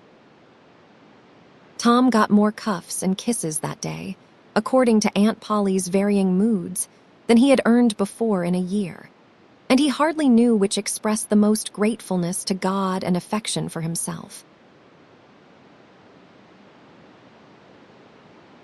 Chapter 18. That was Tom's great secret, the scheme to return home with his brother pirates and attend their own funerals. They had paddled over to the Missouri shore on a log, at dusk on Saturday, landing 5 or 6 miles below the village. They had slept in the woods at the edge of the town till nearly daylight, and had then crept through back lanes and alleys and finished their sleep in the gallery of the church among a chaos of invalided benches. At breakfast, Monday morning, Aunt Polly and Mary were very loving to Tom and very attentive to his wants. There was an unusual amount of talk. In the course of it, Aunt Polly said, "Well, I do not say it was not a fine joke, Tom, to keep everybody suffering, most a week so you boys had a good time, but it is a pity you could be so hard-hearted as to let me suffer so. If you could come over on a log to go to your funeral, you could have come over and give me a hint some way that you weren't dead, but only run off." "Yes, you could have done that, Tom," said Mary, "and I believe you would if you had thought of it." "Would you, Tom?" said Aunt Polly, her face lighting wistfully. "Say now, would you, if you had thought of it? I do not know." "'Twould spoiled everything. Tom, I hoped you loved me that much," said Aunt Polly, with a grieved tone that discomforted the boy. "It would have been something if you would cared enough to think of it, even if you did not do it. Now, Auntie, that ain't any harm. pleaded Mary. "It is only Tom's giddy way. He is always in such a rush that he never thinks of anything. More's the pity." Seed would have thought. And Seed would have come and done it too. "Tom, you will look back someday, when it is too late, and wish you had cared a little more for me when it would have cost you so little." "Now, Auntie, you know I do care for you," said Tom. "I would know it better if you acted more like it." "I wish now I would thought," said Tom, with a repentant tone, "but I dreamt about you anyway." "That is something, ain't it?" "It ain't much. A cat does that much, but it is better than nothing." "What did you dream?" "Why, Wednesday night I dreamt that you was sitting over there by the bed, and Seed was sitting by the wood box and Mary next to him." "Well, so we did." "So we always do." "I am glad your dreams could take even that much trouble about us. And I dreamt that Joe Harper's mother was here." "Why, she was here." "Did you dream any more?" "Oh, lots." "But it is so dim now." "Well, try to recollect, cannot you? Somehow it seems to me that the wind blowed the. Try harder, Tom." The wind did blow something. "Come." Tom pressed his fingers on his forehead an anxious minute, and then said, "I have got it now." "I have got it now." It blowed the candle. Mercy on us. "Go on, Tom, go on. And it seems to me that you said, 'Why, I believe that door.' Go on, Tom. Just let me study a moment, just a moment." "Oh, yes, you said you believed the door was open." "As I am sitting here, I did." "Did not I, Mary?" "Go on. And then, well, I will not be certain, but it seems like as if you made Seed go and, well. Well. What did I make him do, Tom?" "What did I make him do?" You made him shut it." "Well, for the land's sake." "I never heard the beat of that in all my days." "Do not tell me there ain't anything in dreams, any more." "Sarah Harper shall know of this before I am an hour older." "I would like to see her get around this, with her rubbage 'bout superstition." "Go on, Tom. Oh, it is all getting just as bright as day now." "Next you said I warn't bad, only mischievous and harum-scarum, and not any more responsible than I think it was a colt or something." "And so it was." "Well, goodness gracious." "Go on, Tom, and then you began to cry." "So I did." "So I did." "Not the first time, neither." "And then Mrs. Harper, she began to cry, and said Joe was just the same, and she wished she had not whipped him for taking cream when she would throwed it out her own self." "Tom." "The spirit was upon you. You was a prophesying, that is what you was doing." "Land alive, go on, Tom." "Then Seed, he said, "I do not think I said anything," said Seed. "Yes, you did, Seed," said Mary. "Shut your heads and let Tom go on." "What did he say, Tom?" I think he said he hoped I was better off where I was gone to, but if I would been better sometimes. There, do you hear that?" "It was his very words, and you shut him up sharp. I lay I did." "There must a been an angel there." "There was an angel there, somewheres. And Mrs. Harper told about Joe scaring her with a firecracker, and you told about Peter and the painkiller. Just as true as I live. And then there was a whole lot of talk about dragging the river for us, and 'bout having the funeral Sunday, and then you and old Miss Harper hugged and cried, and she went. It happened just so. It happened just so, as sure as I am a-sitting in these very tracks." "Tom, you could not told it more like if you would have seen it." "And then what?" "Go on, Tom. Then I thought you prayed for me, and I could see you and hear every word you said." And you went to bed, and I was so sorry that I took and wrote on a piece of sycamore bark, 'We ain't dead, we are only off being pirates,' and put it on the table by the candle. And then you looked so good, laying there asleep, that I thought I went and leaned over and kissed you on the lips. Did you, Tom, did you? I just forgive you everything for that." And she seized the boy in a crushing embrace that made him feel like the guiltiest of villains. "It was very kind, even though it was only a dream," Seed soliloquized just audibly. "Shut up, Seed. A body does just the same in a dream as he would do if he was awake. Here is a big Millam apple I have been saving for you, Tom. If you was ever found again, now go 'long to school." "I am thankful to the good God and Father of us all I have got you back.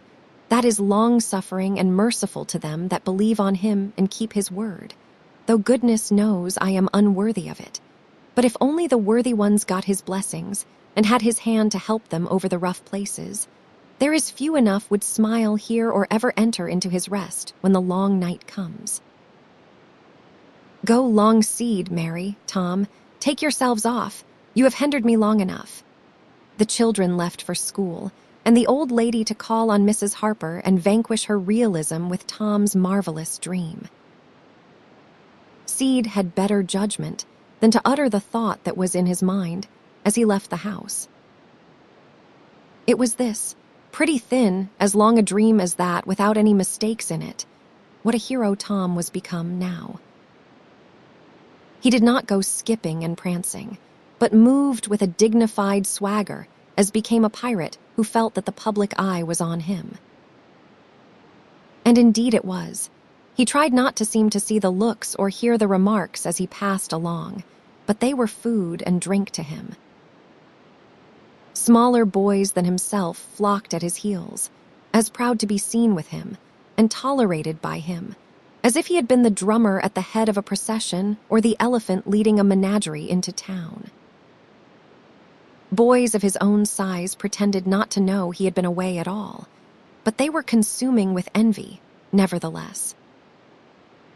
They would have given anything to have that swarthy, sun-tanned skin of his and his glittering notoriety, and Tom would not have parted with either for a circus.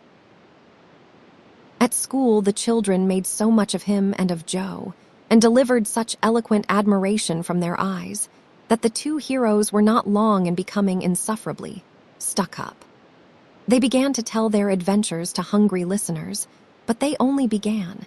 It was not a thing likely to have an end, with imaginations like theirs to furnish material. And finally, when they got out their pipes and went serenely puffing around, the very summit of glory was reached. Tom decided that he could be independent of Becky Thatcher now. Glory was sufficient. He would live for glory. Now that he was distinguished, maybe she would be wanting to make up. Well, let her. She should see that he could be as indifferent as some other people. Presently she arrived. Tom pretended not to see her. He moved away and joined a group of boys and girls and began to talk.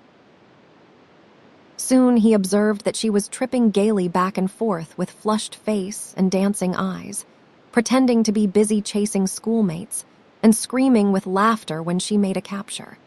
But he noticed that she always made her captures in his vicinity, and that she seemed to cast a conscious eye in his direction at such times, too. It gratified all the vicious vanity that was in him, and so, instead of winning him, it only set him up the more and made him the more diligent to avoid betraying that he knew she was about. Presently she gave over skylarking and moved irresolutely about, sighing once or twice and glancing furtively and wistfully toward Tom. Then she observed that now Tom was talking more particularly to Amy Lawrence than to anyone else. She felt a sharp pang and grew disturbed and uneasy at once. She tried to go away, but her feet were treacherous and carried her to the group instead. she said to a girl almost at Tom's elbow with sham vivacity. "Why, Mary Austin, you bad girl, why did not you come to Sunday school? I did come, did not you see me? Why, no." "Did you? Where did you sit?" "I was in Miss Peters' class, where I always go." "I saw you. Did you?" "Why, it is funny I did not see you." "I wanted to tell you about the picnic." "Oh, that is jolly." "Who is going to give it?" "My ma's going to let me have one." "Oh, goody, I hope she will let me come." "Well, she will." "The picnic's for me." "She will let anybody come that I want, and I want you." "That is ever so nice." "When is it going to be?" "By and by." "Maybe about vacation." "Oh, will not it be fun?" "You going to have all the girls and boys?" "Yes, everyone that is friends to me or wants to be." And she glanced ever so furtively at Tom, but he talked right along to Amy Lawrence about the terrible storm on the island and how the lightning tore the great sycamore tree all to flinders while he was standing within 3 feet of it. "Oh, may I come?" said Grace Miller. "Yes, and me," said Sally Rogers. "Yes, and me too," said Susie Harper. "And Joe." "Yes." And so on, with clapping of joyful hands till all the group had begged for invitations but Tom and Amy. Then Tom turned coolly away, still talking, and took Amy with him. Becky's lips trembled and the tears came to her eyes. She hid these signs with a forced gaiety and went on chattering, but the life had gone out of the picnic, now, and out of everything else. She got away as soon as she could and hid herself, and had what her sex call a good cry. Then she sat moody, with wounded pride, till the bell rang. She roused up now, with a vindictive cast in her eye, and gave her plaited tails a shake, and said she knew what she would do. At recess, Tom continued his flirtation with Amy, with jubilant self-satisfaction. And he kept drifting about to find Becky and lacerate her with the performance. At last he spied her, but there was a sudden falling of his mercury.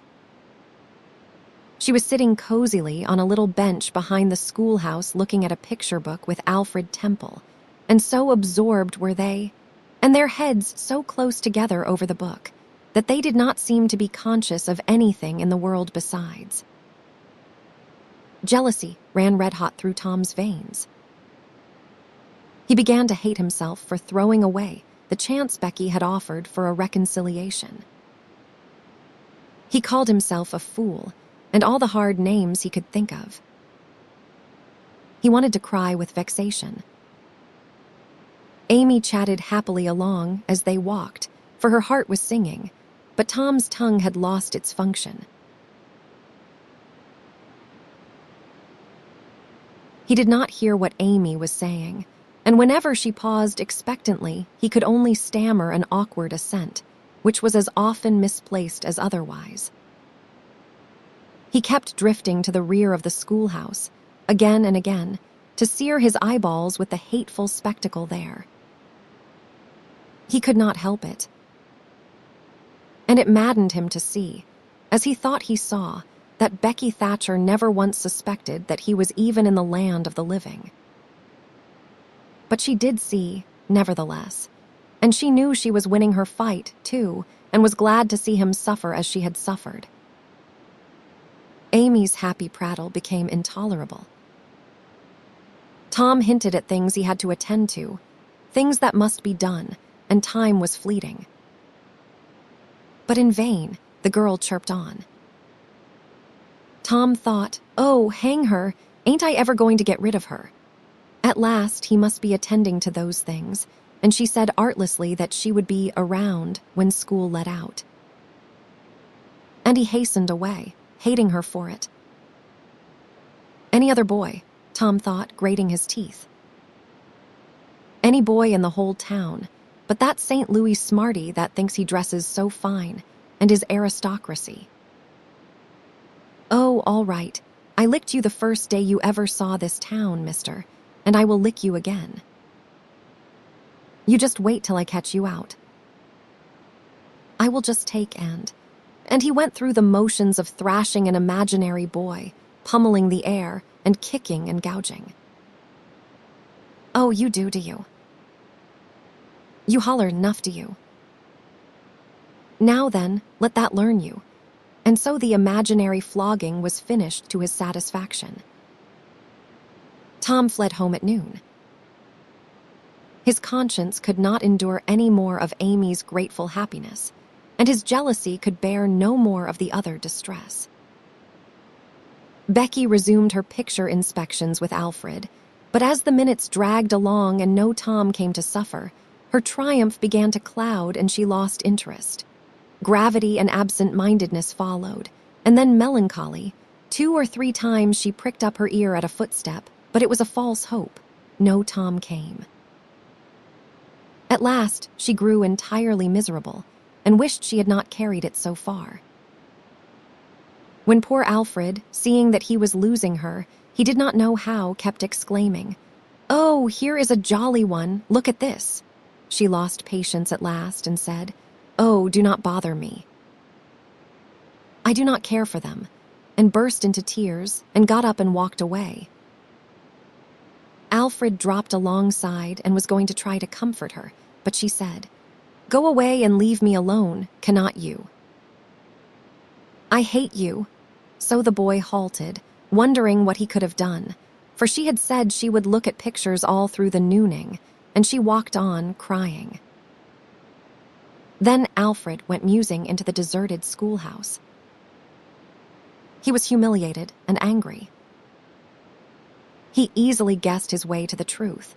The girl had simply made a convenience of him to vent her spite upon Tom Sawyer. He was far from hating Tom the less when this thought occurred to him. He wished there was some way to get that boy into trouble without much risk to himself. Tom's spelling book fell under his eye. Here was his opportunity. He gratefully opened to the lesson for the afternoon and poured ink upon the page. Becky, glancing in at a window behind him at the moment, saw the act and moved on without discovering herself. She started homeward now, intending to find Tom and tell him. Tom would be thankful and their troubles would be healed. Before she was halfway home, however, she had changed her mind. The thought of Tom's treatment of her, when she was talking about her picnic, came scorching back and filled her with shame.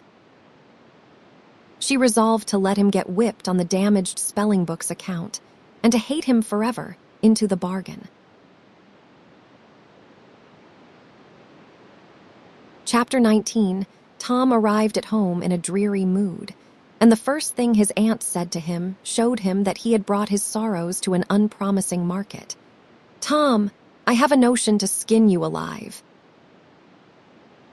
"Auntie, what have I done?" "Well, you have done enough.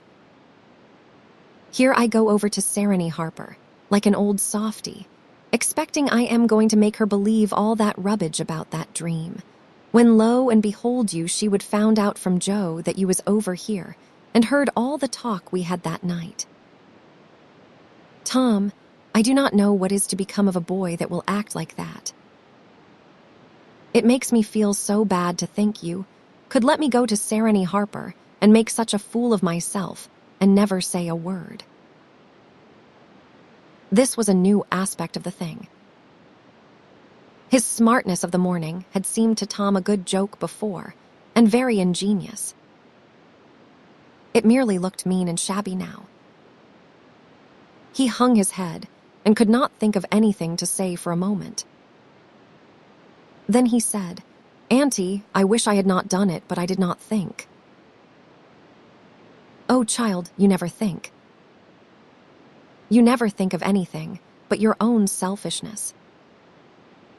You could think to come all the way over here from Jackson's Island in the night to laugh at our troubles, and you could think to fool me with a lie about a dream, but you could not ever think to pity us and save us from sorrow. Auntie, I know now it was mean, but I did not mean to be mean. I did not, honest. And besides, I did not come over here to laugh at you that night. What did you come for then? It was to tell you not to be uneasy about us, because we had not got drowned. Tom, I would be the thankfulest soul in this world if I could believe you ever had as good a thought as that. But you know you never did, and I know it, Tom.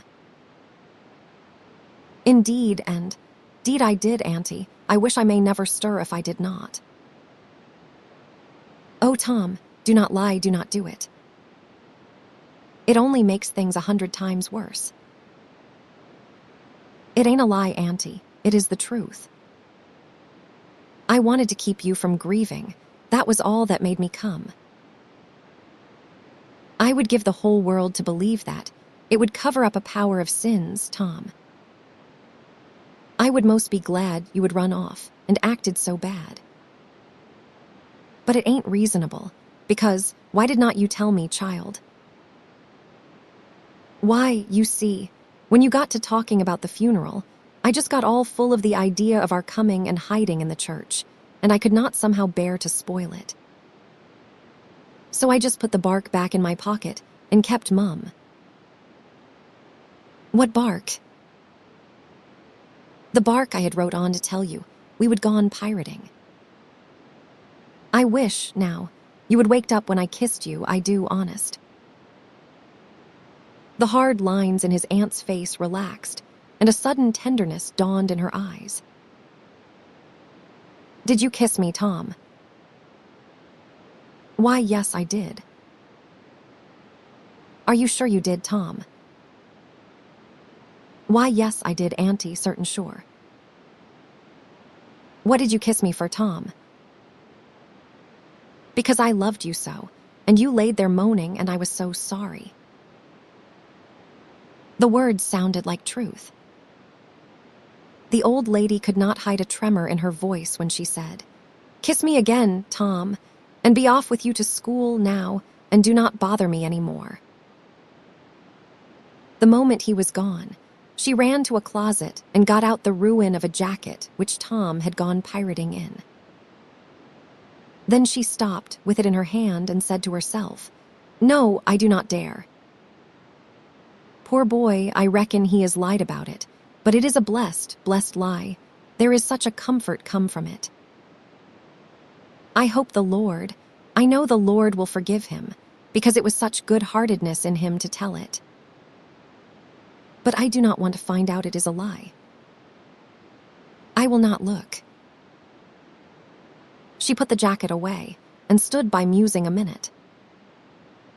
Twice she put out her hand to take the garment again, and twice she refrained. Once more she ventured, and this time she fortified herself with the thought, "It is a good lie, it is a good lie, I will not let it grieve me." So she sought the jacket pocket. A moment later she was reading Tom's piece of bark through flowing tears and saying, "I could forgive the boy, now, if he would committed 1,000,000 sins." Chapter 20. There was something about Aunt Polly's manner, when she kissed Tom, that swept away his low spirits and made him light-hearted and happy again.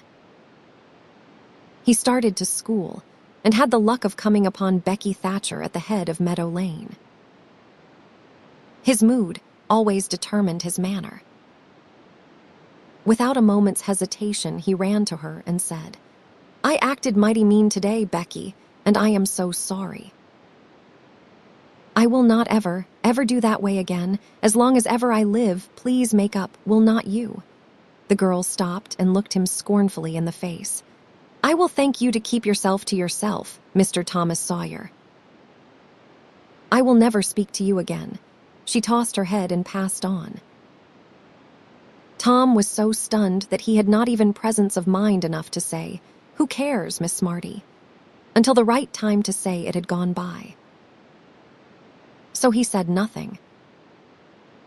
But he was in a fine rage, nevertheless. He moped into the schoolyard wishing she were a boy, and imagining how he would trounce her if she were. He presently encountered her and delivered a stinging remark as he passed. She hurled one in return, and the angry breach was complete. It seemed to Becky, in her hot resentment, that she could hardly wait for school to take in. She was so impatient to see Tom flogged for the injured spelling book. If she had had any lingering notion of exposing Alfred Temple, Tom's offensive fling had driven it entirely away. Poor girl, she did not know how fast she was nearing trouble herself. The master, Mr. Dobbins, had reached middle age with an unsatisfied ambition. The darling of his desires was to be a doctor, but poverty had decreed that he should be nothing higher than a village schoolmaster. Every day he took a mysterious book out of his desk and absorbed himself in it at times when no classes were reciting. He kept that book under lock and key. There was not an urchin in school but was perishing to have a glimpse of it, but the chance never came. Every boy and girl had a theory about the nature of that book, but no two theories were alike, and there was no way of getting at the facts in the case. Now, as Becky was passing by the desk, which stood near the door, she noticed that the key was in the lock. It was a precious moment. She glanced around, found herself alone, and the next instant she had the book in her hands. The title page, Professor Somebody's Anatomy, carried no information to her mind, so she began to turn the leaves. She came at once upon a handsomely engraved and colored frontispiece, a human figure, stark naked. At that moment, a shadow fell on the page and Tom Sawyer stepped in at the door and caught a glimpse of the picture. Becky snatched at the book to close it and had the hard luck to tear the pictured page half down the middle. She thrust the volume into the desk, turned the key, and burst out crying with shame and vexation. Tom Sawyer, you are just as mean as you can be to sneak up on a person and look at what they are looking at. How could I know you was looking at anything? You ought to be ashamed of yourself, Tom Sawyer. You know you are going to tell on me, and oh, what shall I do? What shall I do? I will be whipped, and I never was whipped in school. Then she stamped her little foot and said, Be so mean if you want to. I know something that is going to happen.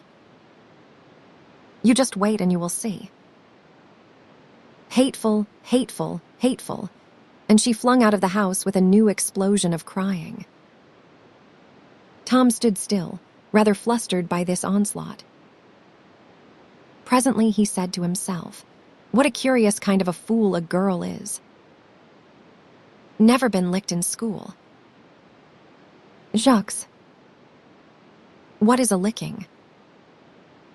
That is just like a girl. They are so thin-skinned and chicken-hearted. Well, of course, I ain't going to tell old Dobbins on this little fool, because there is other ways of getting even on her that ain't so mean. But what of it? Old Dobbins will ask who it was tore his book. Nobody'll answer. Then he will do just the way he always does, ask first one and then t'other, and when he comes to the right girl he will know it, without any telling. Girls' faces always tell on them. They ain't got any backbone. She will get licked. Well, it is a kind of a tight place for Becky Thatcher, because there ain't any way out of it. Tom conned the thing a moment longer, and then added, All right, though, she would like to see me in just such a fix, let her sweat it out. Tom joined the mob of skylarking scholars outside. In a few moments the master arrived, and school took in. Tom did not feel a strong interest in his studies. Every time he stole a glance at the girl's side of the room, Becky's face troubled him. Considering all things, he did not want to pity her, and yet it was all he could do to help it. He could get up no exultation, that was really worthy the name. Presently, the spelling book discovery was made, and Tom's mind was entirely full of his own matters for a while after that. Becky roused up from her lethargy of distress and showed good interest in the proceedings. She did not expect that Tom could get out of his trouble by denying that he spilt the ink on the book himself, and she was right. The denial only seemed to make the thing worse for Tom. Becky supposed she would be glad of that, and she tried to believe she was glad of it, but she found she was not certain. When the worst came to the worst, she had an impulse to get up and tell on Alfred Temple, but she made an effort and forced herself to keep still, because, said she to herself, he will tell about me tearing the picture sure. I would not say a word, not to save his life.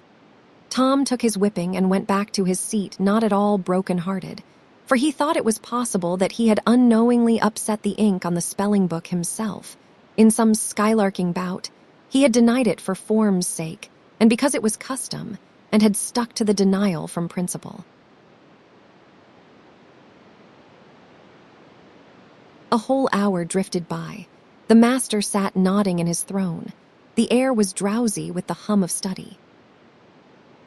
By and by, Mr. Dobbins straightened himself up, yawned, then unlocked his desk and reached for his book, but seemed undecided whether to take it out or leave it. Most of the pupils glanced up languidly, but there were two among them that watched his movements with intent eyes. Mr. Dobbins fingered his book absently for a while, then took it out and settled himself in his chair to read. Tom shot a glance at Becky. He had seen a hunted and helpless rabbit look as she did, with a gun leveled at its head. Instantly, he forgot his quarrel with her. Quick, something must be done. Done in a flash, too. But the very imminence of the emergency paralyzed his invention. Good, he had an inspiration. He would run and snatch the book, spring through the door and fly. But his resolution shook for one little instant, and the chance was lost. The master opened the volume. If Tom only had the wasted opportunity back again. Too late. There was no help for Becky now, he said. The next moment, the master faced the school. Every eye sank under his gaze. There was that in it which smote even the innocent with fear. There was silence while one might count 10. The master was gathering his wrath. Then he spoke. Who tore this book? There was not a sound. One could have heard a pin drop. The stillness continued. The master searched face after face for signs of guilt. Benjamin Rogers, did you tear this book? A denial. Another pause. Joseph Harper, did you? Another denial. Tom's uneasiness grew more and more intense under the slow torture of these proceedings. The master scanned the ranks of boys, considered a while, then turned to the girls. Amy Lawrence, a shake of the head. Gracie Miller, the same sign. Susan Harper, did you do this? Another negative. The next girl was Becky Thatcher. Tom was trembling from head to foot with excitement and a sense of the hopelessness of the situation. Rebecca Thatcher, did you tear? No, look me in the face. Did you tear this book? A thought shot like lightning through Tom's brain. He sprang to his feet and shouted, I done it! The school stared in perplexity at this incredible folly. Tom stood a moment to gather his dismembered faculties, and when he stepped forward to go to his punishment, the surprise, the gratitude, the adoration that shone upon him out of poor Becky's eyes seemed pay enough for 100 floggings. Inspired by the splendor of his own act, he took without an outcry the most merciless flaying that even Mr. Dobbins had ever administered. and also received with indifference the added cruelty of a command to remain 2 hours after school should be dismissed, for he knew who would wait for him outside till his captivity was done, and not count the tedious time as loss either. Tom went to bed that night planning vengeance against Alfred Temple, for with shame and repentance Becky had told him all, not forgetting her own treachery. But even the longing for vengeance had to give way, soon, to pleasanter musings, and he fell asleep at last with Becky's latest words lingering dreamily in his ear. "Tom, how could you be so noble?" Chapter 21. Vacation was approaching. The schoolmaster, always severe, grew severer and more exacting than ever, for he wanted the school to make a good showing on examination day. His rod and his ferule were seldom idle now, at least among the smaller pupils. Only the biggest boys, and young ladies of 18 and 20, escaped lashing. Mr. Dobbin's lashings were very vigorous ones, too, for although he carried under his wig a perfectly bald and shiny head, he had only reached middle age, and there was no sign of feebleness in his muscle. As the great day approached, all the tyranny that was in him came to the surface. He seemed to take a vindictive pleasure in punishing the least shortcomings. The consequence was that the smaller boys spent their days in terror and suffering, and their nights in plotting revenge. They threw away no opportunity to do the master a mischief. But he kept ahead all the time. The retribution that followed every vengeful success was so sweeping and majestic that the boys always retired from the field badly worsted. At last they conspired together and hit upon a plan that promised a dazzling victory. They swore in the sign-painter's boy, told him the scheme, and asked his help. He had his own reasons for being delighted, for the master boarded in his father's family and had given the boy ample cause to hate him. The master's wife would go on a visit to the country in a few days, and there would be nothing to interfere with the plan. The master always prepared himself for great occasions by getting pretty well fuddled, and the sign-painter's boy said that when the dominie had reached the proper condition on examination evening, he would manage the thing, while he napped in his chair. Then he would have him awakened at the right time and hurried away to school. In the fullness of time, the interesting occasion arrived. At 8 in the evening, the schoolhouse was brilliantly lighted and adorned with wreaths and festoons of foliage and flowers. The master sat throned in his great chair upon a raised platform, with his blackboard behind him. He was looking tolerably mellow. 3 rows of benches on each side, and 6 rows in front of him were occupied by the dignitaries of the town and by the parents of the pupils. To his left, back of the rows of citizens, was a spacious temporary platform upon which were seated the scholars who were to take part in the exercises of the evening. Rows of small boys, washed and dressed to an intolerable state of discomfort. Rows of gawky big boys.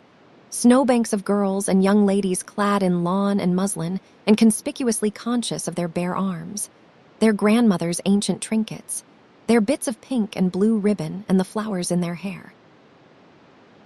All the rest of the house was filled with non-participating scholars. The exercises began.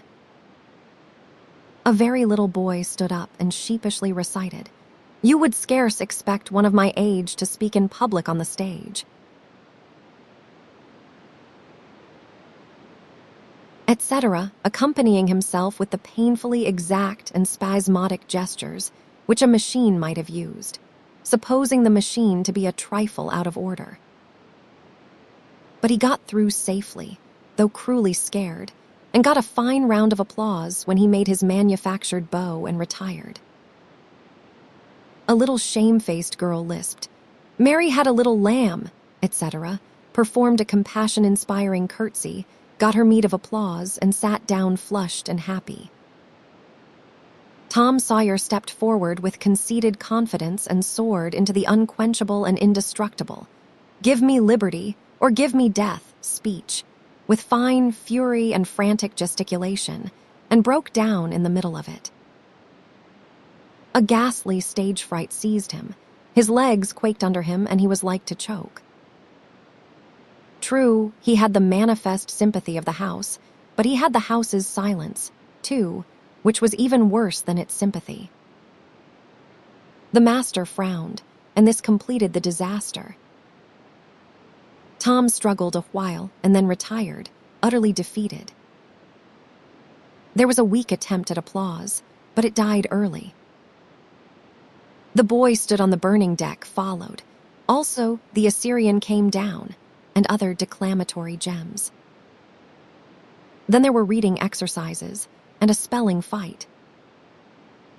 The meager Latin class recited with honor. The prime feature of the evening was in order. Now, original compositions by the young ladies. Each in her turn stepped forward to the edge of the platform, cleared her throat, held up her manuscript tied with dainty ribbon, and proceeded to read with labored attention to expression and punctuation. The themes were the same that had been illuminated upon similar occasions by their mothers before them, their grandmothers, and doubtless all their ancestors in the female line clear back to the Crusades. Friendship was one, memories of other days, religion and history, dreamland, the advantages of culture, forms of political government compared and contrasted, melancholy, filial love, heart longings, etc., etc. Prevalent feature in these compositions was a nursed and petted melancholy. Another was a wasteful and opulent gush of fine language. Another was a tendency to lug in by the ears particularly prized words and phrases until they were worn entirely out. And a peculiarity that conspicuously marked and marred them was the inveterate and intolerable sermon that wagged its crippled tail at the end of each and every one of them. No matter what the subject might be, a brain-racking effort was made to squirm it into some aspect or other that the moral and religious mind could contemplate with edification. The glaring insincerity of these sermons was not sufficient to compass the banishment of the fashion from the schools, and it is not sufficient today. It never will be sufficient while the world stands, perhaps. There is no school in all our land where the young ladies do not feel obliged to close their compositions with a sermon. And you will find that the sermon of the most frivolous and the least religious girl in the school is always the longest and the most relentlessly pious. But enough of this. Homely truth is unpalatable. Let us return to the examination. The first composition that was read was one entitled, "Is This, Then, Life?" Perhaps the reader can endure an extract from it. In the common walks of life, with what delightful emotions does the youthful mind look forward to some anticipated scene of festivity? Imagination is busy sketching rose-tinted pictures of joy. In fancy, the voluptuous votary of fashion sees herself amid the festive throng, the observed of all observers. Her graceful form, arrayed in snowy robes, is whirling through the mazes of the joyous dance. Her eye is brightest, her step is lightest in the gay assembly. In such delicious fancies time quickly glides by, and the welcome hour arrives for her entrance into the Elysian world, of which she has had such bright dreams. How fairy-like does everything appear to her enchanted vision. Each new scene is more charming than the last. But after a while she finds that beneath this goodly exterior, all is vanity. The flattery which once charmed her soul now grates harshly upon her ear. The ballroom has lost its charms, and with wasted health and embittered heart, she turns away with the conviction that earthly pleasures cannot satisfy the longings of the soul. And so forth and so on. There was a buzz of gratification from time to time during the reading, accompanied by whispered ejaculations of "how sweet," "how eloquent," "so true," etc. And after the thing had closed with a peculiarly afflicting sermon, the applause was enthusiastic. Then arose a slim, melancholy girl, whose face had the interesting paleness that comes of pills and indigestion, and read a poem. 2 stanzas of it will do. "A Missouri maiden's farewell to Alabama, Alabama, goodbye. I love thee well. But yet for a while do I leave thee now. Sad, yes, sad thoughts of thee my heart doth swell, and burning recollections throng my brow. For I have wandered through thy flowery woods, have roamed and read near Tallapoosa's stream, have listened to Tallahassee warring floods, and wooed on Coosa's side Aurora's beam. Yet shame I not to bear an orphan heart, nor blush to turn behind my tearful eyes. Tease from no stranger land I now must part, tease to no strangers left I yield these sighs. Welcome and home were mine within this state, whose vales I leave, whose spires fade fast from me, and cold must be mine eyes, and heart, and teat, when, dear Alabama, they turn cold on thee. There were very few there who knew what teat meant, but the poem was very satisfactory, nevertheless. Next appeared a dark-complexioned, black-eyed, black-haired young lady, who paused an impressive moment, assumed a tragic expression, and began to read in a measured, solemn tone. A vision dark and tempestuous was night.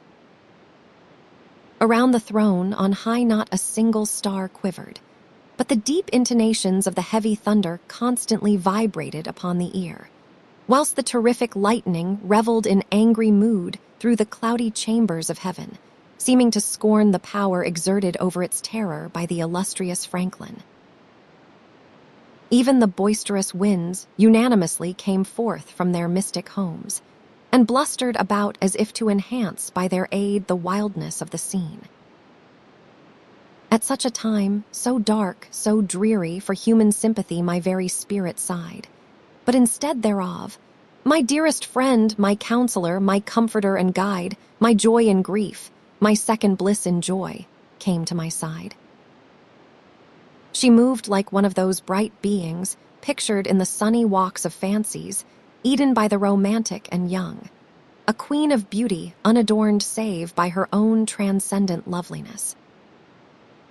So soft was her step, it failed to make even a sound, and but for the magical thrill imparted by her genial touch, as other unobtrusive beauties, she would have glided away unperceived, unsought. A strange sadness rested upon her features, like icy tears upon the robe of December, as she pointed to the contending elements without, and bade me contemplate the 2 beings presented. This nightmare occupied some 10 pages of manuscript, and wound up with a sermon so destructive of all hope to non-Presbyterians that it took the first prize. This composition was considered to be the very finest effort of the evening. The mayor of the village, in delivering the prize to the author of it, made a warm speech in which he said that it was by far the most eloquent thing he had ever listened to, and that Daniel Webster himself might well be proud of it. It may be remarked, in passing, that the number of compositions in which the word beauteous was over-fondled, and human experience referred to as life's page, was up to the usual average. Now the master, mellow almost to the verge of geniality, put his chair aside, turned his back to the audience, and began to draw a map of America on the blackboard, to exercise the geography class upon. But he made a sad business of it with his unsteady hand, and a smothered titter rippled over the house. He knew what the matter was, and set himself to write it. He sponged out lines and remade them, but he only distorted them more than ever, and the tittering was more pronounced. He threw his entire attention upon his work, now, as if determined not to be put down by the mirth. He felt that all eyes were fastened upon him, He imagined he was succeeding, and yet the tittering continued. It even manifestly increased. And well it might. There was a garret above, pierced with a scuttle over his head, and down through this scuttle came a cat, suspended around the haunches by a string. She had a rag tied about her head and jaws to keep her from mewing. As she slowly descended, she curved upward and clawed at the string. She swung downward and clawed at the intangible air. The tittering rose higher and higher. The cat was within 6 inches of the absorbed teacher's head, down, a little lower, and she grabbed his wig with her desperate claws, clung to it, and was snatched up into the garret in an instant with her trophy still in her possession. And how the light did blaze abroad from the master's bald pate, for the sign painter's boy had gilded it. That broke up the meeting. The boys were avenged. Vacation had come. Note, the pretended compositions quoted in this chapter are taken without alteration from a volume entitled Prose and Poetry by a Western lady, but they are exactly and precisely after the schoolgirl pattern, and hence are much happier than any mere imitations could be. Chapter 22, Tom joined the new order of cadets of temperance, being attracted by the showy character of their regalia. He promised to abstain from smoking, chewing, and profanity as long as he remained a member. Now he found out a new thing, namely, that to promise not to do a thing is the surest way in the world to make a body want to go and do that very thing. Tom soon found himself tormented with a desire to drink and swear. The desire grew to be so intense that nothing but the hope of a chance to display himself in his red sash kept him from withdrawing from the order. 4th of July was coming, but he soon gave it up before he had worn his shackles over 48 hours and fixed his hopes upon old Judge Fraser, Justice of the Peace, who was apparently on his deathbed and would have a big public funeral since he was so high an official. During 3 days, Tom was deeply concerned about the judge's condition and hungry for news of it. Sometimes his hopes ran high, so high that he would venture to get out his regalia and practice before the looking-glass. But the judge had a most discouraging way of fluctuating. At last he was pronounced upon the mend, and then convalescent. Tom was disgusted, and felt a sense of injury, too. He handed in his resignation at once, and that night the judge suffered a relapse and died. Tom resolved that he would never trust a man like that again. The funeral was a fine thing. The cadets paraded in a style calculated to kill the late member with envy. Tom was a free boy again, however. There was something in that. He could drink and swear now, but found to his surprise that he did not want to. The simple fact that he could took the desire away and the charm of it. Tom presently wondered to find that his coveted vacation was beginning to hang a little heavily on his hands. He attempted a diary, but nothing happened during 3 days, and so he abandoned it. The first of all, the Negro minstrel shows came to town and made a sensation. Tom and Joe Harper got up a band of performers and were happy for 2 days. Even the glorious 4th was in some sense a failure, for it rained hard, there was no procession in consequence, and the greatest man in the world, as Tom supposed, Mr. Benton, an actual United States Senator, proved an overwhelming disappointment, for he was not 25 feet high, nor even anywhere in the neighborhood of it. A circus came. The boys played circus for 3 days afterward in tents made of rag carpeting. Admission, 3 pins for boys, 2 for girls, and then circusing was abandoned. A phrenologist and a mesmerizer came, and went again and left the village duller and drearier than ever. There were some boys' and girls' parties, but they were so few and so delightful that they only made the aching voids between ache the harder. Becky Thatcher was gone to her Constantinople home to stay with her parents during vacation, so there was no bright side to life anywhere. The dreadful secret of the murder was a chronic misery. It was a very cancer for permanency and pain. Then came the measles. During 2 long weeks, Tom lay a prisoner, dead to the world and its happenings. He was very ill. He was interested in nothing. When he got upon his feet at last and moved feebly downtown, a melancholy change had come over everything and every creature. There had been a revival, and everybody had got religion, not only the adults, but even the boys and girls. Tom went about, hoping against hope for the sight of one blessed sinful face, but disappointment crossed him everywhere. He found Joe Harper studying a testament and turned sadly away from the depressing spectacle. He sought Ben Rogers and found him visiting the poor with a basket of tracts. He hunted up Jim Hollies, who called his attention to the precious blessing of his late measles as a warning. Every boy he encountered added another ton to his depression, and when, in desperation, he flew for refuge at last to the bosom of Huckleberry Finn and was received with a scriptural quotation, his heart broke, and he crept home and to bed realizing that he alone of all the town was lost, forever and forever. And that night there came on a terrific storm, with driving rain, awful claps of thunder, and blinding sheets of lightning. He covered his head with the bedclothes and waited in a horror of suspense for his doom, for he had not the shadow of a doubt that all this hubbub was about him. He believed he had taxed the forbearance of the powers above to the extremity of endurance, and that this was the result.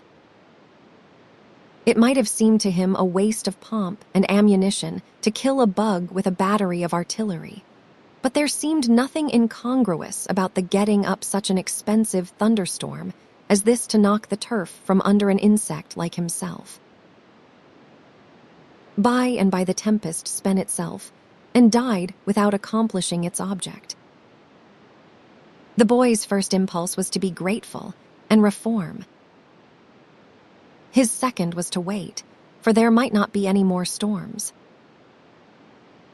The next day the doctors were back. Tom had relapsed. The 3 weeks he spent on his back, this time, seemed an entire age. When he got abroad at last, he was hardly grateful that he had been spared, remembering how lonely was his estate, how companionless and forlorn he was. He drifted listlessly down the street and found Jim Hollies acting as judge in a juvenile court that was trying a cat for murder, in the presence of her victim, a bird. He found Joe Harper and Huck, Finn up an alley, eating a stolen melon. Poor lads, they like Tom had suffered a relapse. Chapter 23. At last the sleepy atmosphere was stirred, and vigorously, the murder trial came on in the court. It became the absorbing topic of village talk immediately. Tom could not get away from it.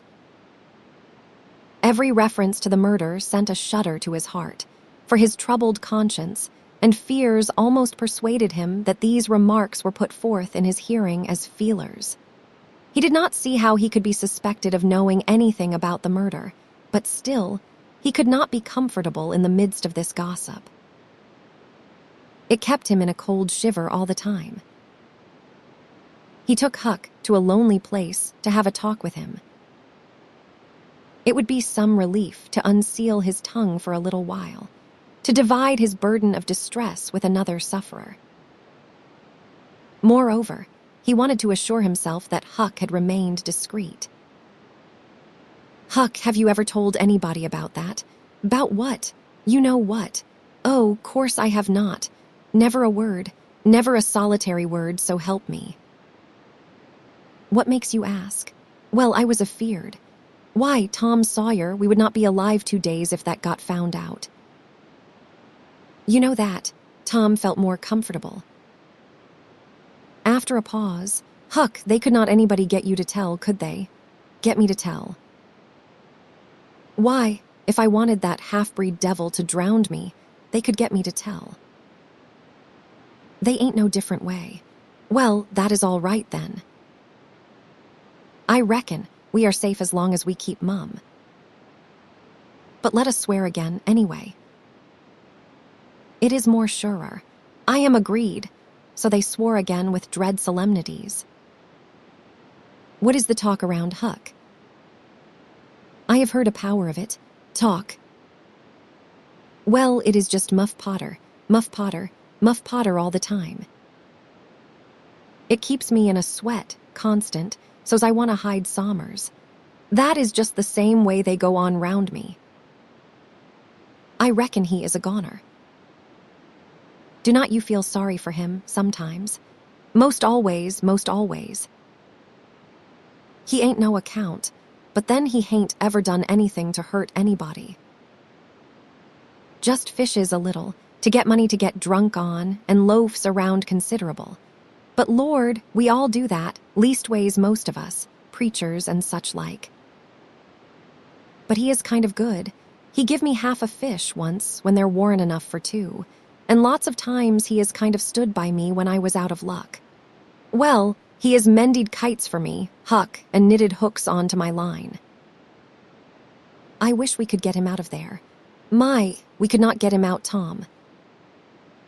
And besides, tool didn't do any good, they would catch him again. Yes, so they would.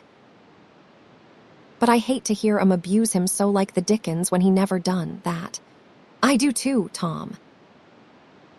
Lord, I hear 'em say he is the bloodiest-looking villain in this country, and they wonder he was not ever hung before.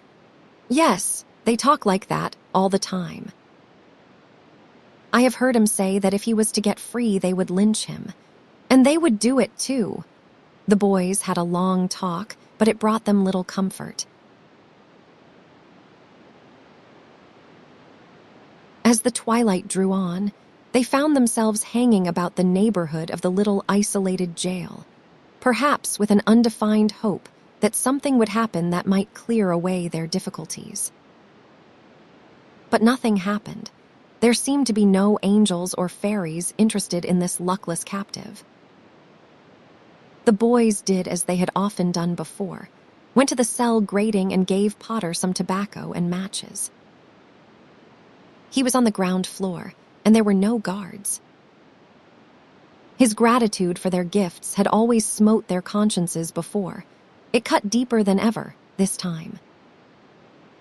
They felt cowardly and treacherous to the last degree when Potter said, "You have been mighty good to me, boys, better'n anybody else in this town. And I do not forget it, I do not. Often I says to myself, says I used to mend all the boys' kites and things, and show 'em where the good fishin' places was, and befriend 'em what I could, and now they have all forgot old Muff when he is in trouble. But Tom do not, and Huck do not, they do not forget him, says I, and I do not forget them. Well, boys, I done an awful thing, drunk and crazy at the time. That is the only way I account for it, and now I got to swing for it, and it is right. Right, and best, too, I reckon, hope so anyway. Well, we will not talk about that. I do not want to make you feel bad. You have befriended me. But what I want to say is, do not you ever get drunk, then you will not ever get here. Stand a litter furder west, so that is it. It is a prime comfort to see faces that is friendly when a body's in such a muck of trouble, and there do not none come here but yourn. Good friendly faces, good friendly faces. Get up on one another's backs and let me touch 'em. That is it. Shake hands. Yourn'll come through the bars, but mine's too big. Little hands and weak, but they have helped Muff Potter a power, and they would help him more if they could.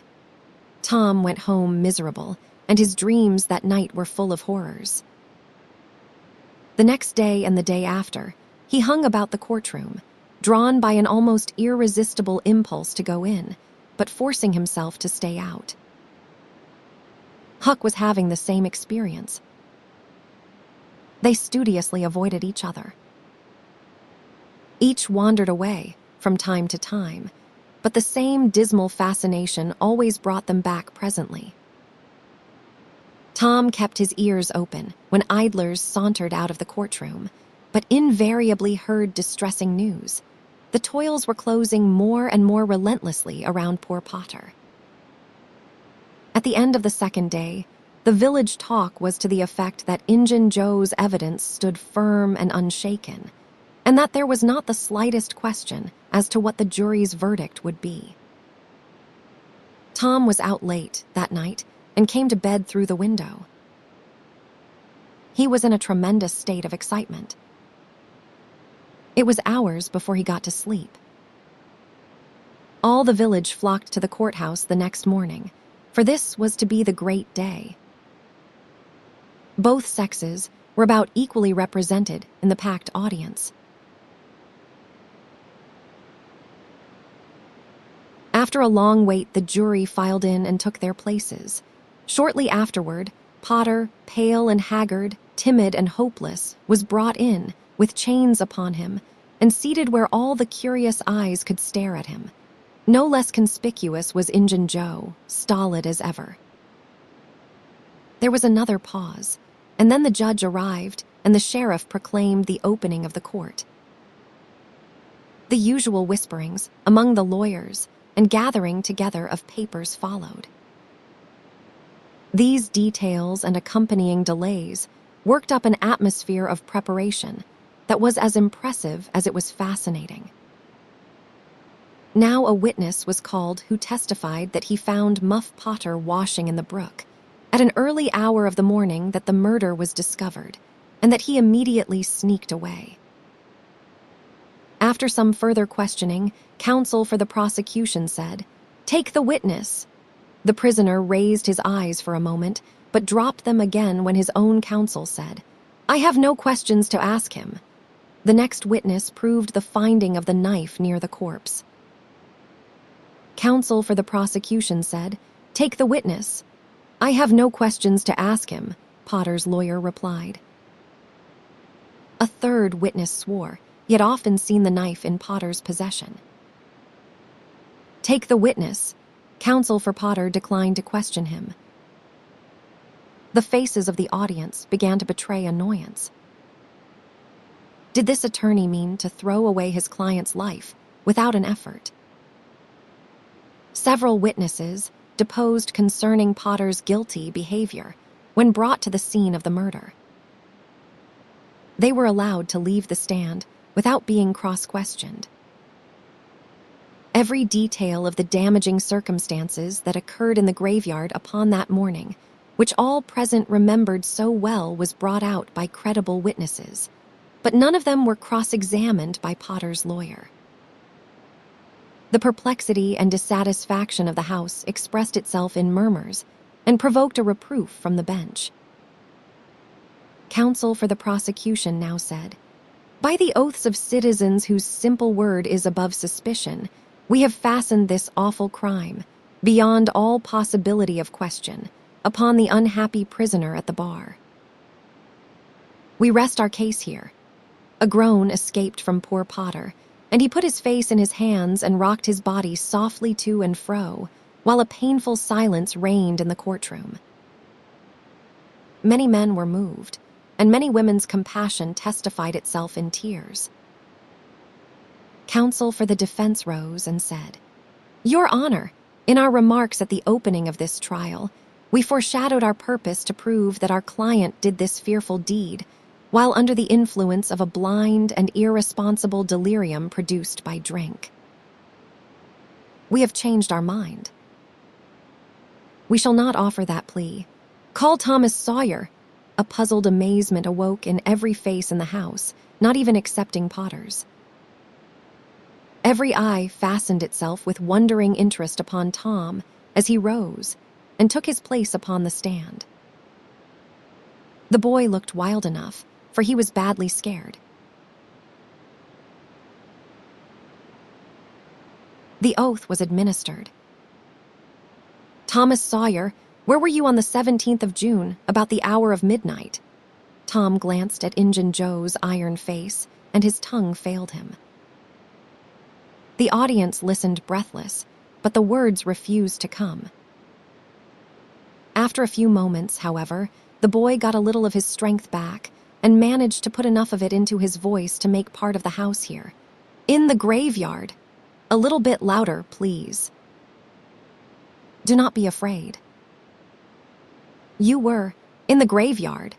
A contemptuous smile flitted across Injun Joe's face. "Were you anywhere near Horse William's grave?" "Yes, sir." "Speak up just a trifle louder." "How near were you?" "Near as I am to you." "Were you hidden or not?" "I was hid." "Where?" "Behind the elms that is on the edge of the grave." Injun Joe gave a barely perceptible start. "Anyone with you?" "Yes, sir." "I went there with—" Wait a moment." "Never mind mentioning your companion's name. We will produce him at the proper time." "Did you carry anything there with you?"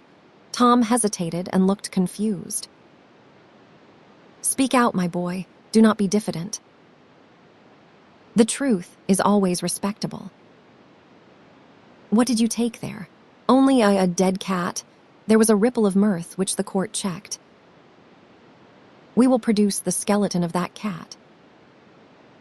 Now, my boy, tell us everything that occurred. Tell it in your own way. Do not skip anything, and do not be afraid."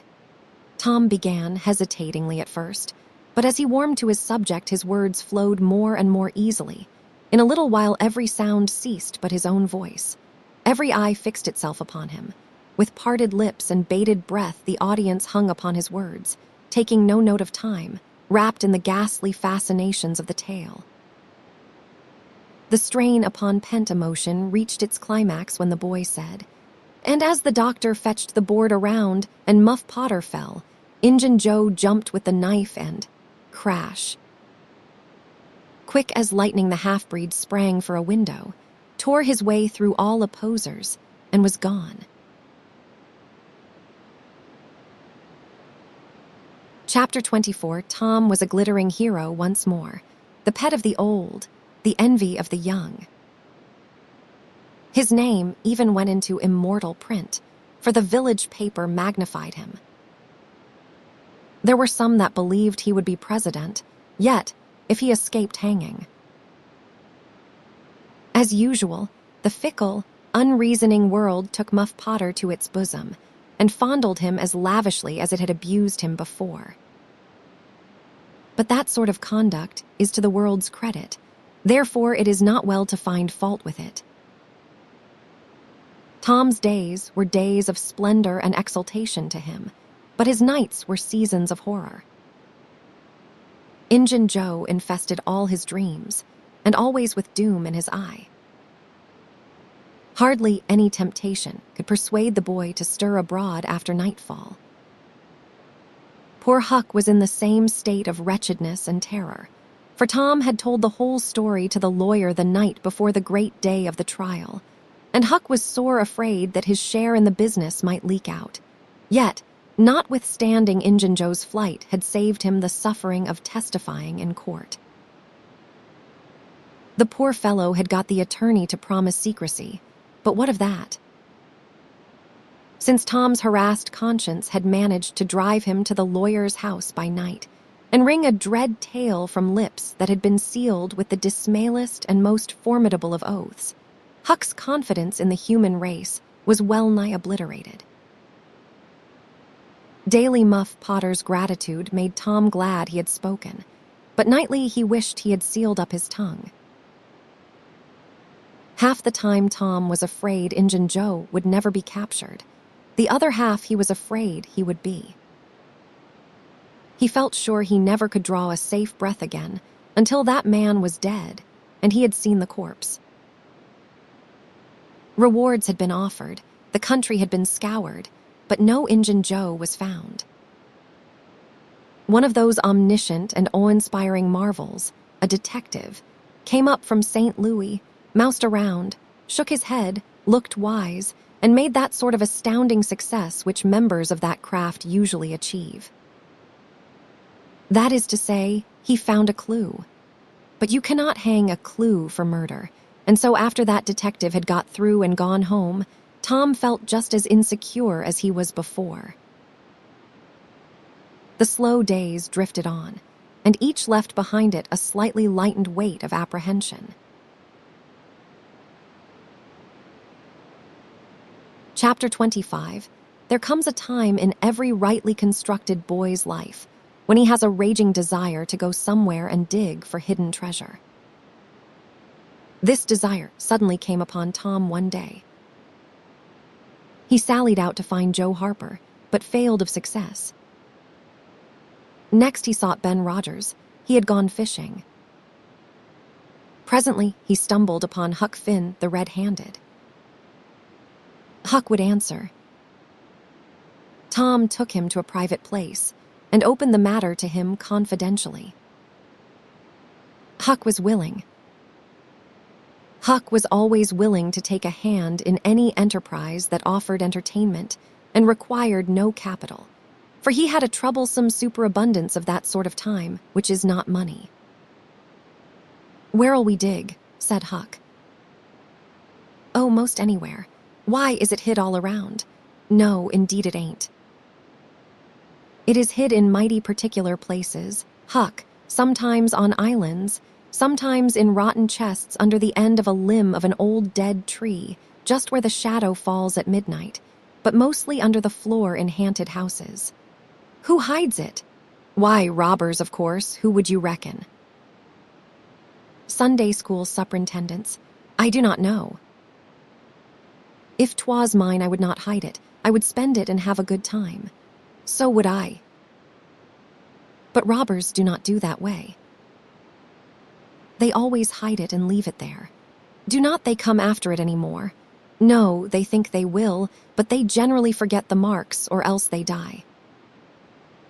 Anyway, it lays there a long time and gets rusty, and by somebody finds an old yellow paper that tells how to find the marks, a paper that has got to be ciphered over about a week because it is mostly signs and hieroglyphics. Hieroglyphics, pictures and things, you know, that do not seem to mean anything. Have you got one of them papers, Tom?" "No." "Well then, how you going to find the marks?" "I do not want any marks." They always bury it under a haunted house, or on an island, or under a dead tree that has got one limb sticking out. "Well, we have tried Jackson's Island a little, and we can try it again sometime. And there is the old haunted house up the Stillhouse branch, and there is lots of dead limb trees, dead loads of 'em." "Is it under all of them?" "How you talk." "No, then how you going to know which one to go for?" "Go for all of 'em." "Why, Tom, it will take all summer." "Well, what of that?" "Suppose you find a brass pot with $100 in it, all rusty and gray, or rotten chest full of diamonds." "How's that?" Huck's eyes glowed. "That is bully. Plenty bully enough for me. Just you gimme the $100, and I do not want no diamonds." "All right. But I bet you, I ain't going to throw off on diamonds. Some of 'em's worth $20 apiece. There ain't any hardly, but's worth 6 bits or $1. "No." "Is that so?" "Certainly, anybody'll tell you so." "Hain't you ever seen one, Huck?" "Not as I remember." "Oh, kings have slathers of them." "Well, I don know no kings, Tom." "I reckon you do not. But if you was to go to Europe, you would see a raft of 'em hopping around." "Do they hop?" "Hop, your granny." "No, well, what did you say they did for?" "Shucks, I only meant you would see 'em, not hopping, of course. What do they want to hop for? But I mean you would just see 'em scattered around, you know, in a kind of a general way. Like that old humpbacked Richard." "Richard." What is his other name? He did not have any other name. Kings do not have any but a given name. No, but they do not. Well, if they like it, Tom, all right, but I do not want to be a king and have only just a given name like a nigger. But say, were you going to dig first? Well, I do not know. S'pose we tackle that old dead-limb tree on the hill t'other side of Stillhouse Branch. I am agreed. So they got a crippled pick and a shovel and set out on their 3-mile tramp. They arrived hot and panting, and threw themselves down in the shade of a neighboring elm to rest and have a smoke.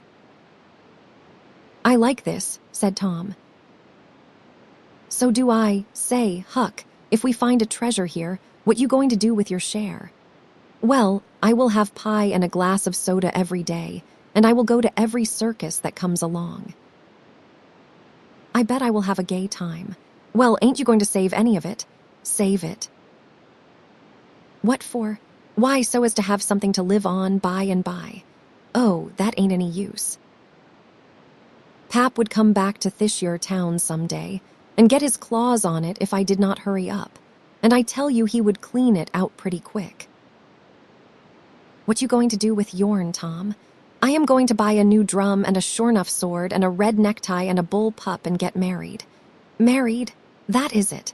Tom, you ain't in your right mind. Wait, you will see. Well, that is the foolishest thing you could do. Look at Pap and my mother. Fight. Why, they used to fight all the time. I remember mighty well. That ain't anything. The girl I am going to marry will not fight. Tom, I reckon they are all alike. They will all comb a body. Now you better think 'bout this a while. I tell you better. What is the name of the gal? It ain't a gal at all, it is a girl. It is all the same, I reckon. Some says gal, some says girl, both's right like enough. Anyway, what is her name, Tom? I will tell you sometime, not now. All right, that will do. Only if you get married, I will be more lonesomer than ever. No, you will not. You will come and live with me. Now stir out of this, and we will go to digging. They worked and sweated for half an hour. No result. They twalled another half-hour. Still no result. Huck said, do they always bury it as deep as this? Sometimes, not always. Not generally. I reckon we have not got the right place. So they chose a new spot and began again. The labor dragged a little, but still they made progress. They pegged away in silence for some time. Finally, Huck leaned on his shovel, swabbed the beaded drops from his brow with his sleeve, and said, "Where you going to dig next after we get this one?" I reckon maybe we will tackle the old tree that is over yonder on Cardiff Hill back of the widows. I reckon that will be a good one. But will not the widow take it away from us, Tom? It is on her land. She take it away. Maybe she would like to try it once. Whoever finds one of these hid treasures, it belongs to him. It do not make any difference whose land it is on. That was satisfactory. The work went on. By and by Huck said, "Blame it, we must be in the wrong place again."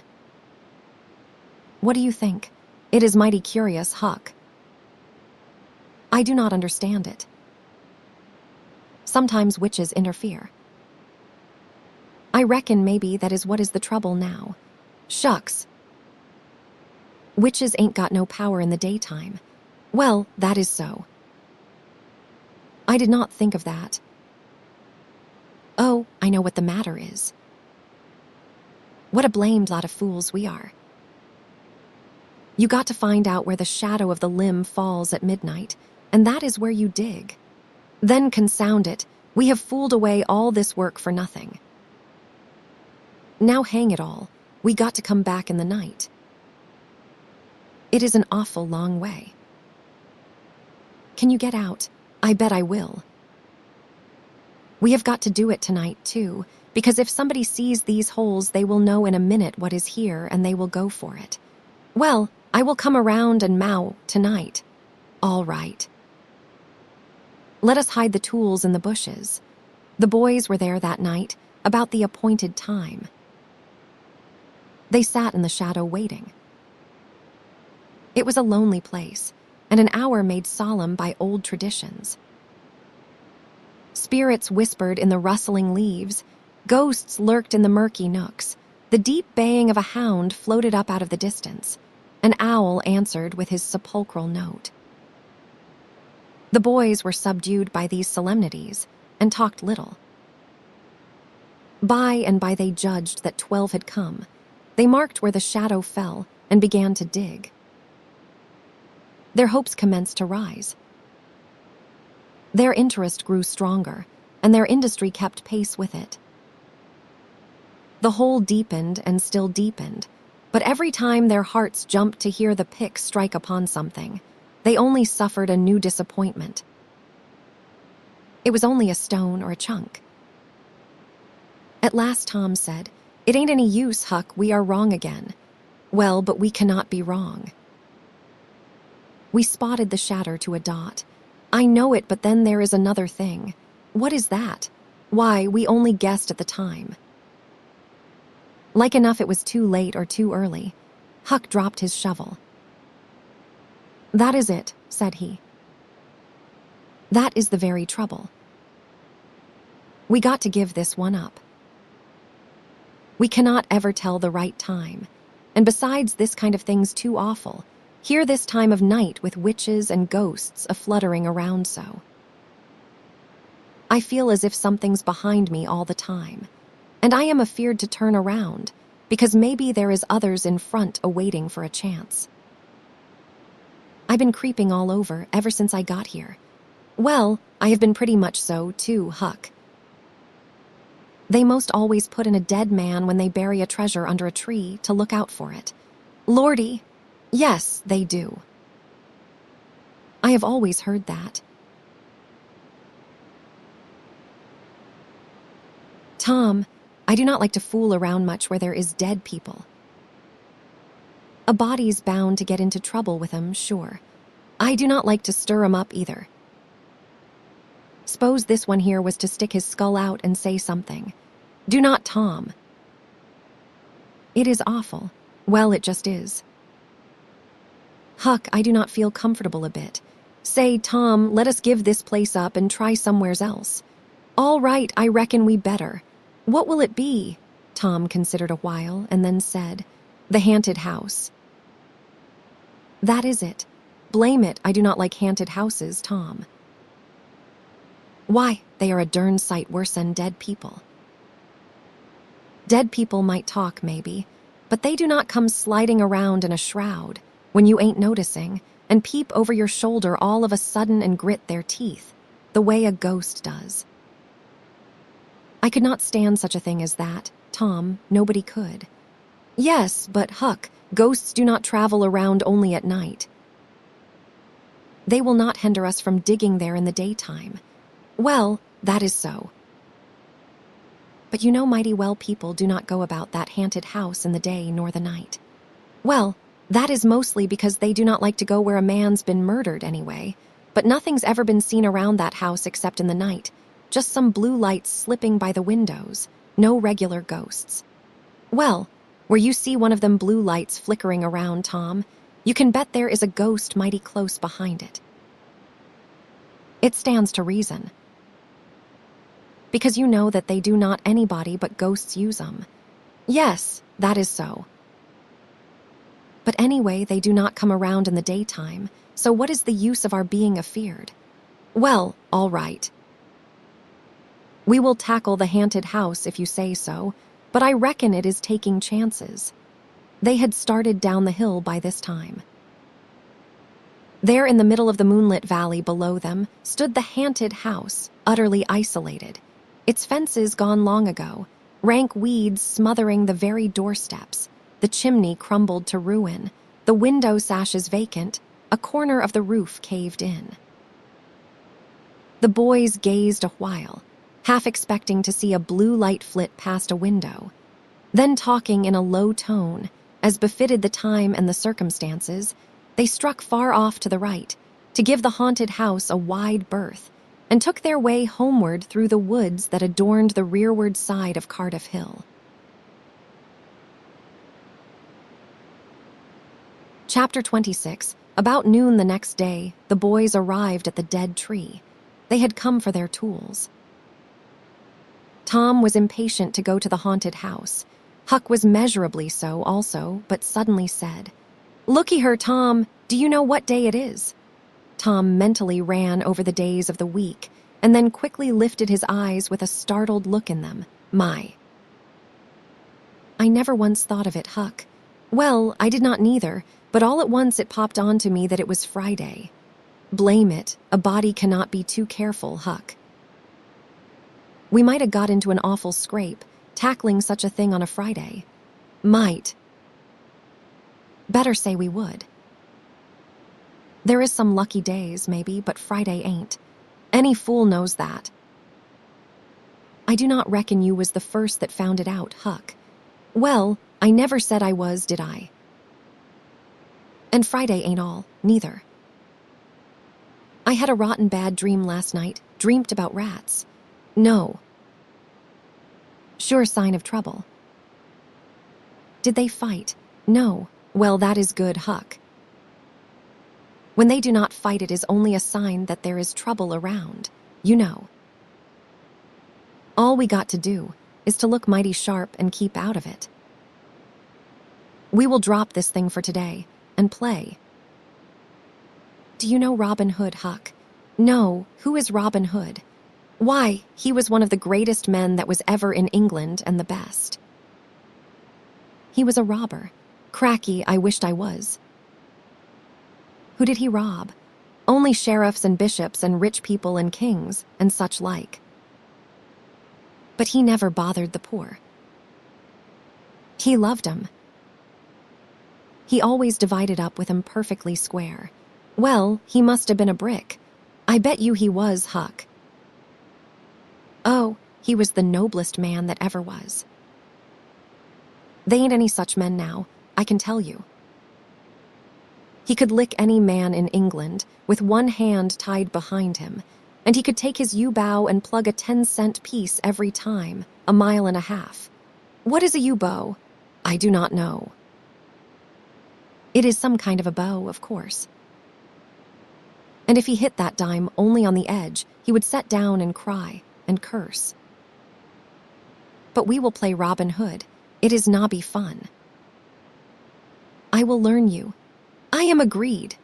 So they played Robin Hood all the afternoon, now and then casting a yearning eye down upon the haunted house and passing a remark about the morrow's prospects and possibilities there. As the sun began to sink into the west, they took their way homeward athwart the long shadows of the trees, and soon were buried from sight in the forests of Cardiff Hill. On Saturday, shortly after noon, the boys were at the dead tree again.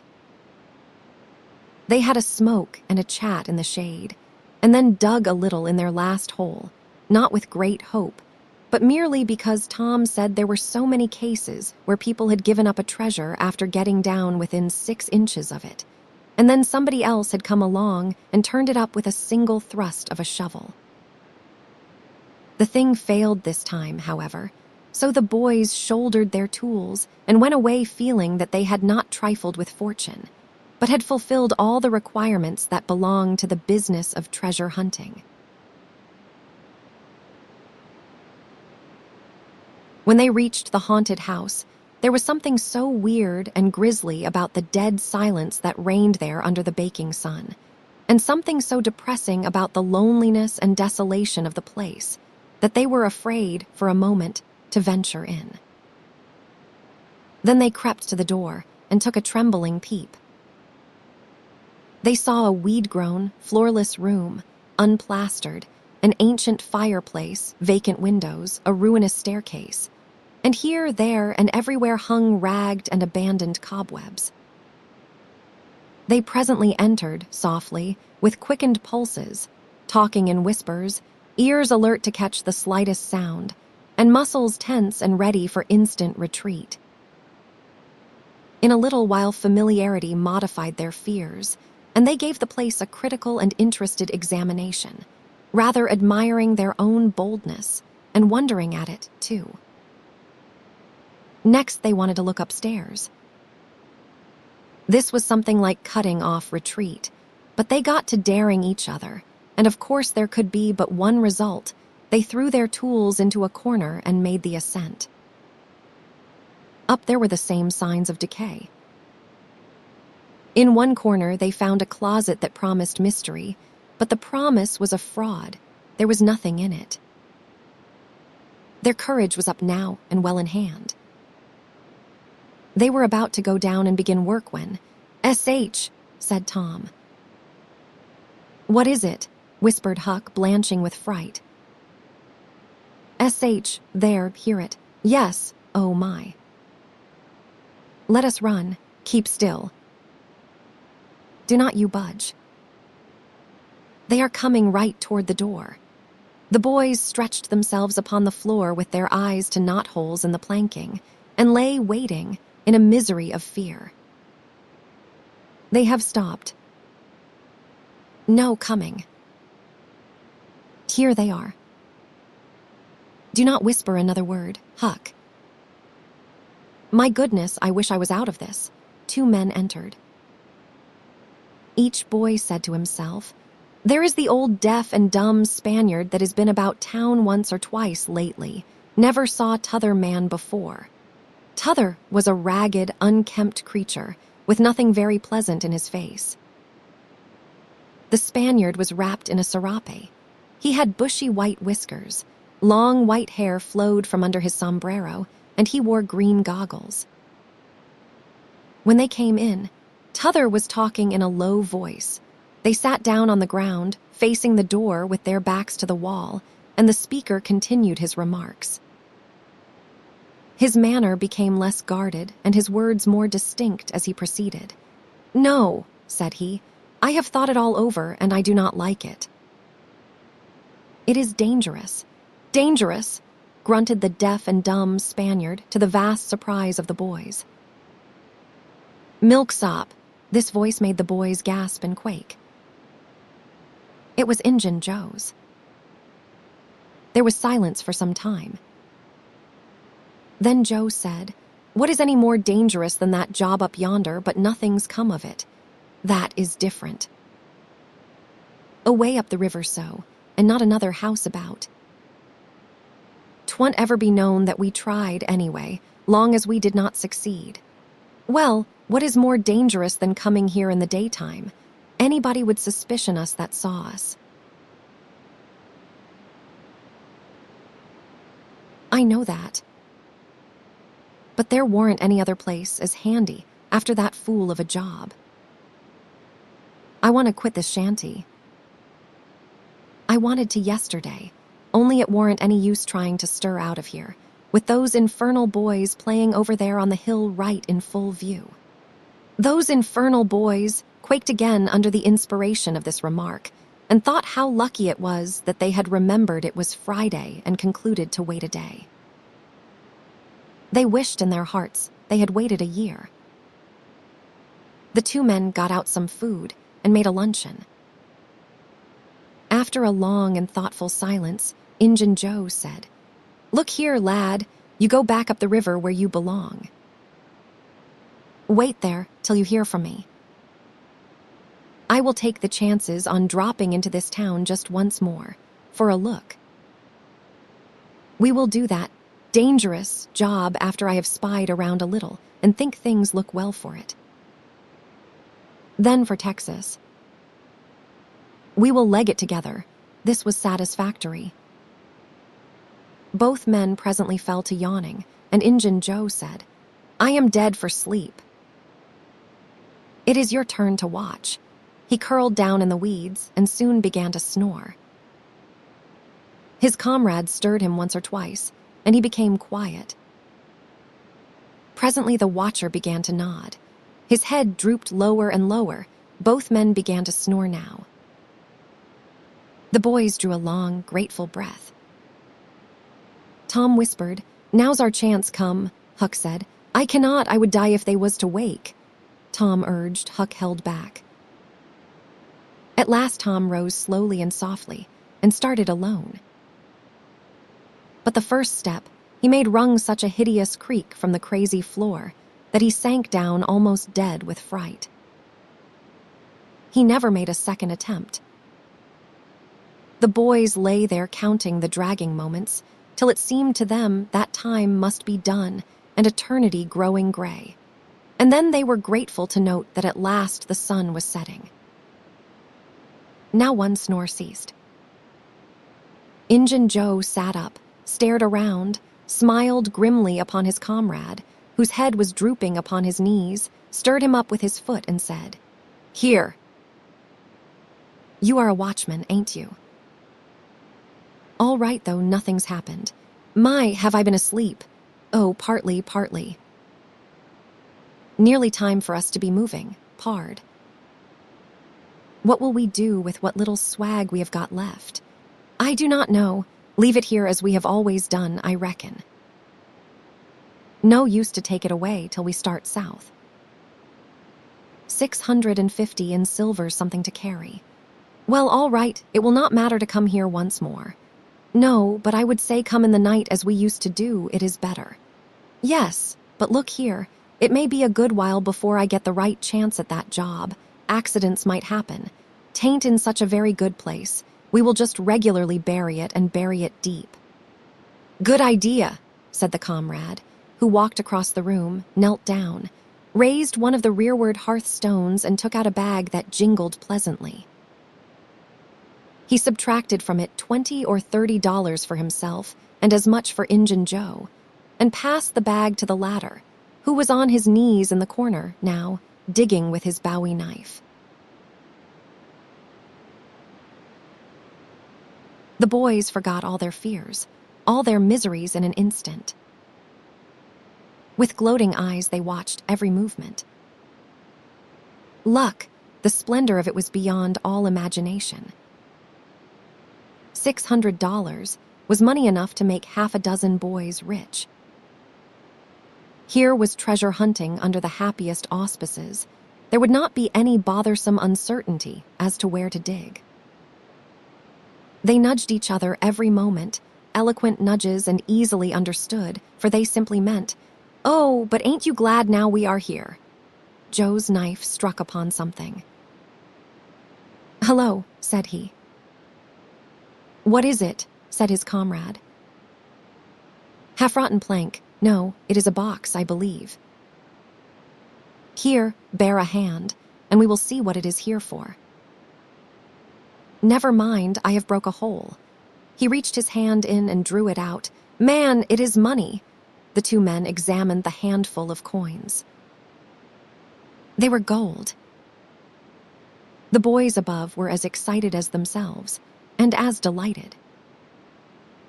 Joe's comrade said, "We will make quick work of this. There is an old rusty pick-over amongst the weeds in the corner the other side of the fireplace. I saw it a minute ago." He ran and brought the boys pick and shovel. Injun Joe took the pick, looked it over critically, shook his head, muttered something to himself, and then began to use it. The box was soon unearthed. It was not very large. It was iron-bound and had been very strong before the slow years had injured it. The men contemplated the treasure a while in blissful silence. "Pard, there is thousands of dollars here," said Injun Joe. "'Twas always said that Merle's gang used to be around here one summer," the stranger observed. "I know it," said Injun Joe, "and this looks like it, I should say. Now you will not need to do that job."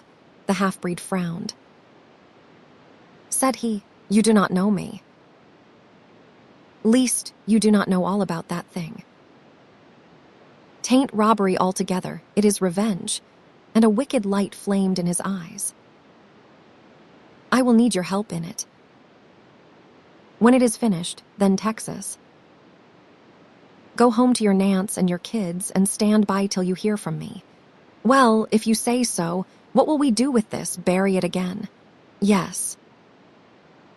No, by the great sachem, no. I would nearly forgot.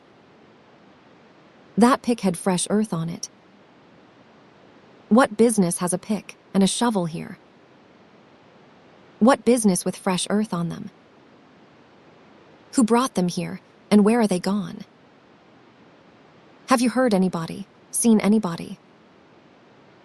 What? Bury it again and leave them to come and see the ground disturbed? Not exactly, not exactly. We will take it to my den. Why, of course. Might have thought of that before. You mean number 1? No, number 2 under the cross. The other place is bad, too common. All right. It is nearly dark enough to start. Injun Joe got up and went about from window to window, cautiously peeping out. Presently he said, "Who could have brought those tools here? Do you reckon they can be upstairs?" The boy's breath forsook them. Injun Joe put his hand on his knife, halted a moment, undecided, and then turned toward the stairway. The boys thought of the closet, but their strength was gone. The steps came creaking up the stairs. The intolerable distress of the situation woke the stricken resolution of the lads. They were about to spring for the closet, when there was a crash of rotten timbers, and Injun Joe landed on the ground amid the debris of the ruined stairway. He gathered himself up cursing, and his comrade said, "Now what is the use of all that? If it is anybody, and they are up there, let them stay there, who cares? If they want to jump down now, and get into trouble, who objects? It will be dark in 15 minutes, and then let them follow us if they want to. I am willing. In my opinion, whoever hove those things in here caught a sight of us, and took us for ghosts or devils or something. I will bet they are running yet." Joe grumbled a while. Then he agreed with his friend that what daylight was left ought to be economized in getting things ready for leaving. Shortly afterward, they slipped out of the house in the deepening twilight and moved toward the river with their precious box. Tom and Huck rose up, weak but vastly relieved, and stared after them through the chinks between the logs of the house. "Father." Not they. They were content to reach ground again without broken necks and take the townward track over the hill. They did not talk much. They were too much absorbed in hating themselves, hating the ill luck that made them take the spade and the pick there. But for that, Injun Joe never would have suspected. He would have hidden the silver with the gold to wait there till his revenge was satisfied, and then he would have had the misfortune to find that money turn up missing. Bitter, bitter luck that the tools were ever brought there. They resolved to keep a lookout for that Spaniard when he should come to town, spying out for chances to do his revengeful job, and follow him to number 2, wherever that might be. Then a ghastly thought occurred to Tom. Revenge. What if he means us, Huck? "Oh, do not," said Huck, nearly fainting. They talked it all over, and as they entered town, they agreed to believe that he might possibly mean somebody else, at least that he might at least mean nobody but Tom, since only Tom had testified. Very, very small comfort it was to Tom to be alone in danger. Company would be a palpable improvement, he thought. Chapter 27. The adventure of the day mightily tormented Tom's dreams that night. 4 times he had his hands on that rich treasure, and 4 times it wasted to nothingness in his fingers, as sleep forsook him and wakefulness brought back the hard reality of his misfortune. As he lay in the early morning recalling the incidents of his great adventure, he noticed that they seemed curiously subdued and far away, somewhat as if they had happened in another world, or in a time long gone by. Then it occurred to him that the great adventure itself must be a dream. There was one very strong argument in favor of this idea, namely, that the quantity of coin he had seen was too vast to be real. He had never seen as much as $50 in one mass before, and he was like all boys of his age and station in life, in that he imagined that all references to hundreds and thousands were mere fanciful forms of speech, and that no such sums really existed in the world. He never had supposed for a moment that so large a sum as $100 was to be found in actual money in anyone's possession. If his notions of hidden treasure had been analyzed, they would have been found to consist of a handful of real dimes and a bushel of vague, splendid, ungraspable dollars. But the incidents of his adventure grew sensibly sharper and clearer under the attrition of thinking them over, and so he presently found himself leaning to the impression that the thing might not have been a dream, after all. This uncertainty must be swept away. He would snatch a hurried breakfast and go and find Huck. Huck was sitting on the gunwale of a flatboat, listlessly dangling his feet in the water and looking very melancholy. Tom concluded to let Huck lead up to the subject. If he did not do it, then the adventure would be proved to have been only a dream. "Hello, Huck." "Hello yourself." Silence for a minute. "Tom, if we would have left the blame tools at the dead tree, we would have got the money." "Oh, ain't it awful?" "'Tain't a dream, then. 'Tain't a dream." "Somehow I most wish it was." "Dogged if I do not, Huck." "What ain't a dream?"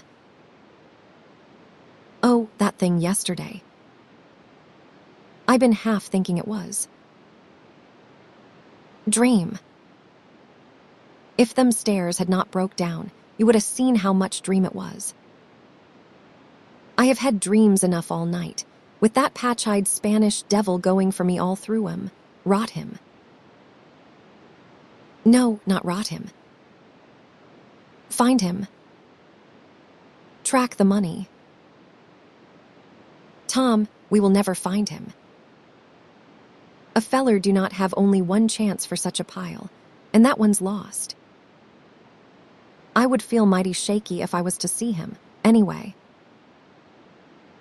"Well, so'd I, but I would like to see him anyway and track him out to his number 2. Number 2, yes, that is it. I been thinking 'bout that. But I cannot make nothing out of it. What do you reckon it is?" "I don't know. It is too deep. Say, Huck, maybe it is the number of a house." "Goody. No, Tom, that ain't it. If it is, it ain't in this one-horse town. They ain't no numbers here." "Well, that is so. Lemme think a minute. Here, it is the number of a room, in a tavern, you know." "Oh, that is the trick. They ain't only 2 taverns. We can find out quick. You stay here, Huck, till I come." Tom was off at once. He did not care to have Huck's company in public places. He was gone half an hour. He found that in the best tavern, number 2 had long been occupied by a young lawyer, and was still so occupied. In the less ostentatious house, number 2 was a mystery. The tavern keeper's young son said it was kept locked all the time, and he never saw anybody go into it or come out of it except at night. He did not know any particular reason for this state of things, had had some little curiosity, but it was rather feeble, had made the most of the mystery by entertaining himself with the idea that that room was haunted, had noticed that there was a light in there the night before. That is what I have found out, Huck. I reckon that is the very number 2 we are after. I reckon it is, Tom. Now what you going to do? Lemme think. Tom thought a long time. Then he said, I will tell you. The back door of that number 2 is the door that comes out into that little close alley between the tavern and the old rattle trap of a brick store. Now you get hold of all the dorkies you can find, and I will nip all of Auntie's, and the first dark night we will go there and try 'em. And mind you, keep a lookout for Injun Joe, because he said he was going to drop into town and spy around once more for a chance to get his revenge. If you see him, you just follow him, and if he do not go to that number 2, that ain't the place. Lordy, I do not want to follow him by myself. Why, it will be night, sure. He might not ever see you, and if he did, maybe he would never think anything. Well, if it is pretty dark, I reckon I will track him. I don't know. I will try. You bet I will follow him, if it is dark, Huck. Why, he might found out he could not get his revenge, and be going right after that money. It is so, Tom, it is so. I will follow him. I will, by jingoes. Now you're talking. Do not you ever weaken, Huck, and I will not. Chapter 28. That night Tom and Huck were ready for their adventure. They hung about the neighborhood of the tavern until after 9, one watching the alley at a distance and the other the tavern door. Nobody entered the alley or left it. Nobody resembling the Spaniard entered or left the tavern door. The night promised to be a fair one, so Tom went home with the understanding that if a considerable degree of darkness came on, Huck was to come and mow, whereupon he would slip out and try the keys. But the night remained clear, and Huck closed his watch and retired to bed in an empty sugar hogshead about 12. Tuesday, the boys had the same ill luck. Also Wednesday. But Thursday night promised better. Tom slipped out in good season with his aunt's old tin lantern and a large towel to blindfold it with. He hid the lantern in Huck's sugar hogshead, and the watch began. An hour before midnight, the tavern closed up, and its lights, the only ones thereabouts, were put out. No Spaniard had been seen. Nobody had entered or left the alley. Everything was auspicious. The blackness of darkness reigned. The perfect stillness was interrupted only by occasional mutterings of distant thunder. Tom got his lantern, lit it in the hogshead, wrapped it closely in the towel, and the two adventurers crept in the gloom toward the tavern. Huck stood sentry, and Tom felt his way into the alley. Then there was a season of waiting anxiety that weighed upon Huck's spirits like a mountain. He began to wish he could see a flash from the lantern.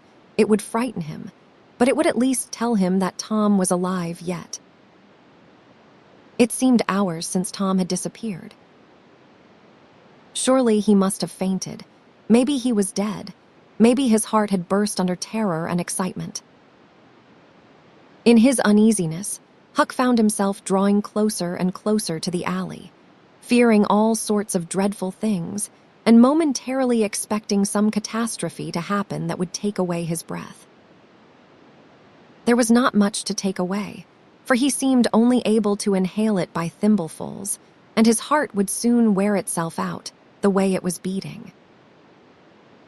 Suddenly there was a flash of light and Tom came tearing by him. "Run," said he. "Run for your life." He need not have repeated it.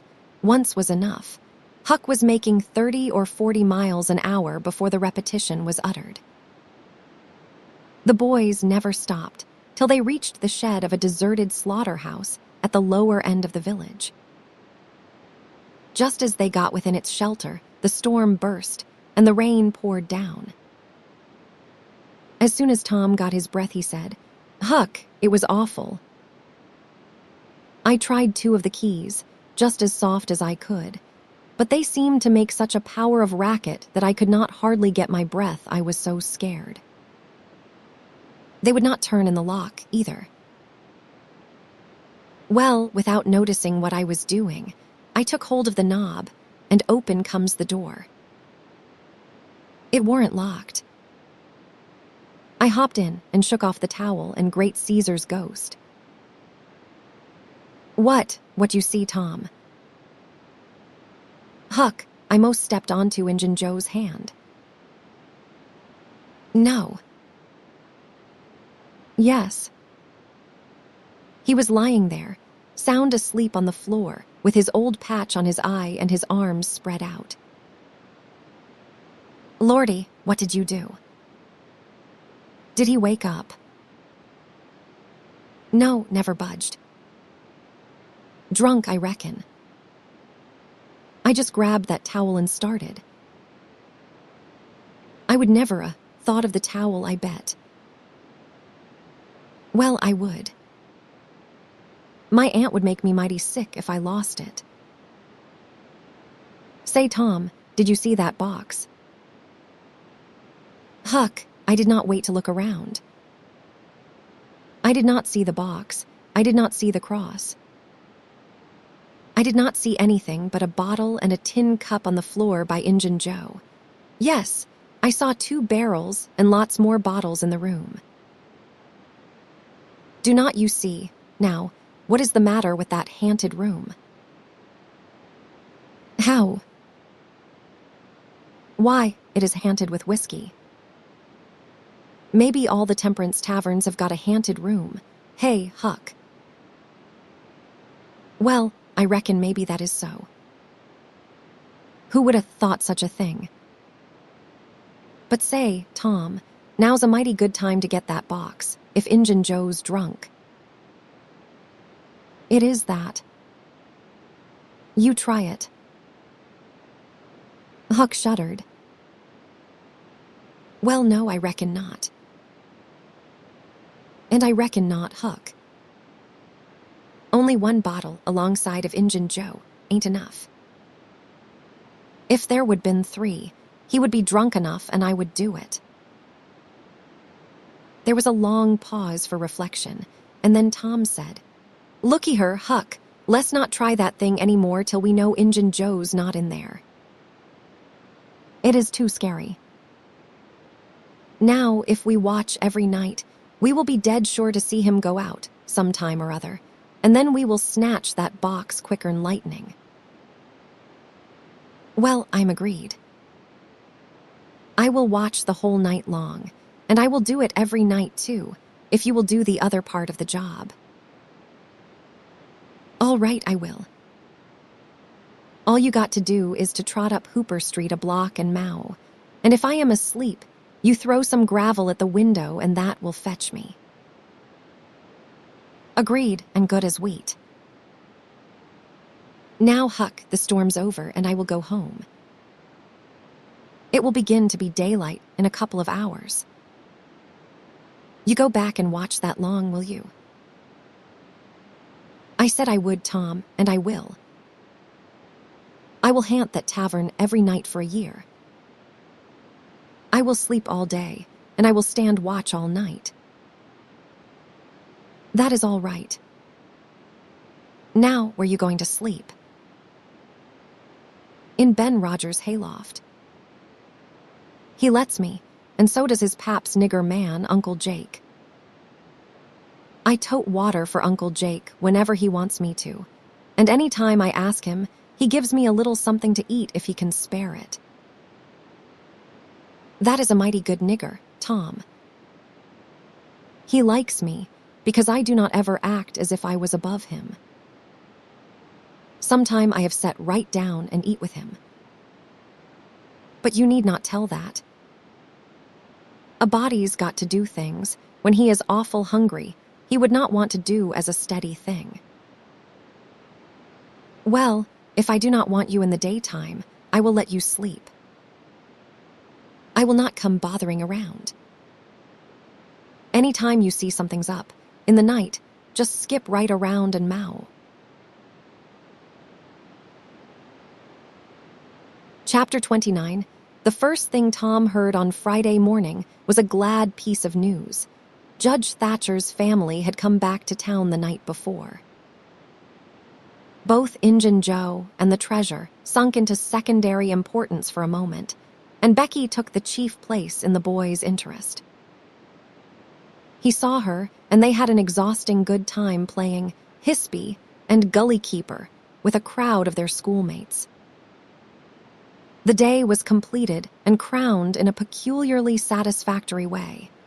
Becky teased her mother to appoint the next day for the long-promised and long-delayed picnic, and she consented.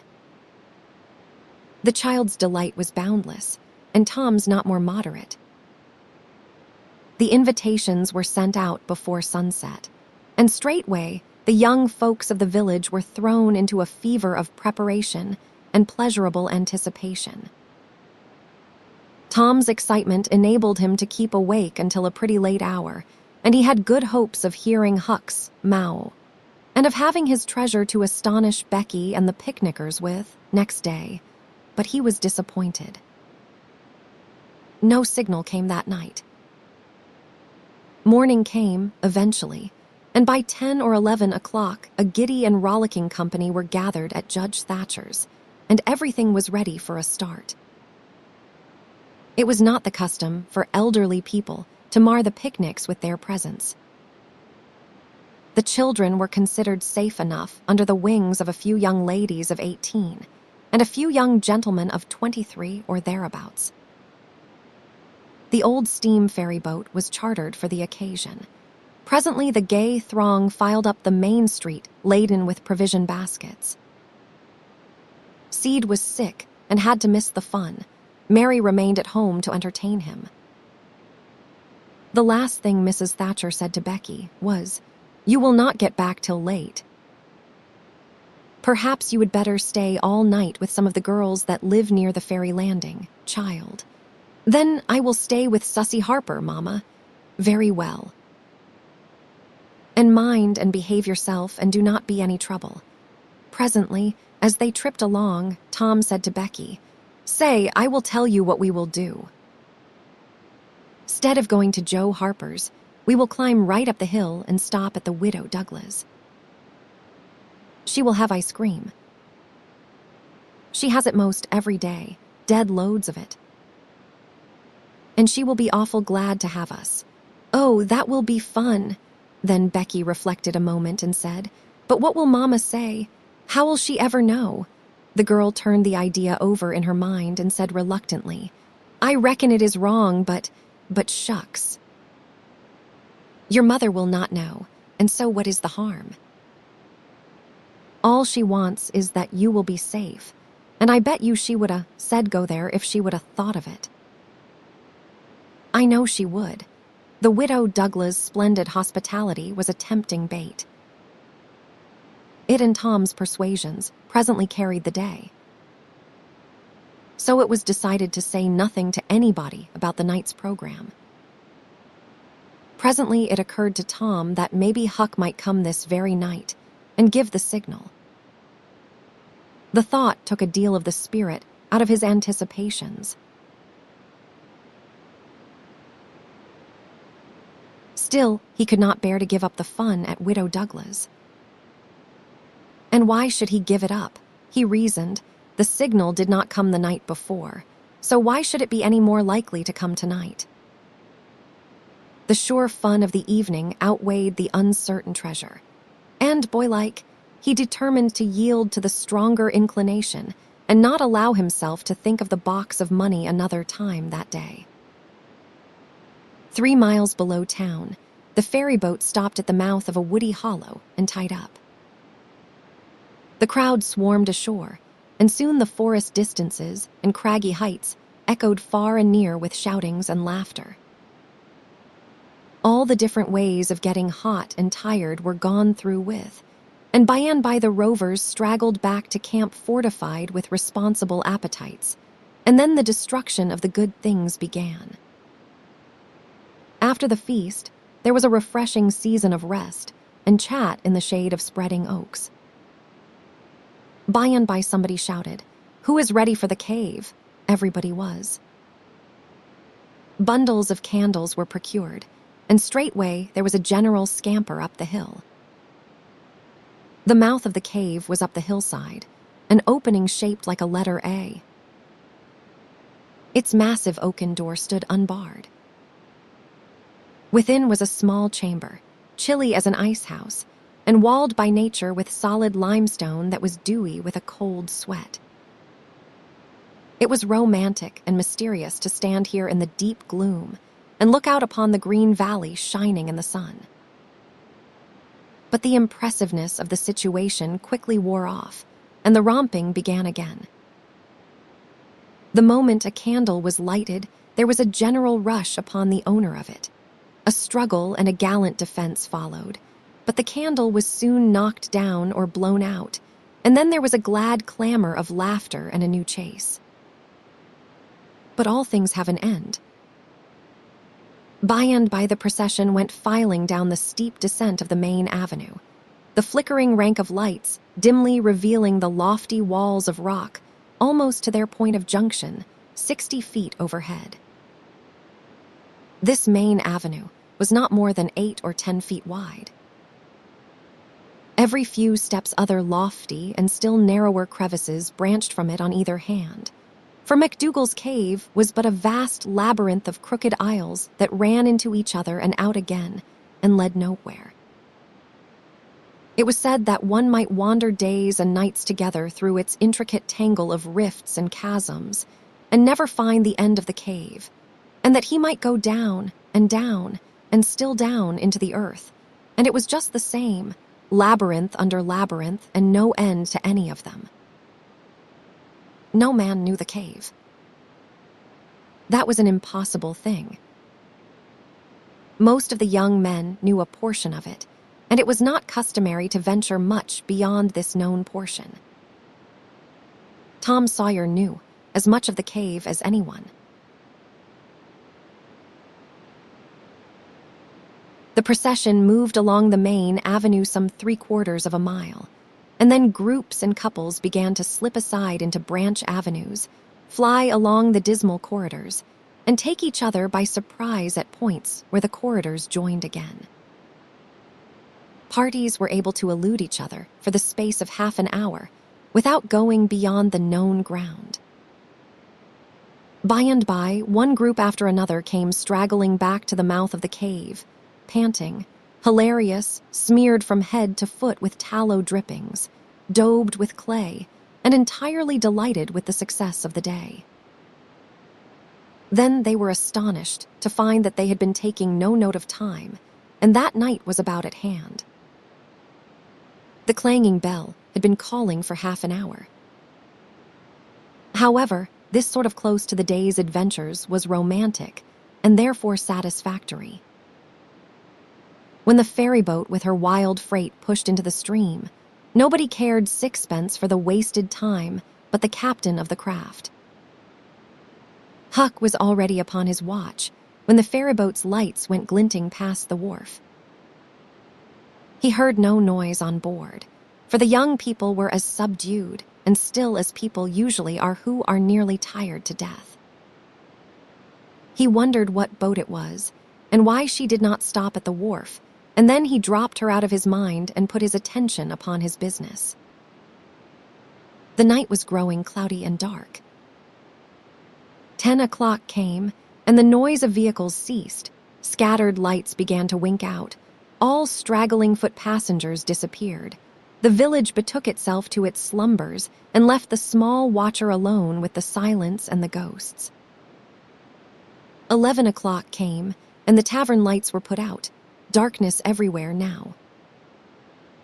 Huck waited what seemed a weary long time, but nothing happened. His faith was weakening. Was there any use? Was there really any use? Why not give it up and turn in? A noise fell upon his ear. He was all attention in an instant. The alley door closed softly. He sprang to the corner of the brick store. The next moment, 2 men brushed by him, and one seemed to have something under his arm. It must be that box. So they were going to remove the treasure. Why call Tom now? It would be absurd. The men would get away with the box and never be found again. No, he would stick to their wake and follow them. He would trust to the darkness for security from discovery. So communing with himself, Huck stepped out and glided along behind the men, cat-like, with bare feet, allowing them to keep just far enough ahead not to be invisible. They moved up the River Street 3 blocks, then turned to the left up a cross street. They went straight ahead, then, until they came to the path that led up Cardiff Hill. This they took. They passed by the old Welshman's house, halfway up the hill, without hesitating, and still climbed upward. Good, thought Huck, they will bury it in the old quarry. But they never stopped at the quarry. They passed on, up the summit. They plunged into the narrow path between the tall sumac bushes, and were at once hidden in the gloom. Huck closed up and shortened his distance, now, for they would never be able to see him. He trotted along a while, then slackened his pace, fearing he was gaining too fast, moved on a piece, then stopped altogether, listened. No sound, none save that he seemed to hear the beating of his own heart. The hooting of an owl came over the hill, ominous sound. But no footsteps. Heavens, was everything lost? He was about to spring with winged feet when a man cleared his throat not 4 feet from him. Huck's heart shot into his throat, but he swallowed it again. And then he stood there shaking as if a dozen agues had taken charge of him at once, and so weak that he thought he must surely fall to the ground. He knew where he was. He knew he was within 5 steps of the stile, leading into Widow Douglas' grounds. Very well, he thought, let them bury it there. It will not be hard to find. Now there was a voice, a very low voice, Injun Joe's. Damn her, maybe she has got company, there is lights, late as it is. I cannot see any. This was that stranger's voice, the stranger of the haunted house. A deadly chill went at Huck's heart. This, then, was the revenge job. His thought was to fly. Then he remembered that the Widow Douglas had been kind to him more than once, and maybe these men were going to murder her. He wished he dared venture to warn her, but he knew he did not dare. They might come and catch him. He thought all this, and more in the moment that elapsed between the stranger's remark and Injun Joe's next, which was, because the bush is in your way. Now this way, now you see, do not you? Yes. Well, there is company there, I reckon. Better give it up. Give it up, and I just leaving this country forever. Give it up, and maybe never have another chance. I tell you again, as I have told you before, I do not care for her swag. You may have it. But her husband was rough on me. Many times he was rough on me, and mainly he was the justice of the peace that jugged me for a vagrant. And that ain't all. It ain't a millionth part of it. He had me horsewhipped in front of the jail like a nigger, with all the town looking on. Horsewhipped, do you understand? He took advantage of me and died. But I will take it out of her. Oh, do not kill her. Do not do that. Kill. Who said anything about killing? I would kill him if he was here, but not her. When you want to get revenge on a woman, you do not kill her, Bosh. You go for her looks.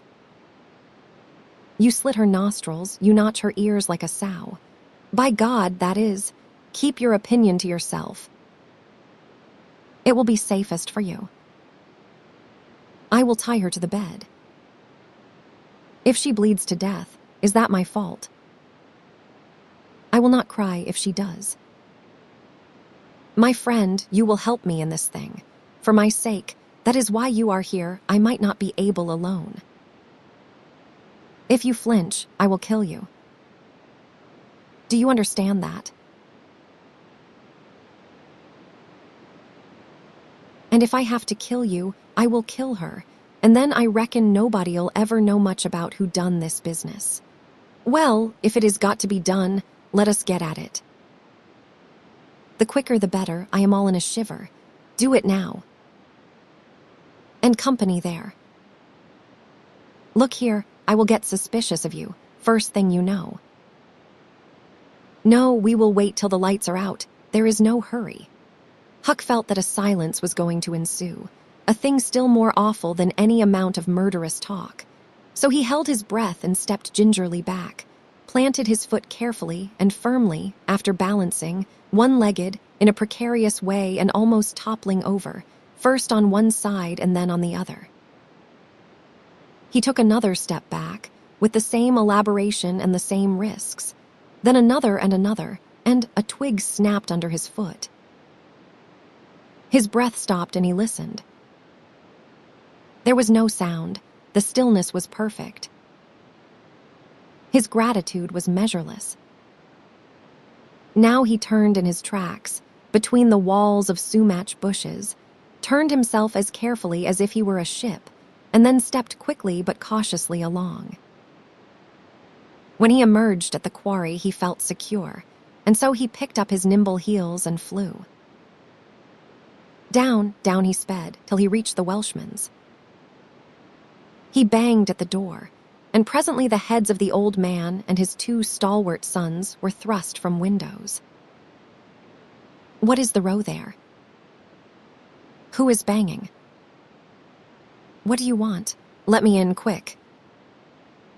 I will tell everything. Wise, who are you? Huckleberry Finn, quick, let me in. Huckleberry Finn, indeed. It ain't a name to open many doors, I judge. But let him in, lads, and let us see what is the trouble.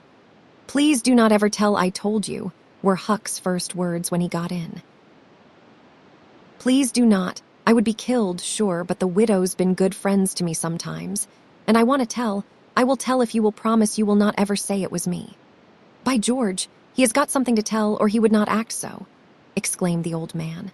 Out with it, and nobody here'll ever tell, lad. 3 minutes later, the old man and his sons, well armed, were up the hill, and just entering the sumac path on tiptoe, their weapons in their hands. Huck accompanied them no further. He hid behind a great boulder and fell to listening.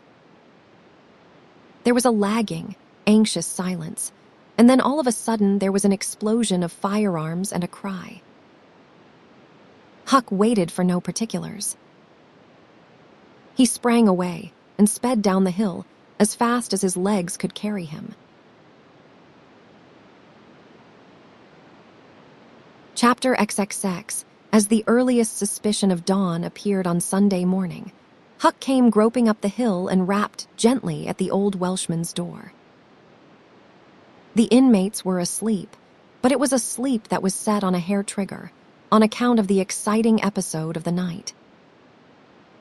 A call came from a window. Who is there? Huck's scared voice answered in a low tone. Please let me in. It is only Huck Finn. It is a name that can open this door night or day, lad, and welcome. These were strange words to the vagabond boy's ears, and the pleasantest he had ever heard. He could not recollect, that the closing word had ever been applied in his case before. The door was quickly unlocked, and he entered. Huck was given a seat, and the old man and his brace of tall sons speedily dressed themselves. "Now, my boy, I hope you are good and hungry, because breakfast will be ready as soon as the sun's up, and we will have a piping hot one, too. Make yourself easy about that. I and the boys hoped you would turn up and stop here last night. I was awful scared," said Huck, "and I run.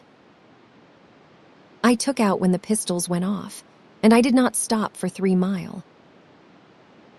I have come now because I wanted to know about it, you know, and I come before daylight because I did not want to run across them devils, even if they was dead."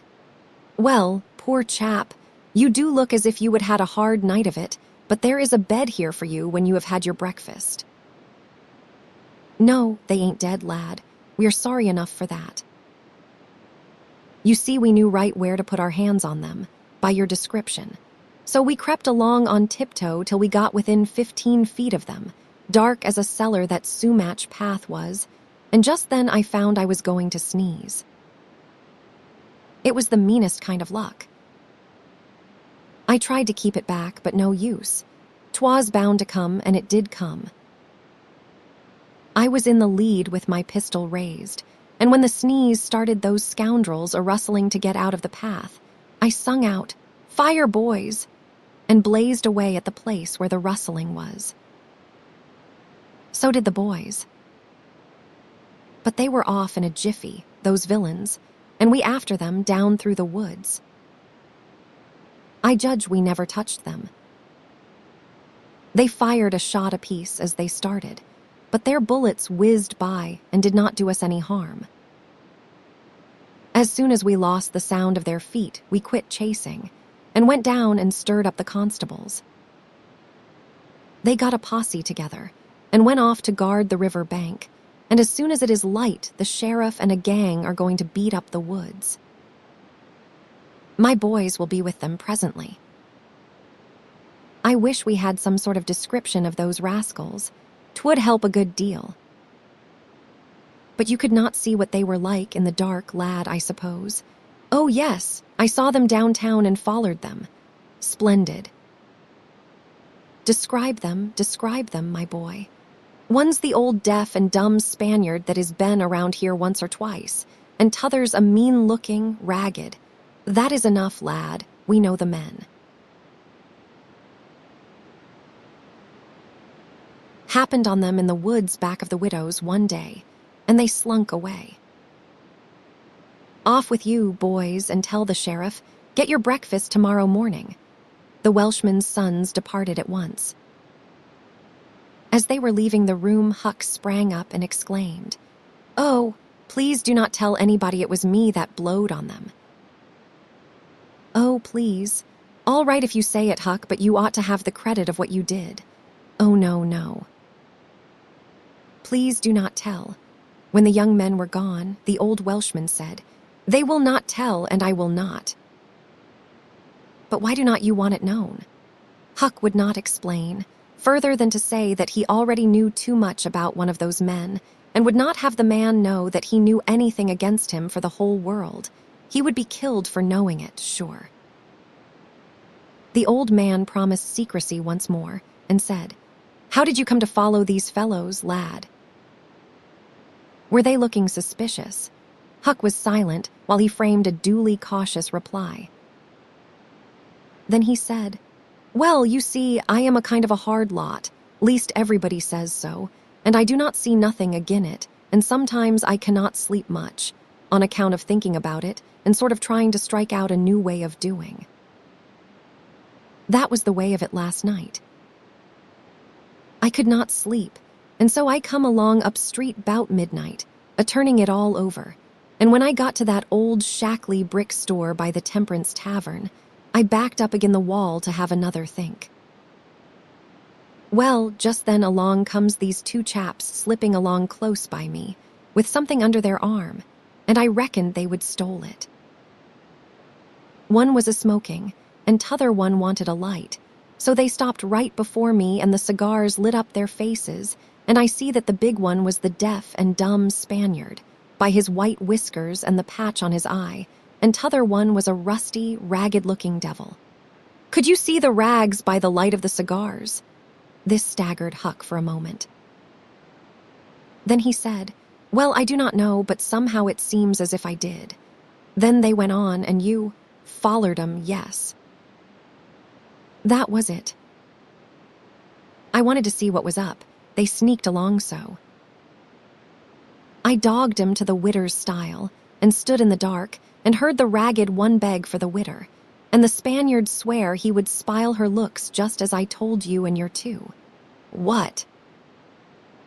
The deaf and dumb man said all that. Huck had made another terrible mistake. He was trying his best to keep the old man from getting the faintest hint of who the Spaniard might be, and yet his tongue seemed determined to get him into trouble in spite of all he could do. He made several efforts to creep out of his scrape, but the old man's eye was upon him, and he made blunder after blunder. Presently the Welshman said, "My boy, do not be afraid of me. I would not hurt a hair of your head for all the world.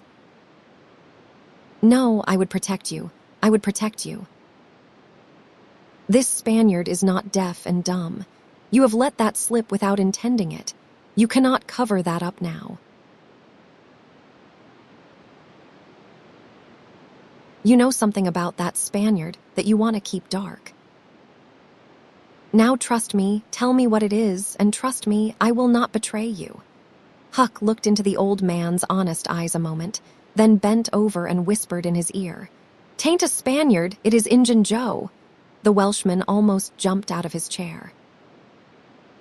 In a moment he said, "It is all plain enough now. When you talked about notching ears and slitting noses, I judged that that was your own embellishment, because white men do not take that sort of revenge. But an Injun, that is a different matter altogether." During breakfast, the talk went on, and in the course of it, the old man said that the last thing which he and his sons had done, before going to bed, was to get a lantern and examine the stile and its vicinity for marks of blood.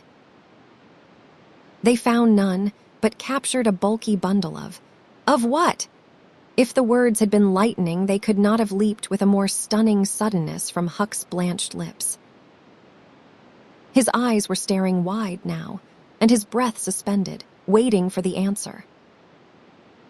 The Welshman started, stared in return, 3 seconds, 5 seconds, 10, then replied, "Of burglars' tools." "Why, what is the matter with you?" Huck sank back, panting gently but deeply, unutterably grateful. The Welshman eyed him gravely, curiously, and presently said, "Yes, burglars' tools. That appears to relieve you a good deal. But what did give you that turn? What were you expecting we would found?" Huck was in a close place. The inquiring eye was upon him. He would have given anything for material for a plausible answer. Nothing suggested itself. The inquiring eye was boring deeper and deeper. A senseless reply offered. There was no time to weigh it, so at a venture he uttered it feebly. "Sunday school books, maybe."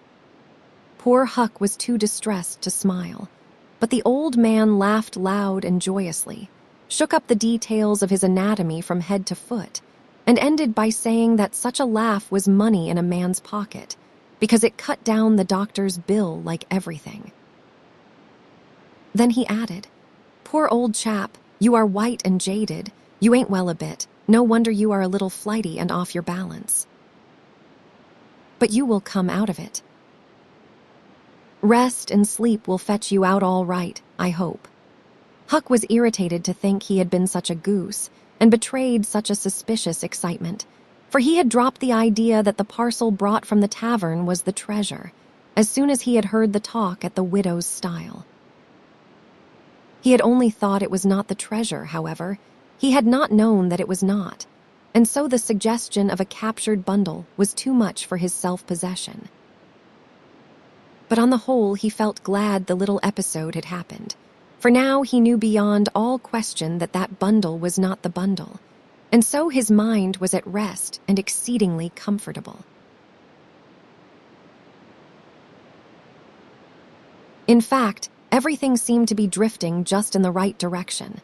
Now, the treasure must be still in number 2. The men would be captured and jailed that day, and he and Tom could seize the gold that night without any trouble or any fear of interruption. Just as breakfast was completed, there was a knock at the door. Huck jumped for a hiding place, for he had no mind to be connected even remotely with the late event. The Welshman admitted several ladies and gentlemen, among them the widow Douglas, and noticed that groups of citizens were climbing up the hill to stare at the stile. So the news had spread. The Welshman had to tell the story of the night to the visitors. The widow's gratitude for her preservation was outspoken. "Do not say a word about it, madam. There is another that you are more beholden to than you are to me and my boys, maybe, but he do not allow me to tell his name. We would not have been there but for him." Of course, this excited a curiosity so vast that it almost belittled the main matter, but the Welshman allowed it to eat into the vitals of his visitors, and through them be transmitted to the whole town, for he refused to part with his secret. When all else had been learned, the widow said, "I went asleep reading in bed and slept straight through all that noise. Why did not you come and wake me? We judged it warn't worthwhile. Those fellows weren't likely to come again. They had not any tools left to work with, and what was the use of waking you up and scaring you to death? My 3 Negro men stood guard at your house all the rest of the night. They have just come back. More visitors came, and the story had to be told and retold for a couple of hours more. There was no Sabbath school during day school vacation, but everybody was early at church. The stirring event was well canvassed. News came that not a sign of the 2 villains had been yet discovered. When the sermon was finished, Judge Thatcher's wife dropped alongside of Mrs. Harper as she moved down the aisle with the crowd and said, "Is my Becky going to sleep all day? I just expected she would be tired to death. Your Becky?" "Yes," with a startled look. "Did not she stay with you last night?" "Why, no." Mrs. Thatcher turned pale and sank into a pew just as Aunt Polly, talking briskly with a friend, passed by.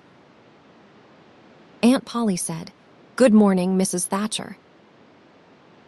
"Good morning, Mrs. Harper. I have got a boy that is turned up missing. I reckon my Tom stayed at your house last night, one of you. And now he is afraid to come to church. I have got to settle with him." Mrs. Thatcher shook her head feebly and turned paler than ever. "He did not stay with us," said Mrs. Harper, beginning to look uneasy. A marked anxiety came into Aunt Polly's face. "Joe Harper, have you seen my Tom this morning?" "Nom. When did you see him last?" Joe tried to remember, but was not sure he could say. The people had stopped moving out of church. Whispers passed along, and a boding uneasiness took possession of every countenance. Children were anxiously questioned, and young teachers. They all said they had not noticed whether Tom and Becky were on board the ferryboat on the homeward trip. It was dark. No one thought of inquiring if anyone was missing. One young man finally blurted out his fear that they were still in the cave. Mrs. Thatcher swooned away. Aunt Polly fell to crying and wringing her hands. The alarm swept from lip to lip, from group to group, from street to street, and within 5 minutes the bells were wildly clanging and the whole town was up. The Cardiff Hill episode sank into instant insignificance. The burglars were forgotten, horses were saddled, skiffs were manned, the ferryboat ordered out, and before the horror was half an hour old, 200 men were pouring down high road and river toward the cave. All the long afternoon, the village seemed empty and dead. Many women visited Aunt Polly and Mrs. Thatcher and tried to comfort them. They cried with them, too, and that was still better than words. All the tedious night the town waited for news, but when the morning dawned at last, all the word that came was, "Send more candles and send food." Mrs. Thatcher was almost crazed, and Aunt Polly also. Judge Thatcher sent messages of hope and encouragement from the cave, but they conveyed no real cheer. The old Welshman came home toward daylight, spattered with candle grease, smeared with clay, and almost worn out. He found Huck still in the bed that had been provided for him, and delirious with fever. The physicians were all at the cave, so the widow Douglas came and took charge of the patient. She said she would do her best by him, because, whether he was good, bad, or indifferent, he was the Lord's, and nothing that was the Lord's was a thing to be neglected. The Welshman said Huck had good spots in him, and the widow said, "You can depend on it. That is the Lord's mark. He do not leave it off. He never does. Puts it somewhere on every creature that comes from his hands." Early in the forenoon, parties of jaded men began to straggle into the village, but the strongest of the citizens continued searching. All the news that could be gained was that remotenesses of the cavern were being ransacked that had never been visited before, that every corner and crevice was going to be thoroughly searched, that wherever one wandered through the maze of passages, lights were to be seen flitting hither and thither in the distance, and shoutings and pistol shots sent their hollow reverberations to the ear down the somber aisles. In one place, far from the section usually traversed by tourists, the names Becky and Tom had been found traced upon the rocky wall with candle smoke, and near at hand a grease-soiled bit of ribbon. Mrs. Thatcher recognized the ribbon and cried over it. She said it was the last relic she should ever have of her child, and that no other memorial of her could ever be so precious, because this one parted latest from the living body before the awful death came. Some said that now and then, in the cave, a faraway speck of light would glimmer, and then a glorious shout would burst forth, and a score of men go trooping down the echoing aisle, and then a sickening disappointment always followed. The children were not there. It was only a searcher's light. 3 dreadful days and nights dragged their tedious hours along, and the village sank into a hopeless stupor. No one had heart for anything. The accidental discovery, just made, that the proprietor of the Temperance Tavern kept liquor on his premises, scarcely fluttered the public pulse, tremendous as the fact was. In a lucid interval, Huck feebly led up to the subject of taverns, and finally asked, dimly dreading the worst, if anything had been discovered at the Temperance Tavern since he had been ill. "Yes," said the widow. Huck started up in bed, wild-eyed. "What?" "What was it?" "Liquor, and the place has been shut up." "Lie down, child. What a turn you did give me. Only tell me just one thing, only just one, please." "Was it Tom Sawyer that found it?" The widow burst into tears. "Hush, hush, child, hush. I have told you before, you must not talk. You are very, very sick. Then nothing but liquor had been found. There would have been a great powwow if it had been the gold. So the treasure was gone forever, gone forever. But what could she be crying about? Curious that she should cry. These thoughts worked their dim way through Huck's mind, and under the weariness they gave him, he fell asleep. The widow said to herself, "There, he is asleep, poor wreck. Tom Sawyer find it. Pity, but somebody could find Tom Sawyer. Ah, there ain't many left. Now, that has got hope enough or strength enough either to go on searching. Chapter XXXI. Now to return to Tom and Becky's share in the picnic. They tripped along the murky aisles with the rest of the company, visiting the familiar wonders of the cave, wonders dubbed with rather over-descriptive names, such as the drawing room, the cathedral, Aladdin's palace, and so on. Presently the hide-and-seek frolicking began, and Tom and Becky engaged in it with zeal until the exertion began to grow a trifle wearisome. Then they wandered down a sinuous avenue holding their candles aloft and reading the tangled webwork of names, dates, post office addresses, and mottos with which the rocky walls had been frescoed in candle smoke. Still drifting along and talking, they scarcely noticed that they were now in a part of the cave whose walls were not frescoed. They smoked their own names under an overhanging shelf and moved on. Presently they came to a place where a little stream of water, trickling over a ledge and carrying a limestone sediment with it, had, in the slow-dragging ages, formed a laced and ruffled Niagara in gleaming and imperishable stone. Tom squeezed his small body behind it in order to illuminate it for Becky's gratification. He found that it curtained a sort of steep natural stairway which was enclosed between narrow walls, and at once the ambition to be a discoverer seized him. Becky responded to his call, and they made a smoke mark for future guidance and started upon their quest. They wound this way and that, far down into the secret depths of the cave, made another mark, and branched off in search of novelties to tell the upper world about. In one place they found a spacious cavern, from whose ceiling depended a multitude of shining stalactites of the length and circumference of a man's leg. They walked all about it, wondering and admiring, and presently left it by one of the numerous passages that opened into it. This shortly brought them to a bewitching spring, whose basin was encrusted with a frostwork of glittering crystals.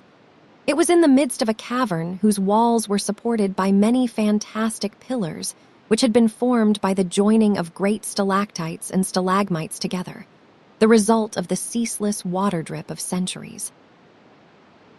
Under the roof, vast knots of bats had packed themselves together, thousands in a bunch. The lights disturbed the creatures, and they came flocking down by hundreds, squeaking and darting furiously at the candles. Tom knew their ways and the danger of this sort of conduct. He seized Becky's hand and hurried her into the first corridor that offered, and none too soon, for a bat struck Becky's light out with its wing while she was passing out of the cavern. The bats chased the children a good distance, but the fugitives plunged into every new passage that offered, and at last got rid of the perilous things. Tom found a subterranean lake, shortly, which stretched its dim length away until its shape was lost in the shadows. He wanted to explore its borders, but concluded that it would be best to sit down and rest a while first.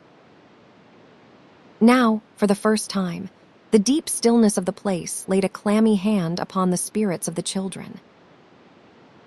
Becky said, "Why, I did not notice, but it seems ever so long since I heard any of the others.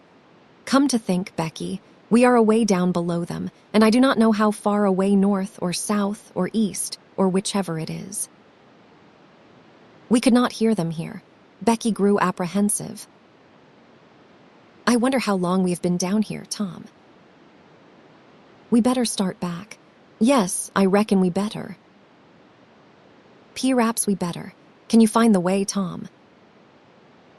"It is all a mixed-up crookedness to me. I reckon I could find it, but then the bats. If they put our candles out, it will be an awful fix. Let us try some other way, so as not to go through there." "Well, but I hope we will not get lost." It would be so awful, and the girls shuddered at the thought of the dreadful possibilities. They started through a corridor, and traversed it in silence a long way, glancing at each new opening to see if there was anything familiar about the look of it. But they were all strange. Every time Tom made an examination, Becky would watch his face for an encouraging sign, and he would say cheerily, "Oh, it is all right. This ain't the one, but we will come to it right away." But he felt less and less hopeful with each failure, and presently began to turn off into diverging avenues at sheer random, in desperate hope of finding the one that was wanted. He still said it was all right, but there was such a leaden dread at his heart that the words had lost their ring and sounded just as if he had said, "All is lost." Becky clung to his side in an anguish of fear and tried hard to keep back the tears, but they would come. At last she said, "Oh, Tom, never mind the bats, let us go back that way. We seem to get worse and worse off all the time." "Listen," said he. Profound silence. Silence so deep that even their breathings were conspicuous in the hush.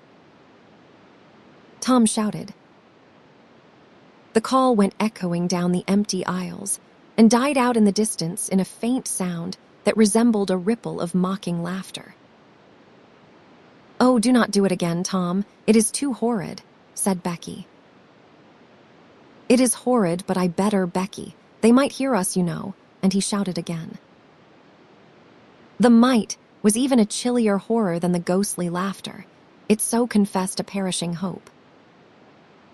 The children stood still and listened, but there was no result. Tom turned upon the back track at once and hurried his steps. It was but a little while before a certain indecision in his manner revealed another fearful fact to Becky. He could not find his way back. "Oh, Tom, you did not make any marks. Becky, I was such a fool. Such a fool. I never thought we might want to come back. No, I cannot find the way. It is all mixed up. Tom, Tom, we are lost, we are lost. We never can get out of this awful place. Oh, why did we ever leave the others?" She sank to the ground and burst into such a frenzy of crying that Tom was appalled with the idea that she might die or lose her reason. He sat down by her and put his arms around her. She buried her face in his bosom. She clung to him. She poured out her terrors, her unavailing regrets, and the far echoes turned them all to jeering laughter. Tom begged her to pluck up hope again, and she said she could not. He fell to blaming and abusing himself for getting her into this miserable situation. This had a better effect. She said she would try to hope again. She would get up and follow wherever he might lead if only he would not talk like that anymore. For he was no more to blame than she said. So they moved on again. Aimlessly, simply at random, all they could do was to move, keep moving. For a little while, hope made a show of reviving, not with any reason to back it, but only because it is its nature to revive when the spring has not been taken out of it by age and familiarity with failure. By and by, Tom took Becky's candle and blew it out. This economy meant so much. Words were not needed. Becky understood, and her hope died again. She knew that Tom had a whole candle and 3 or 4 pieces in his pockets, yet he must economize. By and by, fatigue began to assert its claims. The children tried to pay attention, for it was dreadful to think of sitting down when time was grown to be so precious. Moving, in some direction, in any direction, was at least progress and might bear fruit. But to sit down was to invite death and shorten its pursuit. At last, Becky's frail limbs refused to carry her farther. She sat down. Tom rested with her, and they talked of home and the friends there and the comfortable beds and, above all, the light. Becky cried, and Tom tried to think of some way of comforting her, But all his encouragements were grown threadbare with use and sounded like sarcasms. Fatigue bore so heavily upon Becky that she drowsed off to sleep. Tom was grateful. He sat looking into her drawn face and saw it grow smooth and natural under the influence of pleasant dreams, and by a smile dawned and rested there. The peaceful face reflected somewhat of peace and healing into his own spirit, and his thoughts wandered away to bygone times and dreamy memories. While he was deep in his musings, Becky woke up with a breezy little laugh, but it was stricken dead upon her lips, and a groan followed it. Oh, how could I sleep? I wish I never had waked. No, I do not, Tom. Do not look so.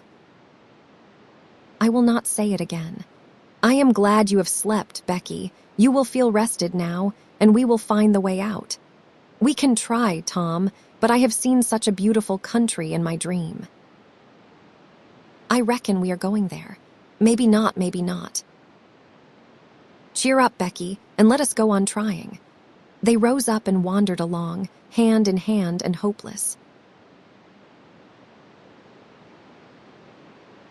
They tried to estimate how long they had been in the cave, but all they knew was that it seemed days and weeks, and yet it was plain that this could not be, for their candles were not gone yet. A long time after this, they could not tell how long, Tom said they must go softly and listen for dripping water. They must find a spring. They found one presently, and Tom said it was time to rest again. Both were cruelly tired, yet Becky said she thought she could go a little farther. She was surprised to hear Tom dissent. She could not understand it. They sat down, and Tom fastened his candle to the wall in front of them with some clay. Thought was soon busy. Nothing was said for some time. Then Becky broke the silence. Tom, I am so hungry. Tom took something out of his pocket. Do you remember this? Said he. Becky almost smiled. It is our wedding cake, Tom. Yes, I wish it was as big as a barrel, for it is all we have got. I saved it from the picnic for us to dream on, Tom, the way grown-up people do with wedding cake, but it will be our. She dropped the sentence where it was. Tom divided the cake and Becky ate with good appetite, while Tom nibbled at his moiety. There was abundance of cold water to finish the feast with. By and by Becky suggested that they move on again. Tom was silent a moment. Then he said, Becky, can you bear it if I tell you something? Becky's face paled, but she thought she could. Well then, Becky, we must stay here, where there is water to drink. That little piece is our last candle. Becky gave loose to tears and wailings. Tom did what he could to comfort her, but with little effect. At length Becky said, Tom, well, Becky, they will miss us and hunt for us. Yes, they will. Certainly they will. Maybe they are hunting for us now, Tom. Why, I reckon maybe they are. I hope they are. When would they miss us, Tom? When they get back to the boat, I reckon. Tom, it might be dark then. Would they notice we had not come? I do not know. But anyway, your mother would miss you as soon as they got home. A frightened look in Becky's face brought Tom to his senses, and he saw that he had made a blunder. Becky was not to have gone home that night. The children became silent and thoughtful. In a moment, a new burst of grief from Becky showed Tom that the thing in his mind had struck hers also, that the Sabbath morning might be half spent before Mrs. Thatcher discovered that Becky was not at Mrs. Harper's. The children fastened their eyes upon their bit of candle and watched it melt slowly and pitilessly away, saw the half-inch of wick stand alone at last, saw the feeble flame rise and fall, climb the thin column of smoke, linger at its top a moment, and then the horror of utter darkness reigned. How long afterward it was that Becky came to a slow consciousness that she was crying in Tom's arms, neither could tell. All that they knew was that after what seemed a mighty stretch of time, both awoke out of a dead stupor of sleep and resumed their miseries once more. Tom said it might be Sunday, now maybe Monday. He tried to get Becky to talk, but her sorrows were too oppressive. All her hopes were gone. Tom said that they must have been missed long ago, and no doubt the search was going on. He would shout, and maybe someone would come. He tried it, but in the darkness, the distant echoes sounded so hideously that he tried it no more. The hours wasted away, and hunger came to torment the captives again. A portion of Tom's half of the cake was left. They divided and ate it. But they seemed hungrier than before. The poor morsel of food only whetted desire. By and by Tom said, "S.H. Did you hear that?" Both held their breath and listened. There was a sound like the faintest, far-off shout. Instantly, Tom answered it, and leading Becky by the hand, started groping down the corridor in its direction. Presently he listened again. Again the sound was heard, and apparently a little nearer. "It is them," said Tom. "They are coming." "Come along, Becky. We are all right now." The joy of the prisoners was almost overwhelming. Their speed was slow, however, because pitfalls were somewhat common and had to be guarded against. They shortly came to one and had to stop. It might be 3 feet deep, it might be 100. There was no passing it at any rate. Tom got down on his breast and reached as far down as he could. No bottom. They must stay there and wait until the searchers came. They listened. Evidently, the distant shoutings were growing more distant. A moment or two more, and they had gone altogether. The heart-sinking misery of it. Tom whooped until he was hoarse, but it was of no use. He talked hopefully to Becky, but an age of anxious waiting passed, and no sounds came again. The children groped their way back to the spring. The weary time dragged on. They slept again and awoke famished and woe-stricken. Tom believed it must be Tuesday by this time. Now an idea struck him. There were some side passages near at hand. It would be better to explore some of these than bear the weight of the heavy time in idleness. He took a kite line from his pocket, tied it to a projection, and he and Becky started, Tom in the lead, unwinding the line as he groped along. At the end of 20 steps, the corridor ended in a jumping-off place. Tom got down on his knees and felt below, and then as far around the corner as he could reach with his hands conveniently. He made an effort to stretch yet a little farther to the right, and at that moment, not 20 yards away, a human hand, holding a candle, appeared from behind a rock. Tom lifted up a glorious shout, and instantly that hand was followed by the body it belonged to, Injun Joe's. Tom was paralyzed. He could not move. He was vastly gratified the next moment to see the Spaniard take to his heels and get himself out of sight.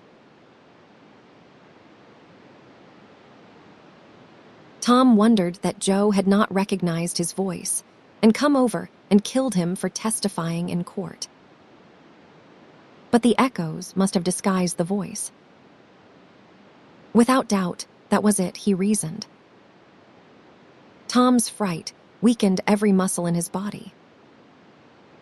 He said to himself that if he had strength enough to get back to the spring, he would stay there, and nothing should tempt him to run the risk of meeting Injun Joe again. He was careful to keep from Becky what it was he had seen. He told her he had only shouted for luck, but hunger and wretchedness rise superior to fears in the long run. Another tedious wait at the spring, and another long sleep brought changes. The children awoke tortured with a raging hunger. Tom believed that it must be Wednesday or Thursday, or even Friday or Saturday now, and that the search had been given over. He proposed to explore another passage. He felt willing to risk Injun Joe and all other terrors. But Becky was very weak. She had sunk into a dreary apathy and would not be roused. She said she would wait now, where she was, and die it would not be long. She told Tom to go with the kite line and explore if he chose, but she implored him to come back every little while and speak to her, and she made him promise that when the awful time came, he would stay by her and hold her hand until all was over. Tom kissed her, with a choking sensation in his throat, and made a show of being confident of finding the searchers or an escape from the cave. Then he took the kite line in his hand and went groping down one of the passages on his hands and knees, distressed with hunger and sick with bodings of coming doom. Chapter XXXII. Tuesday afternoon came, and waned to the twilight. The village of St. Petersburg still mourned. The lost children had not been found. Public prayers had been offered up for them, and many a private prayer that had the petitioner's whole heart in it. But still, no good news came from the cave. The majority of the searchers had given up the quest and gone back to their daily avocations, saying that it was plain the children could never be found. Mrs. Thatcher was very ill, and a great part of the time delirious. People said it was heartbreaking to hear her call her child, and raise her head and listen a whole minute at a time, then lay it wearily down again with a moan. Aunt Polly had drooped into a settled melancholy, and her gray hair had grown almost white. The village went to its rest on Tuesday night, sad and forlorn. Away in the middle of the night, a wild peal burst from the village bells, and in a moment the streets were swarming with frantic half-clad people who shouted, "Turn out! Turn out! They are found! They are found!" Tin pans and horns were added to the din. The population massed itself and moved toward the river, met the children coming in an open carriage drawn by shouting citizens, thronged around it, joined its homeward march, and swept magnificently up the main street roaring huzzah after huzzah. The village was illuminated. Nobody went to bed again. It was the greatest night the little town had ever seen. During the first half hour, a procession of villagers filed through Judge Thatcher's house, seized the saved ones and kissed them, squeezed Mrs. Thatcher's hand, tried to speak but could not, and drifted out raining tears all over the place. Aunt Polly's happiness was complete, and Mrs. Thatcher's nearly so. It would be complete, however, as soon as the messenger dispatched with the great news to the cave should get the word to her husband. Tom lay upon a sofa with an eager auditory about him and told the history of the wonderful adventure, putting in many striking additions to adorn it withal, and closed with a description of how he left Becky and went on an exploring expedition, how he followed 2 avenues as far as his kite line would reach, how he followed a third to the fullest stretch of the kite line, and was about to turn back when he glimpsed a far-off speck that looked like daylight, dropped the line and groped toward it, pushed his head and shoulders through a small hole, and saw the broad Mississippi rolling by. And if it had only happened to be night, he would not have seen that speck of daylight and would not have explored that passage anymore. He told how he went back for Becky and broke the good news, and she told him not to fret her with such stuff, for she was tired and knew she was going to die and wanted to. He described how he labored with her and convinced her, and how she almost died for joy when she had groped to where she actually saw the blue speck of daylight, how he pushed his way out at the hole and then helped her out, how they sat there and cried for gladness, How some men came along in a skiff, and Tom hailed them and told them their situation and their famished condition. How the men did not believe the wild tale at first, because, said they, you are 5 miles down the river below the valley the cave is in. Then took them aboard, rowed to a house, gave them supper, made them rest till 2 or 3 hours after dark, and then brought them home. Before day dawn, Judge Thatcher and the handful of searchers with him were tracked out, in the cave, by the twine clues they had strung behind them, and informed of the great news. 3 days and nights of toil and hunger in the cave were not to be shaken off at once, as Tom and Becky soon discovered. They were bedridden all of Wednesday and Thursday, and seemed to grow more and more tired and worn all the time. Tom got about a little on Thursday, was downtown Friday, and nearly as whole as ever Saturday. But Becky did not leave her room until Sunday, and then she looked as if she had passed through a wasting illness.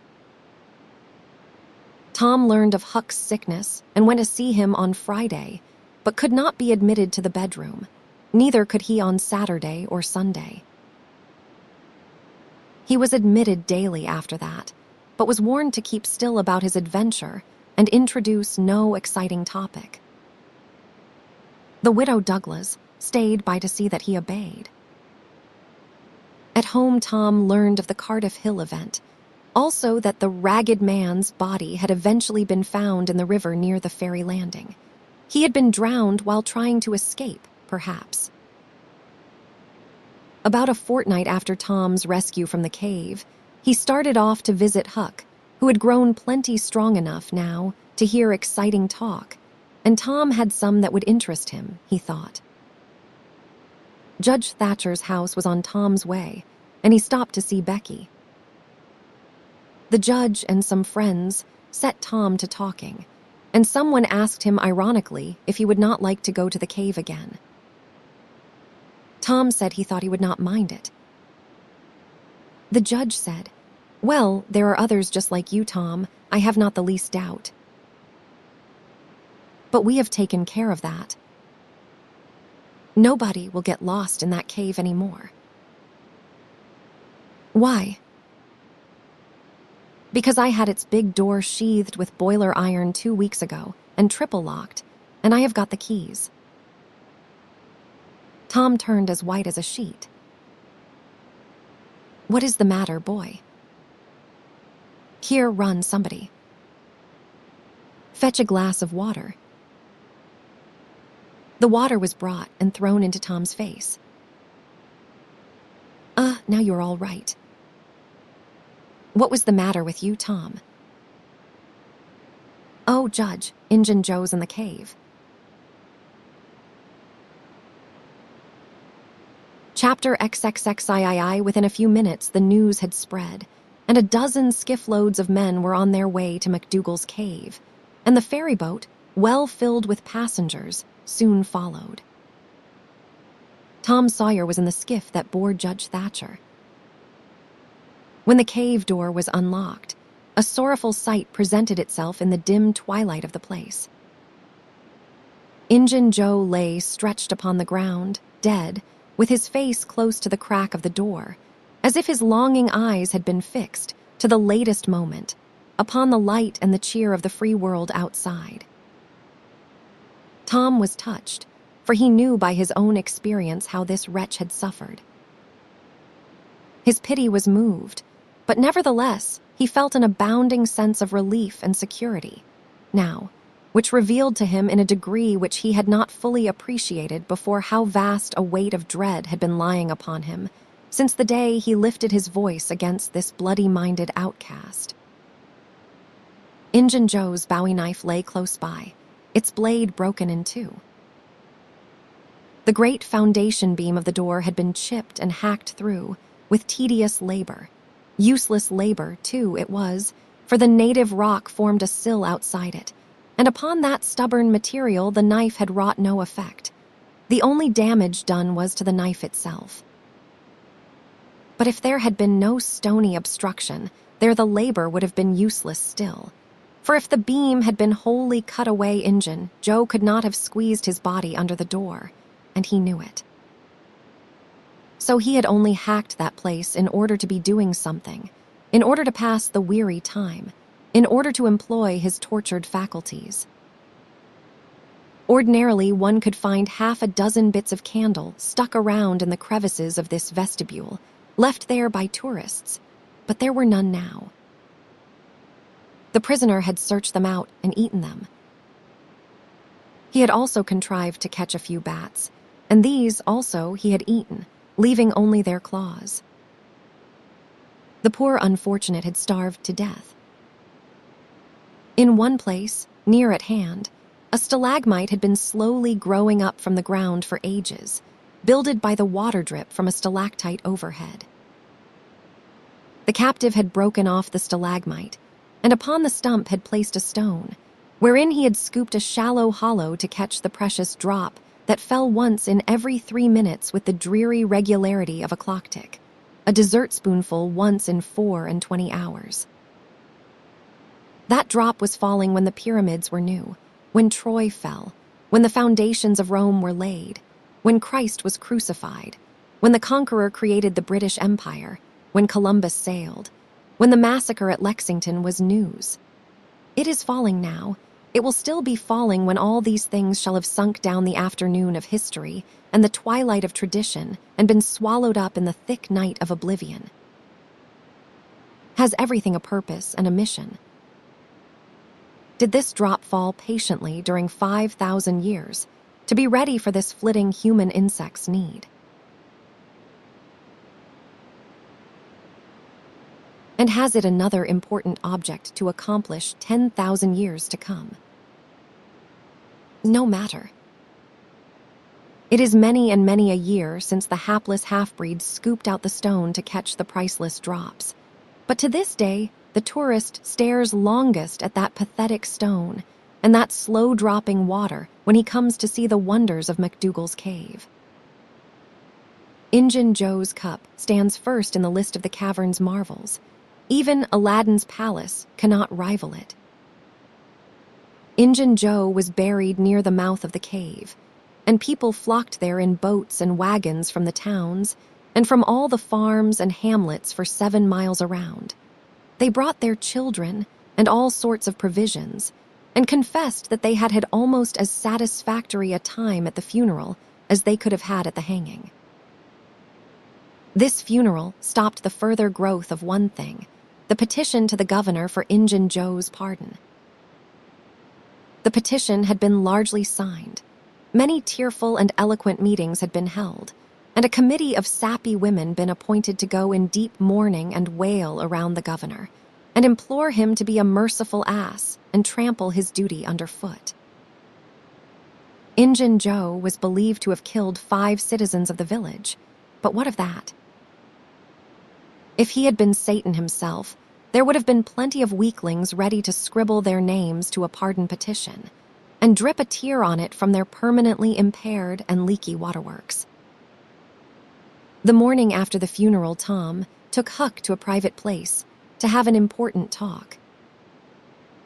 Huck had learned all about Tom's adventure from the Welshman and the widow Douglas by this time, but Tom said he reckoned there was one thing they had not told him. That thing was what he wanted to talk about now. Huck's face saddened. He said, "I know what it is. You got into number 2 and never found anything but whiskey. Nobody told me it was you, but I just knowed it must have been you soon as I heard 'bout that whiskey business. And I knowed you had not got the money because you would have got at me some way or other and told me even if you was mum to everybody else. Tom, something's always told me we would never get holt of that swag. Why, Huck, I never told on that tavern keeper. You know his tavern was all right the Saturday I went to the picnic. Do not you remember you was to watch there that night? Oh, yes. Why, it seems 'bout a year ago. It was that very night that I followed Injun Joe to the Witters. You followed him. Yes, but you keep mum. I reckon Injun Joe's left friends behind him, and I do not want 'em souring on me and doing me mean tricks. If it had not been for me, he would be down in Texas now, all right." Then Huck told his entire adventure in confidence to Tom, who had only heard of the Welshman's part of it before. "Well," said Huck presently, coming back to the main question, "whoever nipped the whiskey in number 2, nipped the money too, I reckon. Anyways, it is a goner for us, Tom." "Huck, that money was not ever in number 2. "What?" Huck searched his comrade's face keenly. "Tom, have you got on the track of that money again?" "Huck, it is in the cave." Huck's eyes blazed. "Say it again, Tom. The money's in the cave. Tom, honest Injun now, is it fun or earnest?" "Earnest, Huck, just as earnest as ever I was in my life." "Will you go in there with me and help get it out?" "I bet I will." "I will if it is where we can blaze our way to it and not get lost." "Huck, we can do that without the least little bit of trouble in the world." "Good as wheat." "What makes you think the money's?" "Huck, you just wait till we get in there. If we do not find it, I will agree to give you my drum and everything I have got in the world." "I will, by jings." "All right, it is a whiz." "When do you say?" "Right now, if you say it." "Are you strong enough? Is it far in the cave?" "I been on my pins a little 3 or 4 days now, but I cannot walk more'n a mile, Tom. Least I do not think I could." "It is about 5 mile into there the way anybody but me would go, Huck, but there is a mighty short cut that they do not anybody but me know about." "Huck, I will take you right to it in a skiff." "I will float the skiff down there, and I will pull it back again all by myself. You need not ever turn your hand over. Let's start right off, Tom." "All right." "We want some bread and meat, and our pipes, and a little bag or two, and 2 or 3 kite strings, and some of these newfangled things they call lucifer matches. I tell you, many's the time I wished I had some when I was in there before." A trifle after noon, the boys borrowed a small skiff from a citizen who was absent and got under way at once.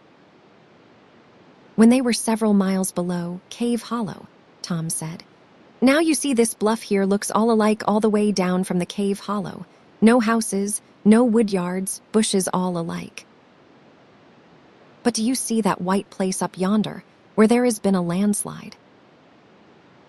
"Well, that is one of my marks." "We will get ashore now." They landed. "Now, Huck, where we are a-standing you could touch that hole I got out of with a fishing pole. See if you can find it." Huck searched all the place about and found nothing. Tom proudly marched into a thick clump of sumac bushes and said, "Here you are. Look at it, Huck. It is the snuggest hole in this country. You just keep mum about it. All along I have been wanting to be a robber, but I knew I would got to have a thing like this, and where to run across it was the bother. We have got it now, and we will keep it quiet, only we will let Joe Harper and Ben Rogers in, because of course there is got to be a gang, or else there would not be any style about it. Tom Sawyer's gang, it sounds splendid, do not it, Huck? Well, it just does, Tom. And who will we rob? Oh, most anybody. Waylay people, that is mostly the way. And kill them? No, not always. Hive them in the cave till they raise a ransom. What is a ransom? Money. You make them raise all they can, often their friends. And after you have kept them a year, if it ain't raised, then you kill them. That is the general way. Only you do not kill the women. You shut up the women, but you do not kill them. They are always beautiful and rich and awfully scared. You take their watches and things, but you always take your hat off and talk polite. They ain't anybody as polite as robbers.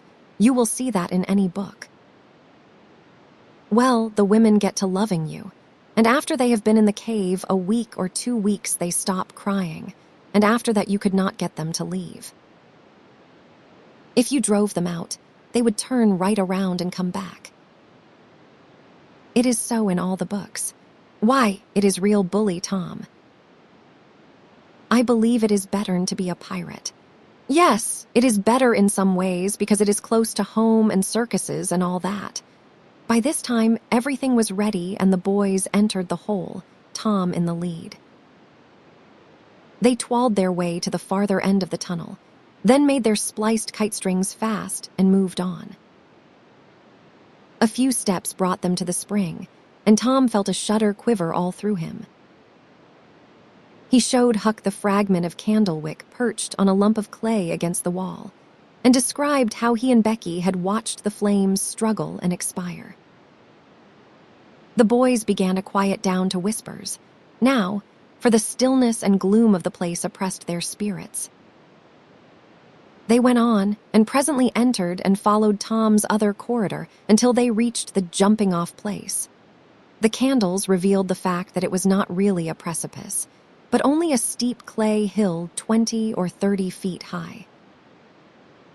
Tom whispered, "Now I will show you something, Huck."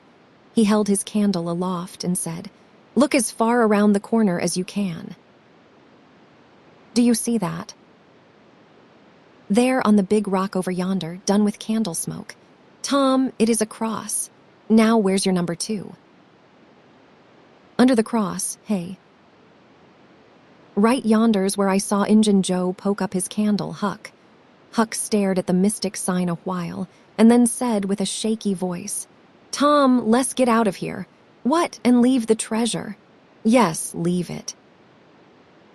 Injun Joe's ghost is round about there, certain. "No, it ain't, Huck. No, it ain't.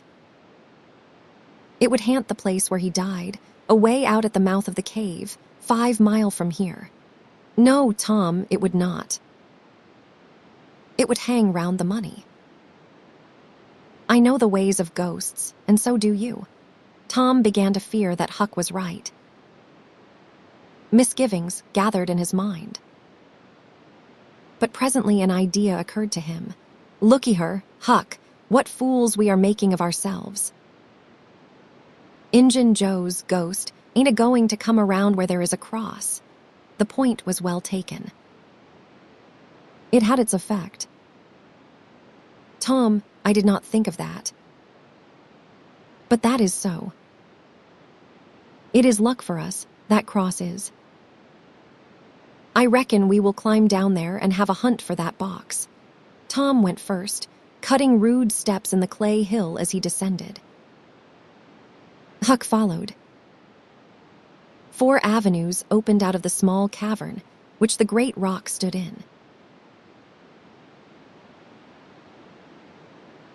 The boys examined 3 of them with no result. They found a small recess in the one nearest the base of the rock, with a pallet of blankets spread down in it, also an old suspender, some bacon rind, and the well-gnawed bones of 2 or 3 fowls. But there was no money box. The lads searched and researched this place, but in vain. Tom said, "He said under the cross." Well, this comes nearest to being under the cross. It cannot be under the rock itself, because that sets solid on the ground. They searched everywhere once more, and then sat down discouraged. Huck could suggest nothing. By and by Tom said, "Looky her, Huck, there is footprints and some candle grease on the clay about one side of this rock, but not on the other sides." Now what is that for? I bet you the money is under the rock. I am going to dig in the clay. That ain't no bad notion, Tom, said Huck with animation. Tom's real Barlow was out at once, and he had not dug 4 inches before he struck wood. Hey, Huck, you hear that? Huck began to dig and scratch now. Some boards were soon uncovered and removed. They had concealed a natural chasm, which led under the rock. Tom got into this and held his candle as far under the rock as he could, but said he could not see to the end of the rift. He proposed to explore. He stooped and passed under. The narrow way descended gradually. He followed its winding course, first to the right, then to the left, Huck at his heels. Tom turned a short curve by and exclaimed, "My goodness, Huck, looky her!" It was the treasure box, sure enough, occupying a snug little cavern, along with an empty powder keg, a couple of guns in leather cases, 2 or 3 pairs of old moccasins, a leather belt, and some other rubbish well soaked with the water drip. "Got it at last," said Huck, plowing among the tarnished coins with his hand. "My, but we are rich, Tom. Huck, I always reckoned we would get it." "It is just too good to believe, but we have got it, sure." "Say, let us not fool around here. Let us snake it out. Let me see if I can lift the box. It weighed about 50 pounds. Tom could lift it, after an awkward fashion, but could not carry it conveniently. "I thought so," he said. "They carried it like it was heavy that day at the haunted house." "I noticed that. I reckon I was right to think of fetching the little bags along." The money was soon in the bags, and the boys took it up to the cross rock. "Now let's fetch the guns and things," said Huck. "No, Huck, leave them there. They are just the tricks to have when we go to robbing.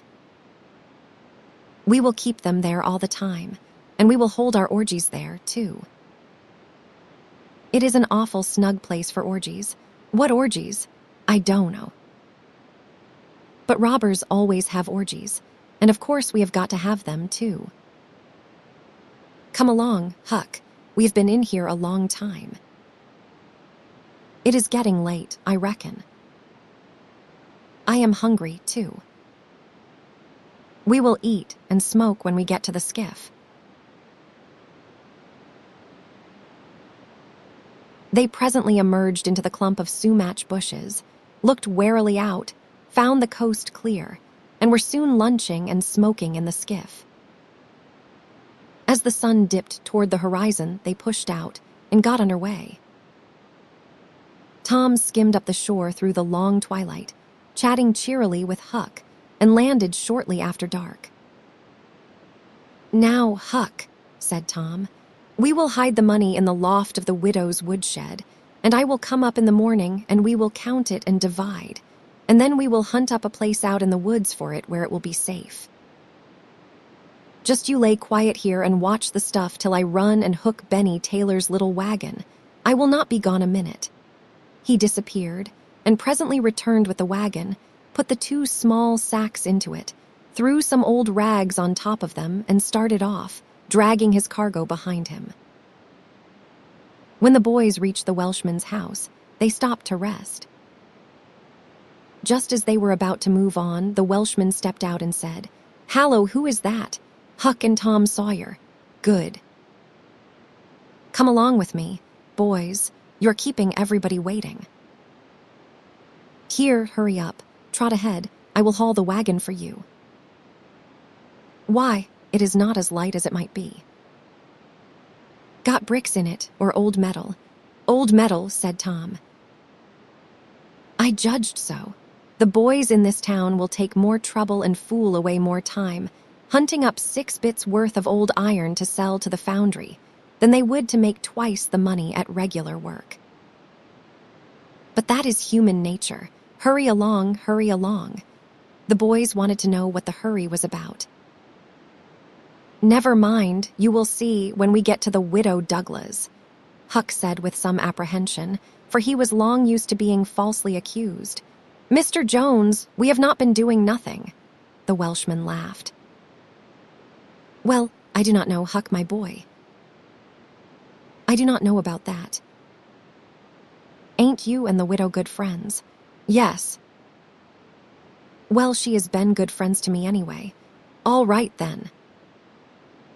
What do you want to be afraid for? This question was not entirely answered in Huck's slow mind before he found himself pushed, along with Tom, into Mrs. Douglas' drawing room. Mr. Jones left the wagon near the door and followed. The place was grandly lighted, and everybody that was of any consequence in the village was there.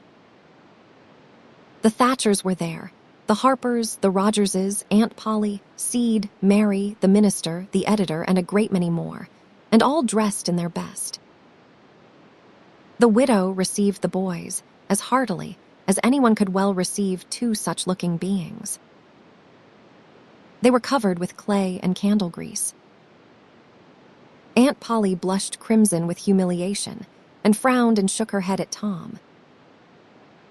Nobody suffered half as much as the two boys did, however. Mr. Jones said, "Tom was not at home yet, so I gave him up, but I stumbled on him and Huck right at my door, and so I just brought them along in a hurry." "And you did just right," said the widow. "Come with me, boys." She took them to a bedchamber and said, "Now wash and dress yourselves. Here are 2 new suits of clothes, shirts, socks, everything complete." "They are Huck's, no thanks. Huck, Mr. Jones bought one and I the other." "But they will fit both of you." "Get into them." "We will wait, come down when you are slicked up enough." Then she left. Chapter XXXIV. Huck said, "Tom, we can slope if we can find a rope.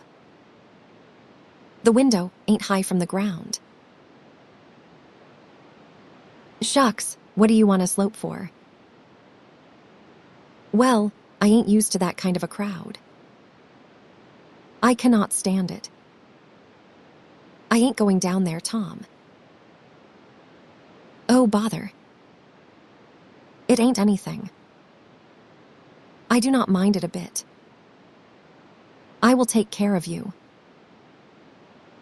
Seed appeared. "Tom," said he, "Auntie has been waiting for you all the afternoon. Mary got your Sunday clothes ready, and everybody's been fretting about you. Say, ain't this grease and clay on your clothes? Now, Mr. City, you just tend to your own business. What is all this blowout about anyway?" "It is one of the widow's parties that she is always having. This time it is for the Welshman and his sons. On account of that scrape, they helped her out of the other night. And say, I can tell you something if you want to know." "Well, what?" "Why, old Mr. Jones is going to try to spring something on the people here tonight, but I overheard him tell Auntie today about it, as a secret, but I reckon it is not much of a secret now. Everybody knows, the widow too, for all she tries to let on she do not. Mr. Jones was bound Huck should be here, could not get along with his grand secret without Huck, you know." "Secret about what, Seed?" "About Huck tracking the robbers to the widow's. I reckon Mr. Jones was going to make a grand time over his surprise, but I bet you it will drop pretty flat." Seed chuckled in a very contented and satisfied way. "Seed, was it you that told?" "Oh, never mind who it was. Somebody told, that is enough. Seed, there is only one person in this town mean enough to do that, and that is you. If you had been in Huck's place, you would have sneaked down the hill and never told anybody on the robbers. You cannot do any but mean things, and you cannot bear to see anybody praised for doing good ones.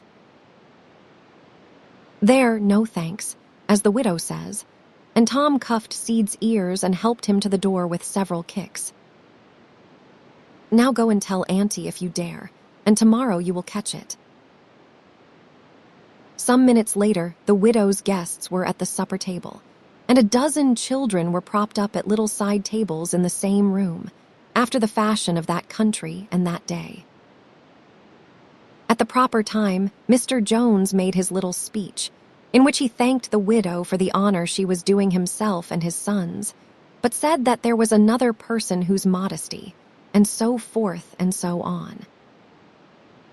He sprung his secret about Huck's share in the adventure in the finest dramatic manner he was master of, but the surprise it occasioned was largely counterfeit and not as clamorous and effusive as it might have been under happier circumstances. However, the widow made a pretty fair show of astonishment, and heaped so many compliments and so much gratitude upon Huck that he almost forgot the nearly intolerable discomfort of his new clothes in the entirely intolerable discomfort of being set up as a target for everybody's gaze and everybody's laudations. The widow said she meant to give Huck a home under her roof and have him educated, and that when she could spare the money she would start him in business in a modest way. Tom's chance was come. He said, "Huck do not need it. Huck's rich." Nothing but a heavy strain upon the good manners of the company kept back the due and proper complimentary laugh at this pleasant joke. But the silence was a little awkward. Tom broke it. "Huck's got money. Maybe you do not believe it, but he has got lots of it." "Oh, you need not smile. I reckon I can show you." "You just wait a minute." Tom ran out of doors. The company looked at each other with a perplexed interest and inquiringly at Huck, who was tongue-tied. "Seed, what ails Tom?" said Aunt Polly.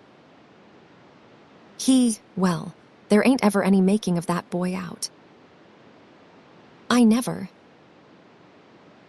Tom entered, struggling with the weight of his sacks, and Aunt Polly did not finish her sentence. Tom poured the mass of yellow coin upon the table and said, "There, what did I tell you? Half of it is Huck's, and half of it is mine." The spectacle took the general breath away. All gazed, nobody spoke for a moment. Then there was a unanimous call for an explanation. Tom said he could furnish it, and he did. The tale was long, but brimful of interest. There was scarcely an interruption from anyone to break the charm of its flow. When he had finished, Mr. Jones said, "I thought I had fixed up a little surprise for this occasion, but it do not amount to anything now. This one makes it sing mighty small, I am willing to allow." The money was counted. The sum amounted to a little over $12,000. It was more than anyone present had ever seen at one time before, though several persons were there who were worth considerably more than that in property. Chapter XXXV. The reader may rest satisfied that Tom's and Huck's windfall made a mighty stir in the poor little village of St. Petersburg. So vast a sum, all in actual cash, seemed next to incredible. It was talked about, gloated over, glorified, until the reason of many of the citizens tottered under the strain of the unhealthy excitement. Every haunted house in St. Petersburg and the neighboring villages was dissected, plank by plank, and its foundations dug up and ransacked for hidden treasure, and not by boys, but men, pretty grave, unromantic men, too, some of them. Wherever Tom and Huck appeared, they were courted, admired, stared at. The boys were not able to remember that their remarks had possessed weight before, but now their sayings were treasured and repeated. Everything they did seemed somehow to be regarded as remarkable. They had evidently lost the power of doing and saying commonplace things. Moreover, their past history was raked up and discovered to bear marks of conspicuous originality. The village paper published biographical sketches of the boys. The widow Douglas put Huck's money out at 6%, and Judge Thatcher did the same with Tom's at Aunt Polly's request. Each lad had an income, now, that was simply prodigious. $1 for every weekday in the year and half of the Sundays. It was just what the minister got. No, it was what he was promised. He generally could not collect it. $1.25 a week would board, lodge, and school a boy in those old simple days, and clothe him and wash him, too, for that matter. Judge Thatcher had conceived a great opinion of Tom. He said that no commonplace boy would ever have got his daughter out of the cave. When Becky told her father, in strict confidence, how Tom had taken her whipping at school, the judge was visibly moved. And when she pleaded grace for the mighty lie which Tom had told in order to shift that whipping from her shoulders to his own, the judge said with a fine outburst that it was a noble, a generous, a magnanimous lie, a lie that was worthy to hold up its head and march down through history breast to breast with George Washington's lauded truth about the hatchet. Becky thought her father had never looked so tall and so superb as when he walked the floor and stamped his foot and said that. She went straight off and told Tom about it. Judge Thatcher hoped to see Tom a great lawyer or a great soldier someday. He said he meant to look to it that Tom should be admitted to the National Military Academy and afterward trained in the best law school in the country, in order that he might be ready for either career or both. Huck Finn's wealth, and the fact that he was now under the widow Douglas. Protection introduced him into society, dragged him into it, hurled him into it, and his sufferings were almost more than he could bear. The widow's servants kept him clean and neat, combed and brushed, and they bedded him nightly in unsympathetic sheets that had not one little spot or stain which he could press to his heart and know for a friend. He had to eat with a knife and fork. He had to use napkin, cup, and plate. He had to learn his book. He had to go to church. He had to talk so properly that speech was become insipid in his mouth. Whithersoever he turned, the bars and shackles of civilization shut him in and bound him hand and foot. He bravely bore his miseries 3 weeks, and then one day turned up missing. For 48 hours, the widow hunted for him everywhere in great distress. The public were profoundly concerned. They searched high and low. They dragged the river for his body. Early the 3rd morning, Tom Sawyer wisely went poking among some old empty hogsheads down behind the abandoned slaughterhouse, and in one of them he found the refugee. Huck had slept there. He had just breakfasted upon some stolen odds and ends of food, and was lying off now in comfort with his pipe. He was unkempt, uncombed, and clad in the same old ruin of rags that had made him picturesque in the days when he was free and happy. Tom rooted him out, told him the trouble he had been causing, and urged him to go home. Huck's face lost its tranquil content and took a melancholy cast. He said, "Do not talk about it, Tom. I have tried it, and it do not work. It do not work, Tom. It ain't for me. I ain't used to it. The widder's good to me and friendly, but I cannot stand them ways. She makes me get up just at the same time every morning. She makes me wash. They comb me all to thunder. She will not let me sleep in the woodshed. I got to wear them blamed clothes that just smothers me, Tom. They do not seem to any air get through 'em somehow. And they are so rotten nice that I cannot set down, nor lay down, nor roll around anywheres. I hain't slid on a cellar door for, well, it 'pears to be years. I got to go to church and sweat and sweat. I hate them ornery sermons. I cannot catch a fly in there. I cannot chaw. I got to wear shoes all Sunday. The widder eats by a bell. She goes to bed by a bell. She gets up by a bell. Everything's so awful regular a body cannot stand it. Well, everybody does that way, Huck.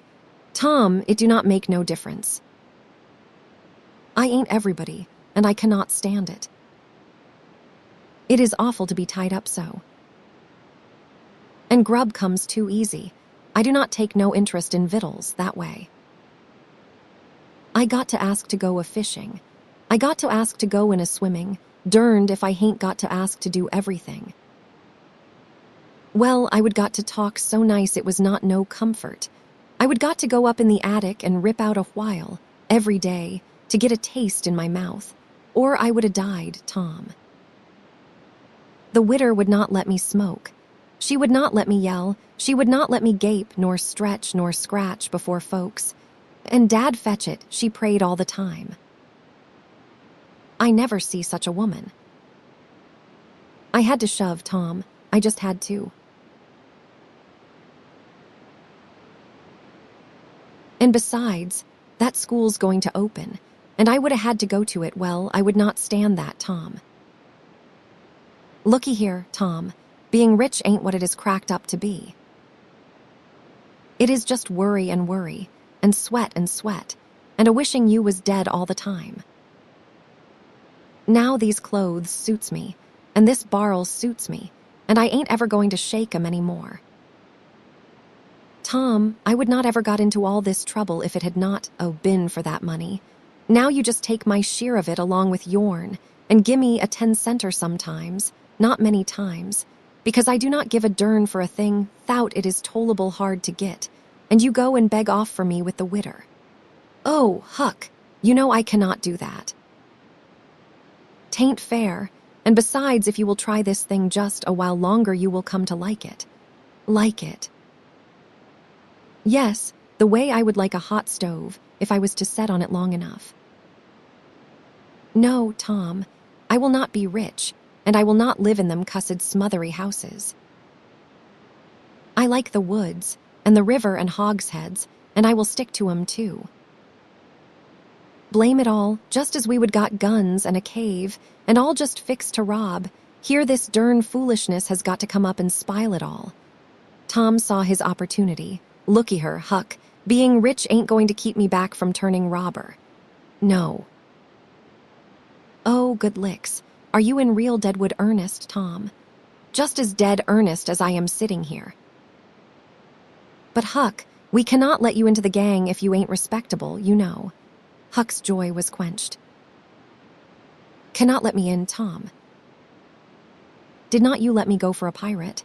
Yes, but that is different. A robber is more high-toned than what a pirate is, as a general thing. In most countries, they are awful high up in the nobility, dukes and such. Now, Tom, hain't you always been friendly to me? You would not shut me out, would you, Tom? You would not do that now, would you, Tom? Huck, I would not want to, and I do not want to, but what would people say? Why, they would say, MPH. Tom Sawyer's gang, pretty low characters in it. They would mean you, Huck. You would not like that, and I would not. Huck was silent for some time, engaged in a mental struggle. Finally he said, Well, I will go back to the widder for a month and tackle it and see if I can come to stand it, if you will let me belong to the gang, Tom. All right, Huck, it is a whiz. Come along, old chap, and I will ask the widow to let up on you a little, Huck. Will you, Tom, now will you? That is good. If she will let up on some of the roughest things, I will smoke private and cuss private, and crowd through or bust. When you going to start the gang and turn robbers? Oh, right off. We will get the boys together and have the initiation tonight, maybe. Have the witch. Have the initiation. What is that?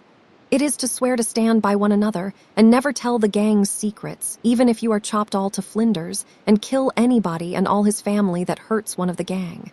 That is gay. That is mighty gay, Tom, I tell you. Well, I bet it is.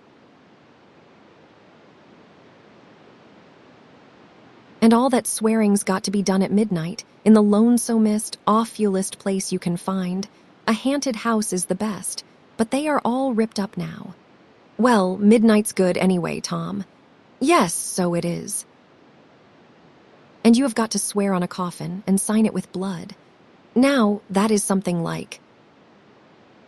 Why, it is 1,000,000 times bullier than pirating. I will stick to the widder till I rot, Tom, and if I get to be a reglar ripper of a robber and everybody talking about it, I reckon she will be proud she snaked me in out of the wet. Conclusion, so endeth this chronicle. It being strictly a history of a boy, it must stop here. The story could not go much further without becoming the history of a man. When one writes a novel about grown people, he knows exactly where to stop, that is, with a marriage. But when he writes of juveniles, he must stop where he best can. Most of the characters that perform in this book still live, and are prosperous and happy. Someday it may seem worthwhile to take up the story of the younger ones again, and see what sort of men and women they turned out to be. Therefore, it will be wisest not to reveal any of that part of their lives at present.